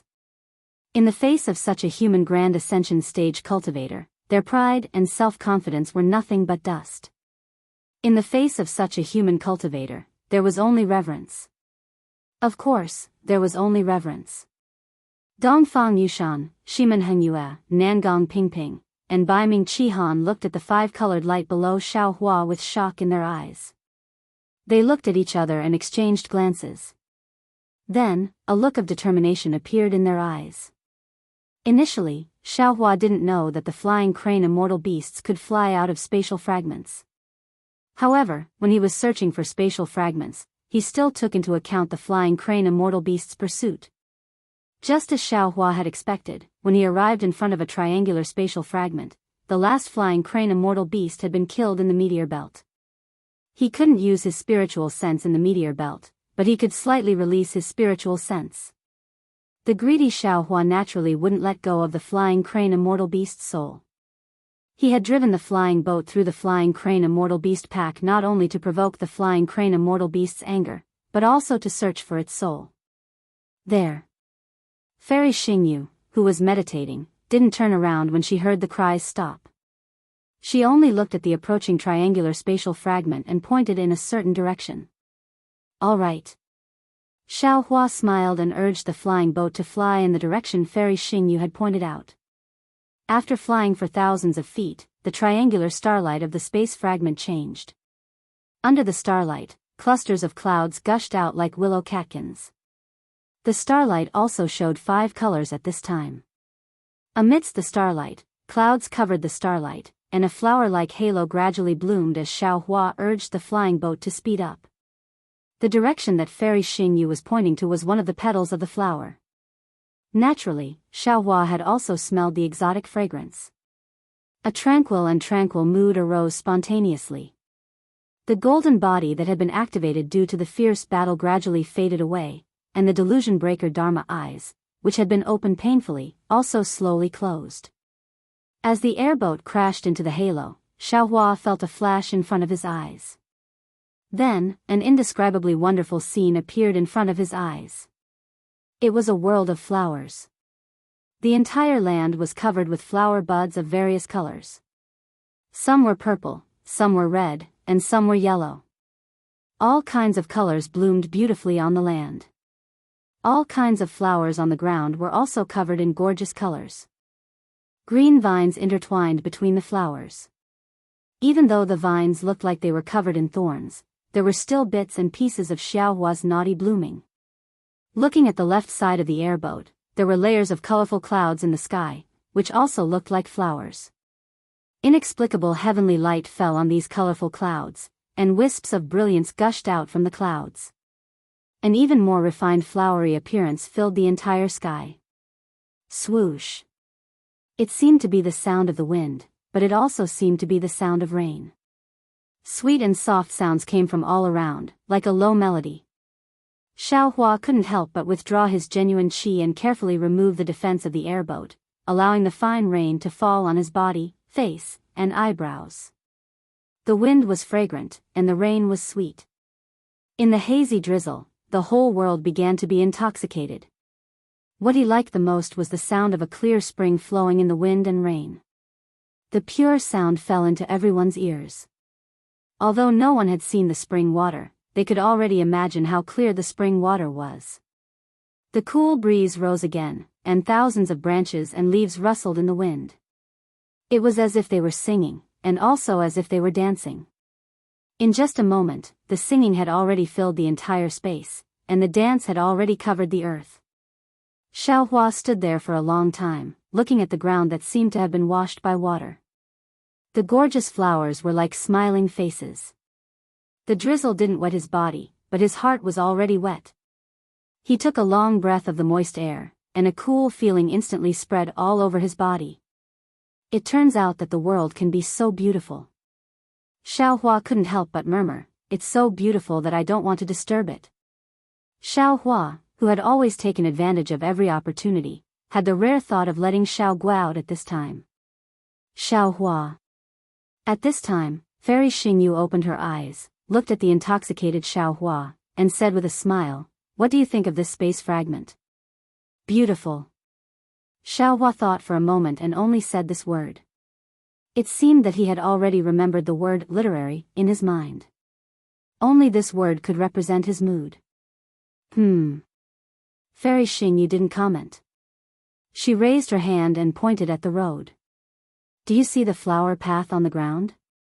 Xiaohua lowered his head. Sure enough, among the thousands of flowers, there was a seemingly winding path. It passed through the flower field, slanted over the high slope, and disappeared into the dreamlike rain and fog. "Just fly along this flower path." After Fairy Xingyu finished speaking, she closed her eyes and adjusted her breathing again. Xiaohua didn't dare to be negligent. Although he was reluctant to give up the beautiful scenery, he still urged the flying boat and released his divine sense. He carefully took precautions and flew along the flower path into the distance. After flying for a while, Xiaohua had already sensed the awe-inspiring qi in this space fragment. He understood that this must be a fragment of some Confucian cultivation world. Seeing Xiaohua urging the flying boat in front of them, Dongfang Yushan and the other disciples of the aristocratic families didn't dare to disturb him. After waiting for a few hours, a rare mountain ridge appeared in front of the flying boat. Xiaohua's divine sense swept over it, and he couldn't help but be surprised. When Xiaohua urged the flying boat to land on the mountain ridge, a dazzling meteor belt appeared in front of everyone's eyes again. Xiaohua looked at Fairy Xingyu, who had a strange smile on her face, and asked curiously, "Senior, how did you find the exit of the space fragment so easily? Could this be an illusion?" Hee hee. Fairy Xingyu enjoyed Xiaohua's surprise very much. She covered her mouth and laughed. "Who told you that you have to fight to the death in every space fragment? Actually, to be honest, we didn't come to the Star Moon Palace to risk our lives. Many space fragments are as quiet and peaceful as this flower realm. There's no need for dermic powers, divine abilities, or even flying. As long as you walk obediently, you'll definitely find the exit. Otherwise, how could I let the Star Moon Palace be a reward from Zhaixing Lu? Xiao Hua, who was used to seeing bloody trials, smiled bitterly. He shook his head, flew up from the flying boat, and placed his hands behind his back. There were no clouds under his feet as he slowly landed among the flowers. Although his feet were a little muddy, Xiaohua didn't mind. Instead, he walked step by step. With a glance, another kind of feeling was born in his heart. It was as if he had suddenly returned to the sea of flowers tens of thousands of years ago. In that pavilion, there was a beautiful woman, 2 fiery hearts, 3 cups of heartless wine, and 4 affectionate eyes. Is she okay? The flowers turned into a person again. The beautiful, strong, gentle, and generous Xian Xian. Xiaohua could leave freely, but on the flying boat, how many dared to leave? Dongfang Yushan and the others stood there respectfully, not daring to say a word. You all can go too. It's rare to encounter this flower realm, and there might not be another one in the future. Enjoy the beautiful scenery here. Don't let down God's good intentions. Fairy Xingyu suddenly opened her eyes. On her face, which couldn't be seen clearly, droplets of rain had condensed into water droplets, falling along the silver light on her face.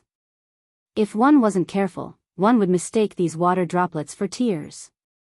Dongfang Yushan and the others were puzzled, but they didn't dare to refute. After respectfully agreeing, they flew out of the flying boat one after another. Then, according to the aristocratic families, they flew to different places. By the way, don't damage the flowers here. Fairy Xingyu's voice sounded in everyone's ears at the same time. Every flower here has a story, and every petal has a memory. You can't afford to pay for it. Yes, we understand. Everyone was even more puzzled. However, when they looked at Su Ji and Fairy Xingyu, who were sitting on the flying boat, they became thoughtful. Of course, it was really difficult for ordinary people to not touch the flowers. However, it was easy for these disciples of the aristocratic families of Confucian cultivators.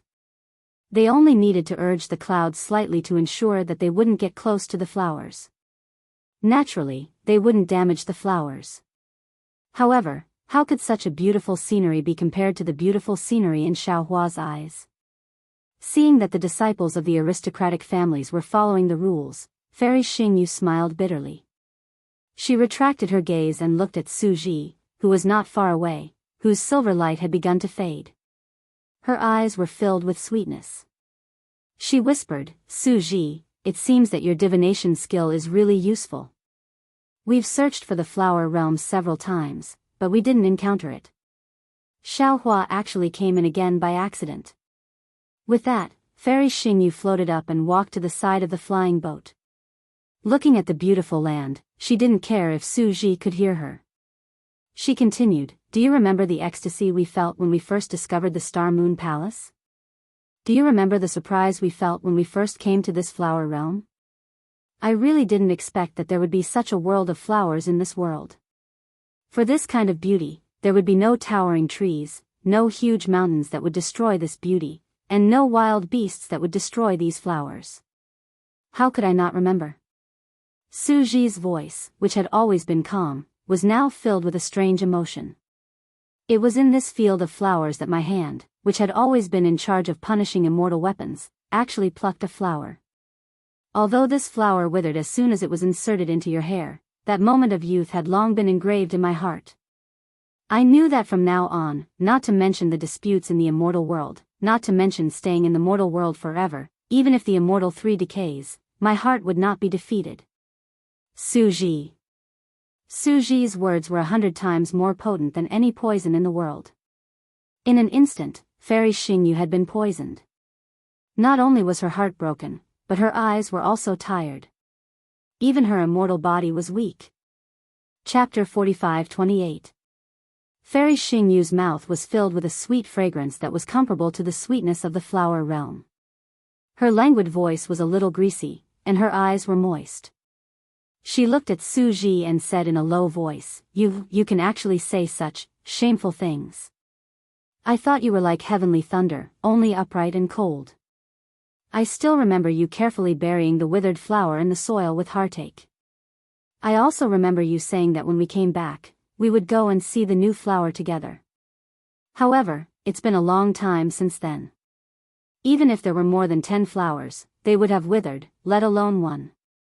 Don't worry, Suji. I've already seen it. The flowers have grown again. The flowers are different, but my feelings are still the same. Fairy Xingyu was a little flustered. She hurriedly said, as if she was confessing her feelings. Yes. Suji did not show his appearance. He only said in the silver light, there are many female cultivators who love flowers, but I've never seen a female cultivator who buried flowers. Xingyue, although you are strong, bad-tempered, unyielding in your words, and even have many schemes in your heart, just seeing you bury flowers is like seeing a real Xingyue. I think, you may be the person I should meet in this life. Humph. Fairy Xingyu pouted and said with a smile, have you met many female cultivators? I thought, your story of burying flowers was already a very sad and beautiful story. But looking at Xiaohua now, I seem to see an even more sad and beautiful picture.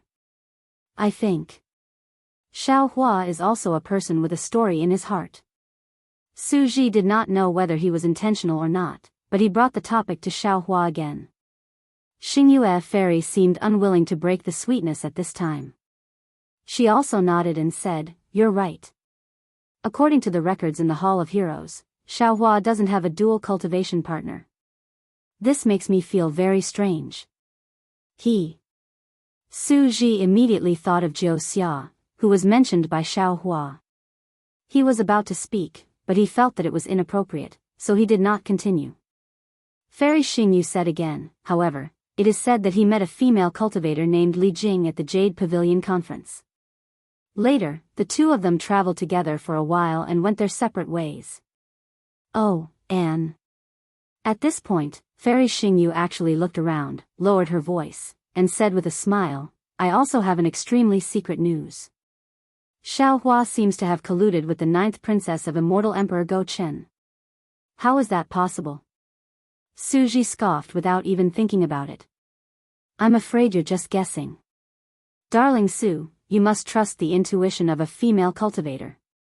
Fairy Xingyue said with a smile, although there is no such news in the world, I can still see some clues from the time when Xiaohua disappeared and the place and time when the new princess appeared.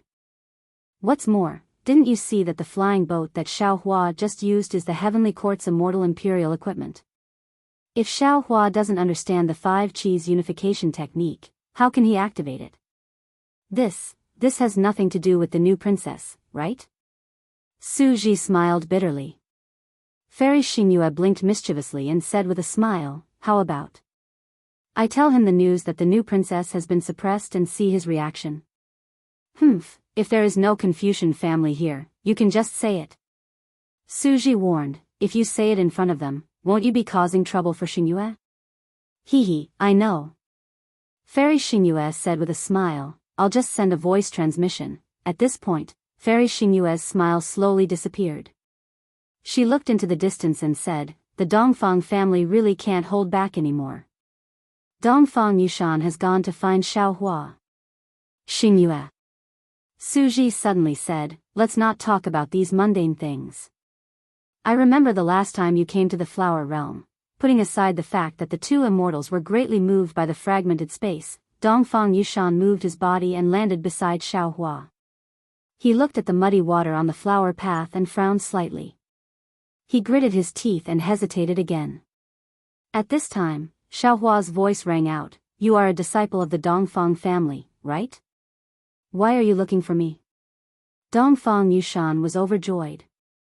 He was afraid that Xiaohua would ignore him, so he hurriedly bowed and said, I am Dongfang Yushan, a direct descendant of the Dongfang family.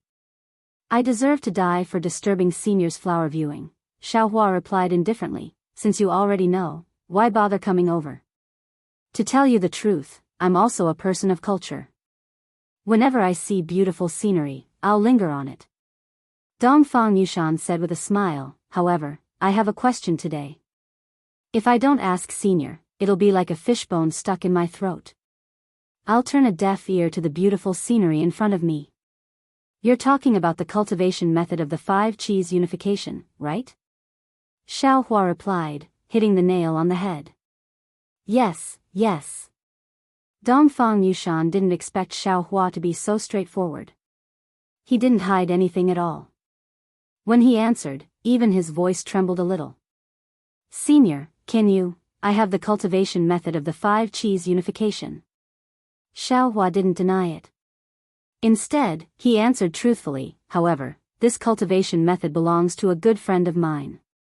I've only received some guidance from him. And without his approval, I can't tell anyone about this cultivation method. Then, who is Senior's good friend? Where is he?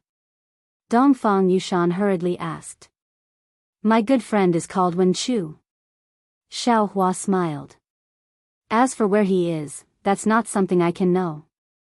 However, when I return to the hidden immortal mainland, I'm sure he'll hear the news and go to the soaring dragon mountain range to find me. That's good, that's good. Dongfang Yushan smiled. To be honest, the cultivation method of the 5 Qis unification has been lost for a long time. Not to mention the immortal palace, even the 4 great families don't have the complete cultivation method. If Senior's good friend can teach the cultivation method of the 5 Qis unification to the 4 great families, when Xiao Hua heard this, he immediately waved his hand and said, You don't have to tell me about this. Just look for Wen Chu in the future. Yes, yes. Dongfang Yushan nodded like a chick pecking at rice. I know. What I want to say is that I've already discussed it with the other 3 great families. After your trip to the Star Moon Palace, you must come. Oh, no, after we arrive at the Star Moon Palace, we'll definitely ask the family head to send an envoy to invite Senior to the 4 great families. Moreover, if it's possible, I hope that Senior will first accept the invitation from the Dongfang family. As he spoke, Dongfang Yushan carefully took out an exquisite square jade piece and respectfully handed it over. This jade piece was in the shape of a bamboo flower. Every fine line on the bamboo flower was carved with exquisite skill. Under the sunlight, the color of the surrounding flowers was reflected. This jade piece was actually similar to the bamboo flower. Moreover, Xiao Hua had no doubt that as long as he activated his true qi and let it fall on this jade piece, this bamboo flower might slowly bloom. Unfortunately, Xiao Hua was curious and also self-aware. He was just thinking about Xian from the Immortal Palace. How could he accept the Dongfang family's bamboo flower first? Moreover, not to mention that this bamboo flower was ugly, to send flowers, no matter what, he had to find a female cultivator who was more beautiful than the flowers, more beautiful than the jade, right? How could Xiao Hua dare to accept a flower sent by a man? Xiao Hua smiled slightly and did not turn around. Instead, he continued to look at the sea of flowers in the distance and said, I've just killed thousands of immortal beasts and am now using the scenery here to cleanse my mortal heart and murderous nature. Let's talk about these mortal matters later. Yes, this junior understands.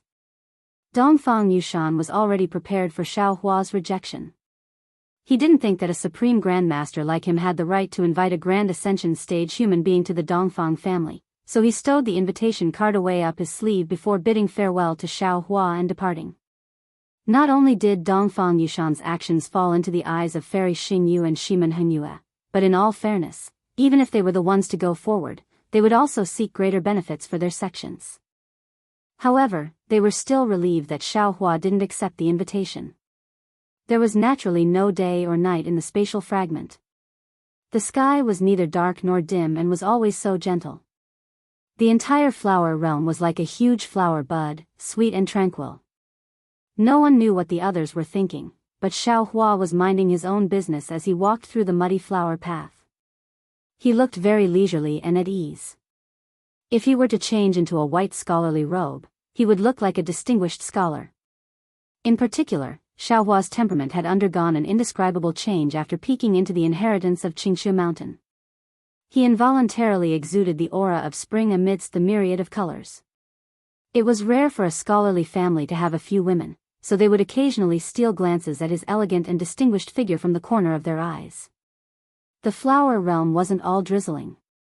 After a few hours, there was wind again. The wind was a little tipsy and blew through the air, either sweeping up some of the flowers or mixing in some of the earth's fragrance. His nose and mouth were a little moist, and the ground beneath his feet was already solid. Looking at the ground in the distance, the flowers were completely translucent with droplets of water. The wind swayed the branches of the flowers, and the droplets of water either fell or slowly evaporated. Wisps of mist had appeared in the flower realm at some point in time. The wind wasn't strong, so it couldn't blow the mist away. Instead, it swept the mist away and gradually dispersed it. The mist was also strange. It didn't fly too high and only covered the flowers. If it was a foot higher, the mist would dissipate. Seeing the mist cover the delicate features of the flowers like a veil, revealing a kind of hazy beauty, Xiaohua was intoxicated. Such a beautiful scene should only exist in the heavens. He didn't know when it would descend to the mortal world. After another few hours, the mist gradually grew thicker. The clouds in the sky seemed to be jealous of the delicate features of the flowers. They tore apart and fell down, filling up the entire world and covering everyone's eyes. Whoosh whoosh whoosh. Just as Xiaohua was pondering what other scenery there was, the sound of rain falling could be heard. First, the raindrops were like stars, drop by drop. Soon after, the raindrops were like threads, entwining endlessly. In the end, the curtain of rain was like a waterfall, pouring down with a ladle. Chapter 45-29. Xiaohua was naturally not afraid of the rain. He squatted down and looked at the nameless orange-red flowers in front of him. These flowers first swayed gently when the rain fell, as if they could not bear the burden. When the rain became heavier, the branches of the flowers also tilted, but the branches seemed to be resisting, straightening from time to time. However, the petals also began to fall. The heavy rain fell like a torrent, splashing loudly. The entire branch of the flowers had completely fallen. The flowers in the rain were very miserable. The petals fell one by one, and the whole ground was covered in fallen petals. The petals floated gloomily in the watery water. How could they be as bright as before? People's hearts always change. There will always be a time when it blooms. Xiaohua's heart felt a little strange. He looked at the sky and wanted to disperse the rain clouds, but after a moment, he sighed and let out a low groan. With a sway of his body, he landed on the flying boat again. Suji and Fairy Xingyu were both satisfied and did not care about the rain. The two of them seemed to be holding hands. Xiaohua turned around and let go. Xiaohua smiled slightly. Just as he was about to speak, he saw that Suji's body was still covered in silver light. His heart sank unconsciously. He frowned and said, "Senior, what about your physical body? Didn't you say that there will always be a time when it blooms?" "There's always a time for flowering," Suji said calmly. "It's time for me to change my physical body. Don't worry." "That's good." Suji had actually said this before. Xiaohua nodded slightly and said, "According to the Buddhist sect, the physical body is a bag of skin. It's the most burdensome, that's what the Buddhist sect said. It's completely opposite to the path of our Dao sect." Fairy Xingyu said disdainfully, "Try not to change your physical body. I'm afraid you can't even ascend to the immortal world." Of course, Xiaohua was not here to discuss cultivation with Fairy Xingyu. He smiled and looked at Suji, saying, "Senior, how did you meet the family of Confucian cultivators?" Suji didn't hide anything and told him the whole story. In fact, it was similar to what Xiaohua had thought. While Xiaohua was cleaning up the Yiqiong heavenly residence, Suji and Fairy Xingyu had gone to investigate the exit of the spatial fragment. At the same time, they had also investigated the whereabouts of the flying crane immortal beast. Because their strength was greatly reduced, they were very careful and did not dare to follow the flying crane immortal beast too obviously. Moreover, Fairy Xingyu could not use her star shuttle and had to rely on other secret techniques to find the meteor belt. Therefore, they spent a lot of time in the spatial fragment.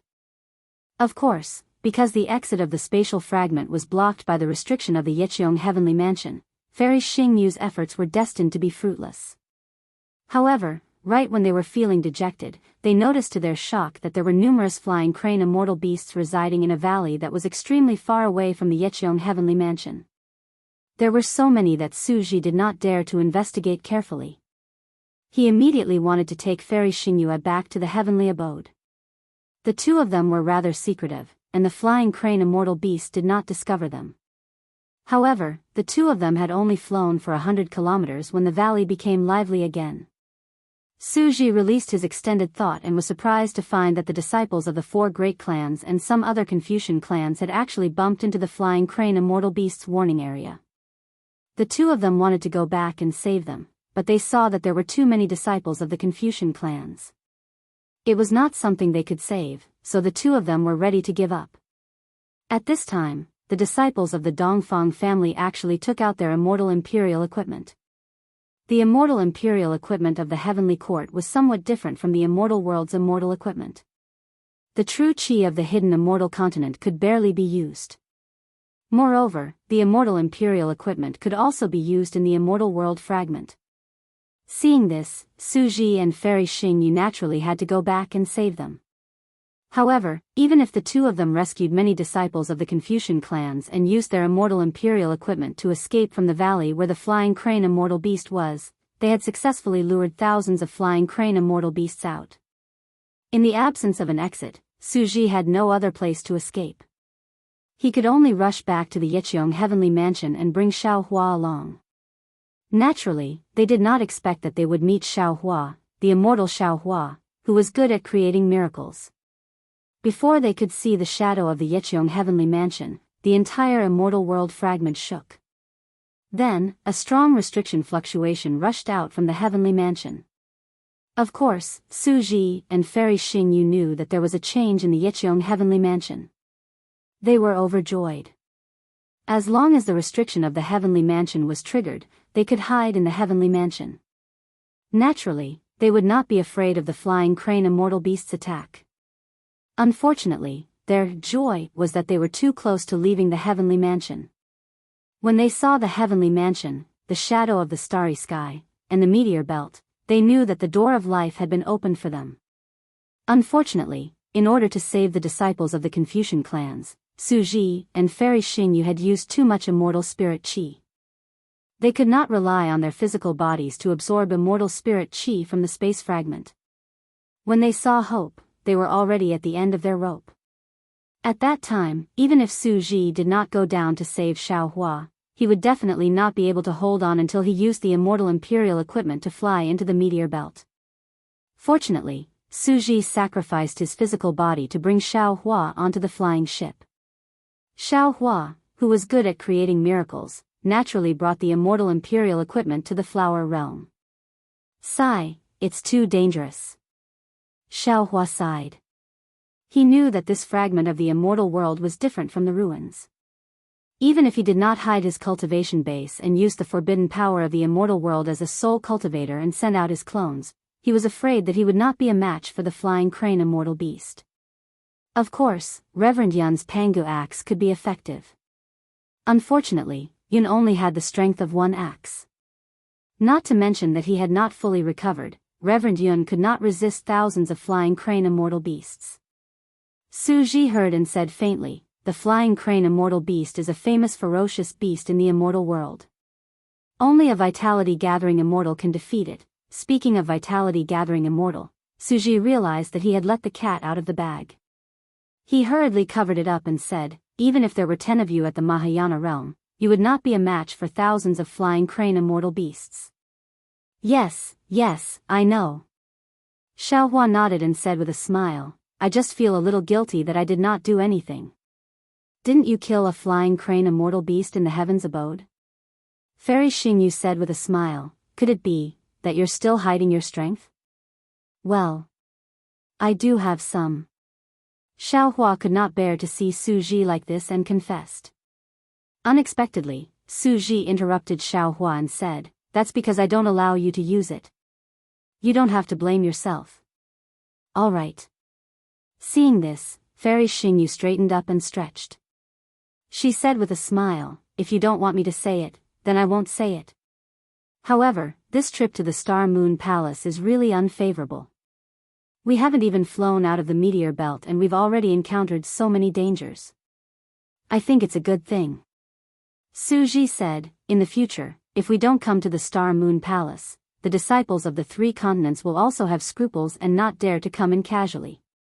Moreover, if we don't pass through the space fragments of the immortal realm, how can we come to the flower realm? The first time we entered the Star Moon Palace, we were lucky enough to enter the flower realm. The last time we entered the Star Moon Palace, we entered the flower realm again. This kind of opportunity is really rare. Fairy Xingyu smiled sweetly and did not say much. At this time, silence spoke louder than words. Seeing that the rain was gradually getting lighter, Xiaohua pointed at the meteor belt and asked, Fairy, where should we go now? I don't know either. I'll follow your arrangements. Fairy Xingyu said lazily, the meteor belt is changing. The last time we went out of the flower realm, we fell into a pillar-shaped space fragment. This time, there is no pillar-shaped space fragment in this meteor belt. How would I know where to go? You can see the turbulence in the realm, and we have the immortal imperial equipment under us. Everything is ready, so I don't have to worry. All right. Xiaohua nodded. He forced himself to open the delusion breaker eye for a moment, then pointed at the curved-like space fragment and said, then we'll fly to that space fragment. Then, Xiaohua sent a voice transmission to Dongfang Yushan and the other disciples of the Confucian aristocratic family to return to the flying boat. He did not discuss with them and activated the flying boat again. At this time, the rain in the flower realm suddenly stopped and the clouds dispersed. Inexplicable light sprinkled down again, and the broken flower branches tenaciously stretched out again. Little bits of colorful light once again emerged from the ground. In the colorful light, hundreds of millions of flower buds protruded out. Presumably, it would not be long before the entire flower realm would be a world of flowers again. However, Xiaohua did not have time to take another look at this splendid new world. He had already activated the flying boat and left this world that was one of the few worlds that Xiaogua had not plundered. The beautiful scenery of the past few hours had turned into a permanent memory in his heart. Perhaps, he would come again at some point in time. However, he probably would not be alone to admire the scenery. He would probably bring along a confidant to spend such a beautiful time with him. The curved-like space fragment looked very close, but after activating the flying boat, they actually flew for more than an hour before arriving. After rushing into the halo of the space fragment, what hung above Xiaohua and the others was a barren continent. There were some strange beasts on this continent, as well as some innate restrictions. Xiaohua even sensed a familiar primordial wave on this continent.